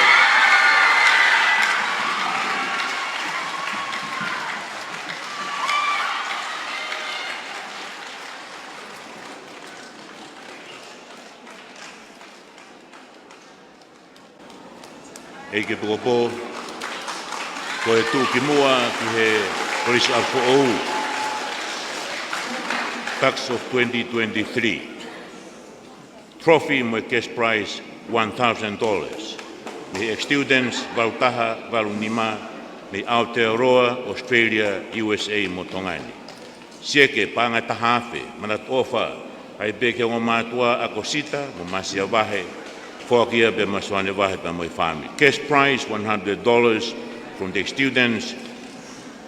Wafe mātolu ki wafe māhiwa. Voucher shopping $200 from the Friendly Island Bookshop. Gift shopping voucher $50 from A&A Retailer Tonga Limited. Uruaki i English 82%. Uruaki i son whakalotu 91.6%.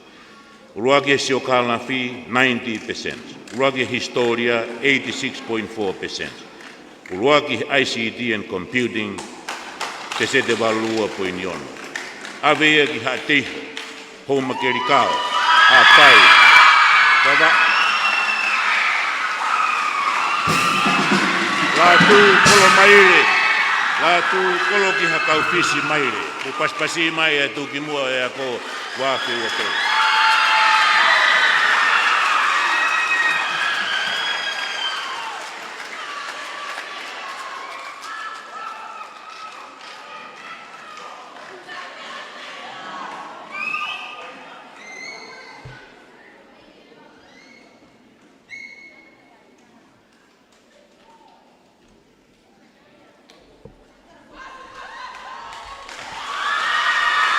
Malo.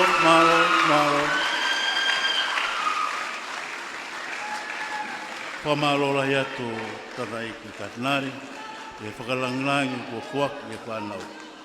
E he taimini, te o whakawhi i lewa ai tō ki mua o e tanaki ai katoanga Foaki pare o e ta oni, ke ne lama mai, whai e lea.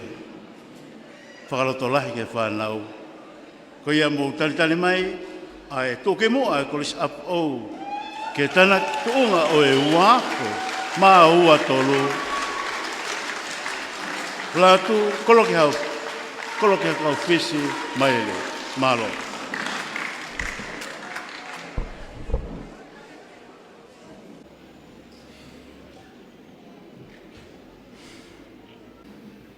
Tapu me awhio e taha mai, ne awhio tau tō Tonga. Ouau e pure me malohi, ki tā pua i pio no wafa.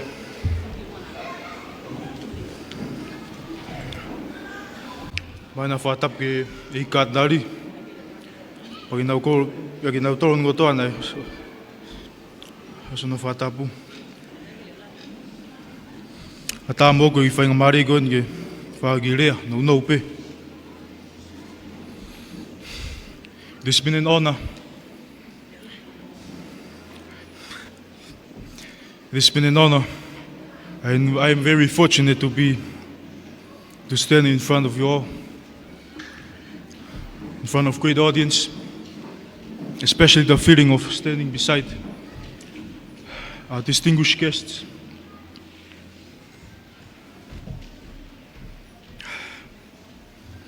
The feeling right now, I feel like I'm standing in the field. I'm standing on the shoulder of great warriors who come before me. It's been an honor. Above all, I want to thank the God Almighty, because I firmly believe that the gift of mental power is granted from the God Almighty. And there's no doubt that wisdom is indeed within us all. I would like to express my deepest appreciation to my beloved teachers.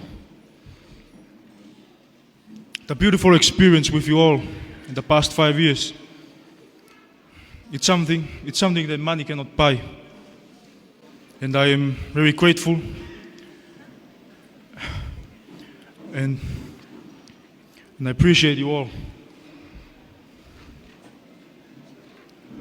I also like to express my personal gratitude to my family, especially my mother, to every family member of mine in different places. Behind my success, behind every sleepless night, there's always a family. There's always family with constant support who always support me to be able to persevere and to be able to strive for adversity. And there are no words to express that feeling, but grateful. I feel grateful for helping me throughout this year. For my fellow students, you did quite well. And I believe that the gift of mental power is within us. And every student possesses that capacity, the potential to be able to change and to earn that wisdom granted by the God Almighty. I believe that you have the potential, the capacity, and I have witnessed the capacity of courage among my fellow students this year. And although some weren't aware of that, there's more to them than meets the eye. Ko ia I matai tā whanau, ska muiaki. Ko e ngaru tū peki rea koe ni, me whaamu I loto, ki hoko I ki lava mea koe ni, o ki whaloto lahi. Ko ki shipping a manaki, kia ti motou, mato e tai whanau, ko i koe whanau ako. He koe tai malawau, malawa ia kia ki nau tolu whenga. Pe ko rea ia Alexander the Great, o Alexanita ko lahi. Ko tai malawa ia ki nau tolu whenga. Pe koe moto i mo i ku whai whenga ako. Taha ko toa whie i kuna. Ko kia taha whie fōi whenga tāge i kuna. Pe ko whamarati kia ni mo tolu whani mea Apifo'ou. Whamalo atu ki. Whamalo e ofa atu. Whamalo e ofa mo e te tangata rerei. Pega au ka taimi te wausia e taumua e wako. Te tū ka iwi, mo veke. No whaatari e whaatangi a piako weni ku ofai. Lewe malanga, tu ofai ki atu.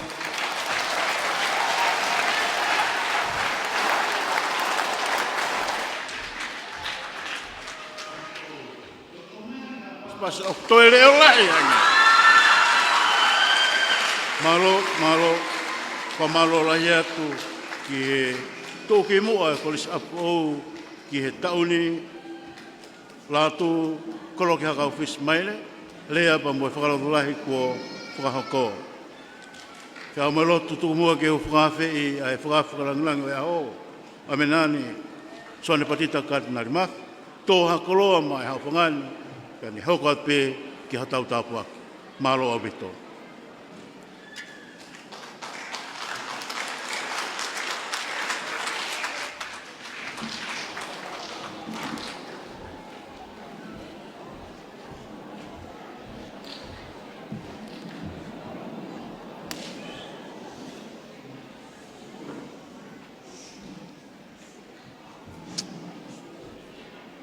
Tapu ki he awhio e tae hā mai, ko e ki o tuahe taulo Tonga.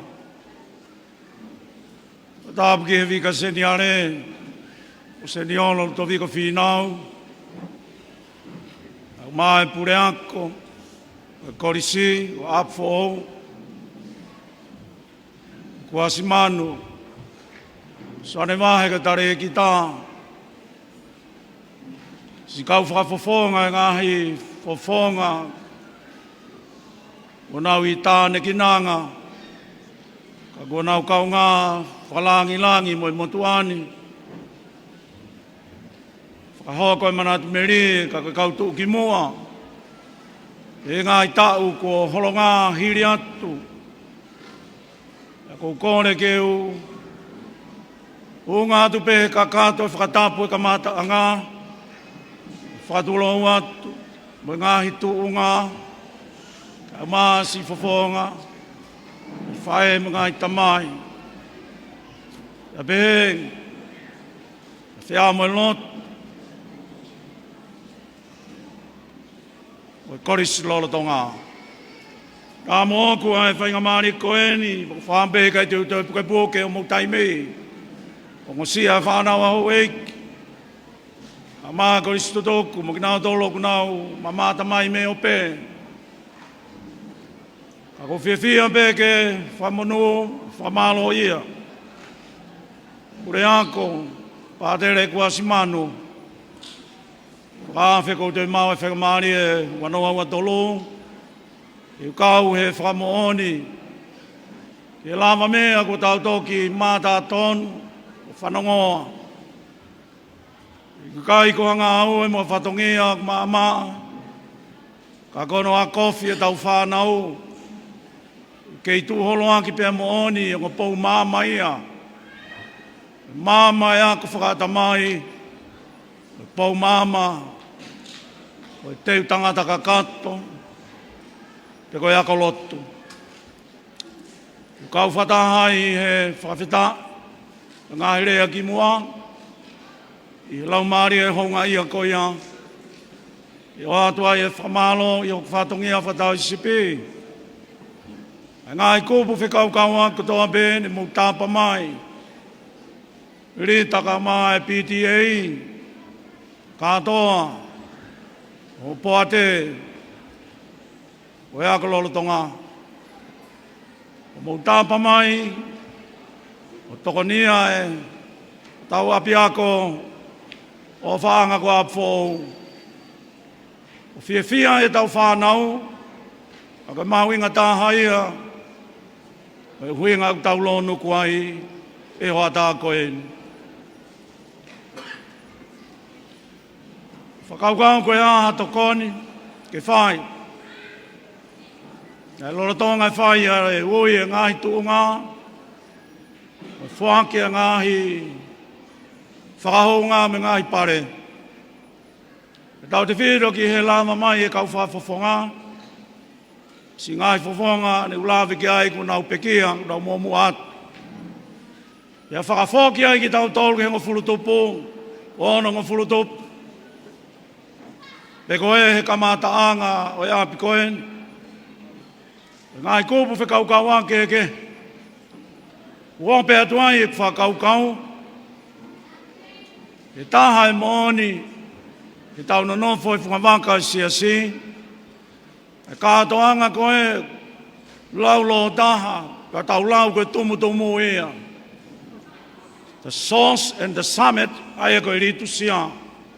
I ritu sia e whawhonga si a si. Mo lawe i mo mea. Koe kātoanga ia. Hui kai ko ki nau tolpe. O nau i he malu e tempare. Whaianga lotu. Ka ku kau ai nā mo loto he wani. Nā mo whai toka. Nā mo i kau angela ho site e langi. O nau whākata hai. Mo i sino hā mai lo lotonga. Ai kui koe si asi. E ne kātoanga tumu kui. Koe ritu sia. Iau pehepe tau kātoanga ui tuonga. Mo i whake ngai pare. O tau kau whakata mai ai. Ai koe ku hue kina. E lau pe toko lahi koe kātoanga pēni. O ku lau ai e whangi kolo tupuanga. Pe ka pauna te tupu pe pikinga. O ku fitu pe honga fulu. E lau kotoa mai. Ko sione mo mere. Me nuku he tulu pe la paha. Pe te fisi. Ko e tau kau kātoa ia. Pe kono hinga ia. Fie lawe ki ai. O ku ke henga mau pe. Ko kai e whahao fuai. Ke ai pē tau rea tonga koe whare ia tāma. Koe taim pēni whanau mo mau inga tahai. O mau os whakalaka atu ki mau tolu. Tau te whirongi nau tolu ku ngā. Ko mau tolu eni o fu mau inga whau. Ke ohi mau tolu. E whakarea kou pē si asi. Koe teu tangata mo whewhine ka kato. Kua whiofi mai ke kui fo mau matatuani. Neongo ku tari mai ai ke i hoko atu ai whanonga. Ke whanonga koe ka nginau tolu ku tau whakakau mai he kātoanga ritu sia. Ke whakakau mai si o nau ingoa. I whakamahu inga i ho mau wako he lolotonga. Ke mau whakaamo ea i ho mau mahu inga. Huinga ia ku tāpa i ngai kup keke. Tāna ki atu ki si o mo ngahi lota whare. Re ai tau whangao iak si o tau ngahi api masiva. He tau whekaukau aki he lau maari e whakataha pe he. Tāpa mai a muri mama. O tau fia ai ko e hui peko ki mou tōru. Lahi apite ngahi makatuonga ke whai ai fia. E ko tau kotoa peku ne omi. Hangai tala noa me rie. Whakaofu, mo fo'ou. Iok tau matau, koe tāhai e tala noa, fo'ou, whamui ta. Koe me aifi fo'ou. Whawhetai e mo e whamalo, o tau whakatahataha pe mai koe whamiri e lolotonga e Kolisi, ai e kuope atu ki he tau whekaukau aki. Koe nau tapa mai koe hiko ki mo tolu whanau. Koe maa whanau e mau whanonga atu ki o mou. Whakarea e mea rea. E toi whakakau mai ai ki nau tolu, na nau kaunga ke mai mea rea koe nā. Iau kei heni, tangata eiko ia. Ui tō, si whuolonga pe, nei alu pe, tono ofe fine, whawholau mai, stoki a pas. Kok tō wako oko ai stoki. Fuanga ne rei hau pita manun tunga ane ko istokia nai whaakata he mau kalasi. Pea ki i makaka. Kakatahine ungang le lei pei. Ko ne ofa e Kolisi. En tak mea en tangata eiki. Kaka whamui mui taha pei. E wanoa ua tolo hange ko tau ko toa pe, te neu mai ngai tāpuaki, ne toi mai ngai pore, me ngai he tolo, ngai whai ngata ke. Me tala noa ki ai pure ako. Nai lawe ki ta whak mawinga ko whita o mai pe, le ripoti. O ku kaunga, he re menit mawinga i he ako anga, ka ko whakaofowhai api, ka si mea, angange pe waweni mai e tapa mai e pure anga me kau taha tokoni. Ka tau fu manafa koe mala e koe whaatoa e uhamu sai kolone, tau whi lawea ma wai pe, e kai ki mata le rei ho tau api ako. Whatawange pe hange koe, mau whanonge ne ripoti, e mata le rei u api ako e ni. Mau sai e u api ako u whangawaka koe, toloa me wao tāko u lāku maa lunga, tai lulu. Tau tolu, mau tāma kia ki tau tolu he ofki o se ni, si wha ue sia mau peko ne tōpea e uha, o kai ke mata le rei ho tau api ko Apifo'ou. Kakou tānoa ki ai, pure ako, whatawange pe, malonsi o whainga holo, tā Paula ki au Kolisi tutuku. Nau tokonia, whanau ke hingoa, makasin paini o tuhima. Ngā hingoa ke, e nau kei, kakapa mai, mo tāpa mai, e ko tau malo hinga pe ia, whalawe mau pe ki ai, ka ki aha tau fukoloa whewhe Tonga, Māko me ena kai ke whiawhi mai aha kau kolonia, koe kau whanua hau. E nao mai peo pāsi ilo koe kia tau koloa. Koe tau koloa, koe tau whekau kau aki, whetaki nima. Kan tau whanongo toa pe, e ripoti ko ia e whamo oni, e tau toki malama pe, e tau whe uhi aki, koe whetoni aki. A whia ia e tapa mawinga kau pātere, e nau kau mai. O kia e whai afo mahu inga ia. Ka longo mo ui kau pātere ngai paloki ia. E nā nau ako tutuku i Apifo'ou pe kai. Mo se ni olo fuki nei ke lana pe aku. Nei ki kau me. Tau pou po whakapou a pe. Toko ni a pe uanko kotoa pe. Ure ako ko manatu ki o mou. Kono ngā mai ngai. Ue ki si ko hiri. Kolisi tutuku. Ko miti ko ni whai. Whainga ki o tau whare lotu, ki o tau kapela. E whakalau mai o mupalani. Ai anga e whakamore. E moe makatuunga e whai ki tohi kore, na e whai ki o whakatau ke te taki lotu. Pea whai e ki whakamanatu ki a te ki mautolu. Ko miti. Ko miti. Ko e tū e taimini. O ki ai whai tuunga mahu inga heni. E ka pau e kai ke longo mo ui mai e kau tau i paloki a. E whupanga lahi koe na ku whakaha mai ke langa whaong ho tau kapela. Pa e langa ia, e tō ui. Ko tokanga. Na mo whoki at pe koe na. Whainga paanga ata tāpe ata mai e ku tākanga e whangasipi. Whakau kau i pese niti. Koe uinga e ku talanga rewa ke komiti. Ka mo o, he te utoe rea pe kau whai whekau. Hiki tō e whainga pānga koe nā, pēa hiki ke tō lahi ange, o mō whatongia te whito, ko e whawhanga e whangasipi. Whawhanga ki nau tau teu o mō malanga. Āhi ati ka ki nau tōre ngahi ako anga ko ngā wāko ai.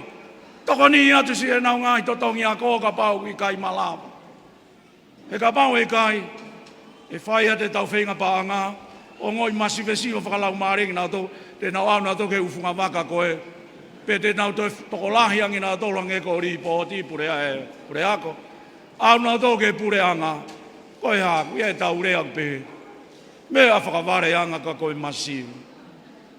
Mātua tai whanau. Kaki haku se nit.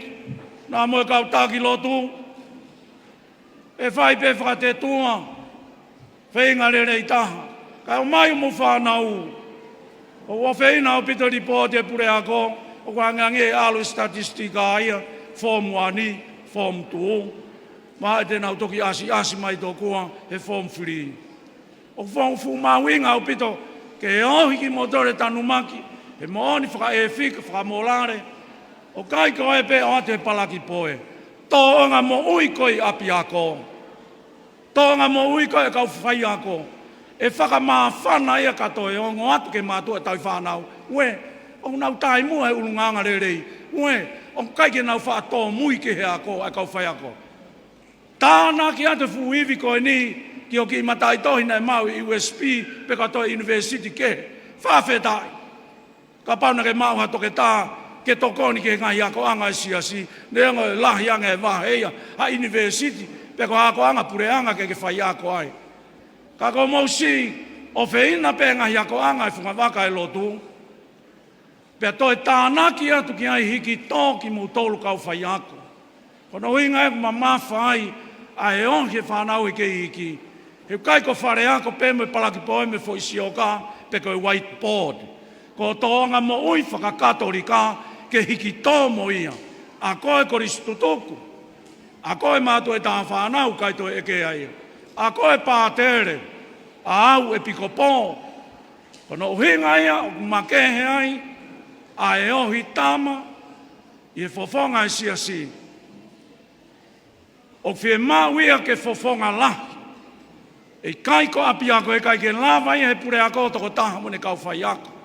Neo hono mahuinga e kamata i ako e mātua tau whanau.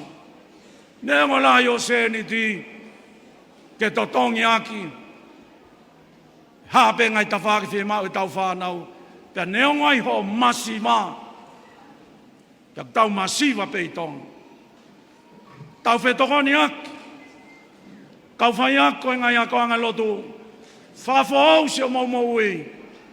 Koe tala noa ia tuku whaholo e siasi. Koe ne maa oni oni pe ne kau ngā ue. Whamore more na pehe kou maa oni oni. Kai onwa te tau maa i ko tau unaki project ria pe koe ui. Ke whamaa oni oni i koe. Pea e mana i koe ia.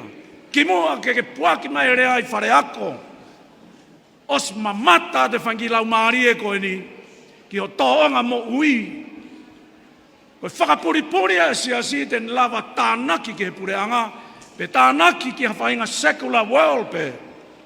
Ka pāwe kai ke asia te whoi mana koe ia. Tā mōni peki motoria. Awe ki motoria ke he uako pureanga. Koe mana koe a koe siasi. Koe kau maani oni. Whakamaani oni e tau mo ui. Tō māma ai maani oni. Whewhe maani oni. Ai pena tau ilo e tau keisi. Koe Foaki ke he peisiki. Toi hiki e tō hoa whai wholofola. Hiki e tō e tau Moimoi ke kau helo. Nai tala noa ke ai e tō tā koe ni. Koe tōmu e ako. Nāne pehe, kou tū pe au heni e tū a kau sayaniti. The saints are the giants for the church. Within the church. Hamena nau lamba ia yo whakariwanga mamani. Koe kakai tae ako peni, koe kau taumata. Koe kau tufunga. Kai ke whewhe whakata mai, kau whare si pema, kau sātu si mo. Sāto ke whakawhatapu. Koe kau poto e ahoia. Whiripe se su. A kau tangata mo kau whewhine. Ohi ngo fua. Ne mea ngāwea ki nau tolu. Ja koe huinga na nau hoko ai koe ngahi pila. Koe ngahi makatu he siasi. Whewheka. Mo tolu koko koe ke he Vatikano. Kona mea uas mai koe ngahi fu maka. I takai ke he Vatikano pe koe kui ko St. Peter's Square. Kone o stalamai ai pe ko hai kau giants. Pe koe ngahi pillars. Na nau whaririu a mamani. Pe na nau rea poto rea pe i kai. Na e mana pe nau tonga. Pe a mamofi e nau huloni holo. E ao e kakai e ngai senturi. Koe ngai e kupore kaki mo tolu kau whaiak. Whao se tana noa. Uke whatalai whamamani lahi. Ngai pureanga whatata kui ka COP28. Koe kawe inga, o ku kaunga au pito kia te ki tāo tolu he Pasifiki. Koe to e uki whao e ngai whanua whatataha. I he tau toki mono nofu. E ngai whanua pia kāwai e leo e ngai whanua iki. Koe tangi ke ngai whanua hau. Koe tangi ke ngai kautaha kuna umau e hivi whakai paanga mo teknolosia. E ku hangenge u kai ke lava he mafi. O whakai paanga mo teknolosia. Nea mo ahonau aonga ki langa whakalakalaka. Ka ku hange pe ko hange ko tau whamone aoni. Alu peke lolahi e tau. Alu peke lolahi se pagpagi. Alu peke lolahi e pae. O e social media. Mo e fōu afi vela. O e whe auhi mo e tau me tuku hifo ngeia mo e hafua.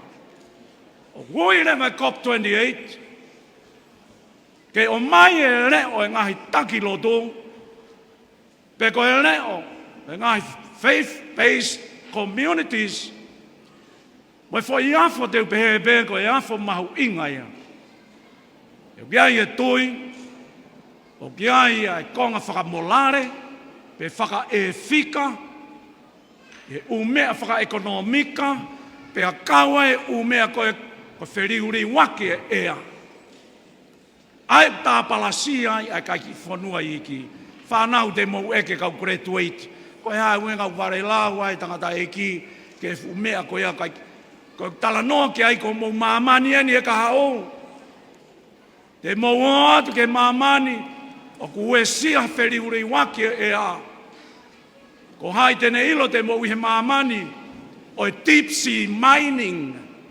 Te mou ihe mamani. Whaka uri i e ea. Moi atakai, pia tautou ui a COP28, 29, 30, kai ke uku hame. Koi pore, mo osi me abini. Ona ke alupe me ki lai pe papa ke pehe, ko pasi, ke u hopo atu ki mamani. Pia te u lava whakaliwanga mamani. Te ke mau e koi pangalahi. Te tu maari e pe mahalo. Koe mea kong makehea inga hiako anga iha siasi ka whakahoko lelei. Whakahoko whakatatau ke visone na e mei mua he siasi. Ko whenga au ke liwanga. Ke Apifo'ou. Whanonge ripoti pau whakawhita iai. Ko whanki urituriti. Ko whanki akolotu. Ta tau pea whaiako mo whanau ako. Ko malo hinga ia hai siasi. Ke oua tokanga taha pe ke akademika. Pe tokanga taha pe ke ngai whakalakalaka. Ilo skill mawinga ia. Pau te tau toa maa. Aha o tokanga kia te koe. Mo koe whai ako. Mo tolo e kau mako lotu pe koe ala i. E whaka ofa tau tangatai.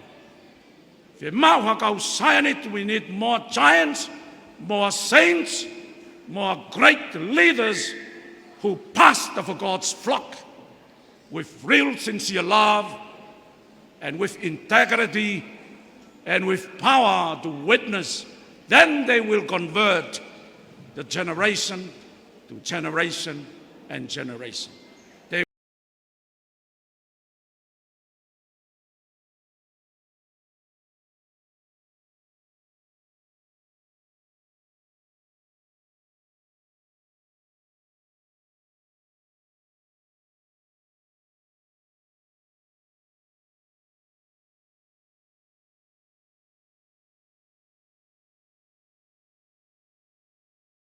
Si kau tā maria, kei whemao pe, ko kātou mō toko ni, wange koe ko whanonge ripoti, o mai a malu, hange ko a kuranti ia, e mo kei toko ni mai, o viveri e tau tangata,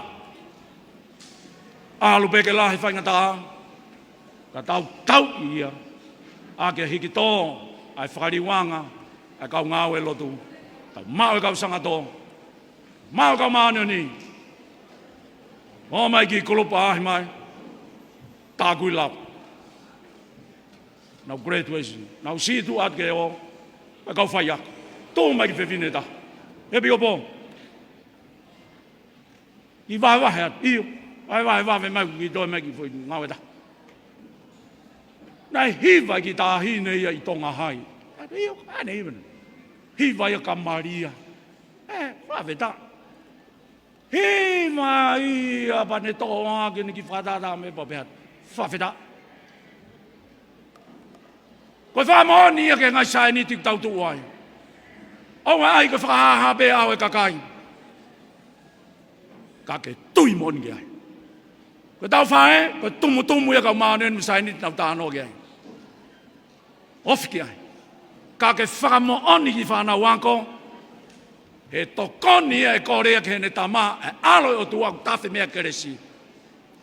Ke ne whakamawe ki tau tolu. I ono whakama oni oni. Ka tau mā tātou wheiva rewa. Ke tokoni ki ha māmani o toe leleia. Leverewa whakaha kau tātaua.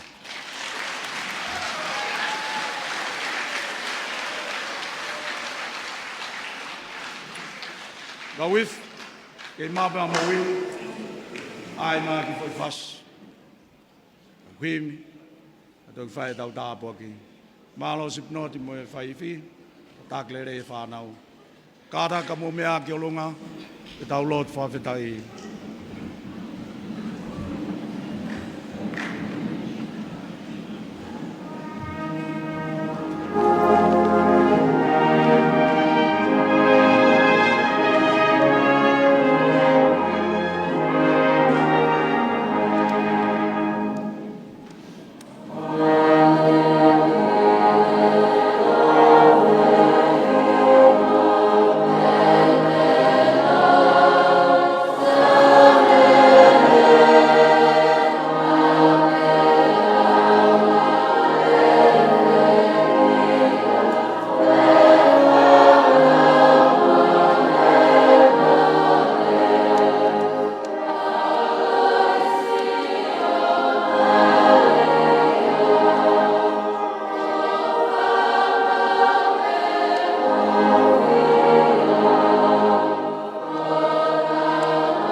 Ki whanongonongo koe, ni ko te whakao koe tau tāmpo ki. Wanga mahe ni pe ia e whakaosi e ngāhi tā uako. Sia kau whai ako nau hiki atu. E whetongo. Tū kaunga tau lua, e ne hiki atu ia tau Ouau, e apiak wha business ngā Sofele. Tū kaunga, mālo whawhitai ngāue. Tau lahi Apifo'ou. Tala manua tu ho keifie hokat be sistemi ako siasi ngā e fo Kolisi ako anga fa business at Sofele e fetongi le vai fatongia la kanga to kon pule ako e Kolisi ko Apifo'ou ta wanoa wa fa e lau manu maaf ke taulon siodo fa Maria ke mo e kalasi e te koe eiki i monu i e koe fine fope ai dape ki fua manama Jesu Santa Maria ve faea e tua via ma dolo halai hon foke mamma te ameni gloria ki te mai me mai alo mari mani oni io da wangi ange con gloria e moi gloria e hon a ko be da ngata ameni ta wangi ke afio i be mo tolu ai eiki Peke i fo mai tāpua ke ai o tua mafi, koe tamai, koe alo, koe lau maari e maari oni. Koe tā.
Ai ha whapapa e tolu, ko ruaki ma tau whaafarangi.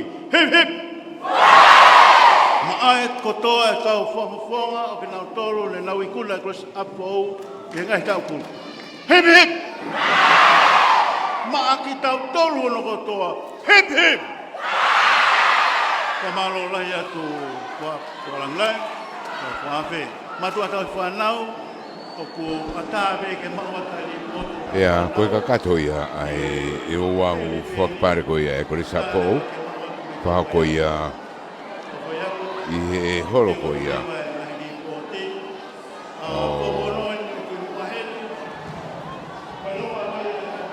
Sofele Kakala, i he apea ko Apifo'ou i mawhanga.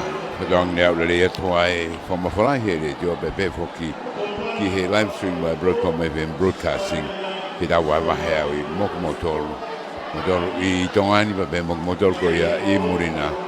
Matawanga ne tau kauwhataha i kātonga whiwhia mo kātonga mawhana ko ia. Oe ahoni, urahi ngahi Broadcom ko ia ahoni te mau te tau atu. Mi Apifo'ou ko whawhatingi ko ia Broadcom, whiria paea, whiwhikia Uwarsa Junior Nea, Aripate Junior Kisina, tu Paulea, Foda Levu Tufua, Mesake Famokioa, Kolisa Slovaka, Momea.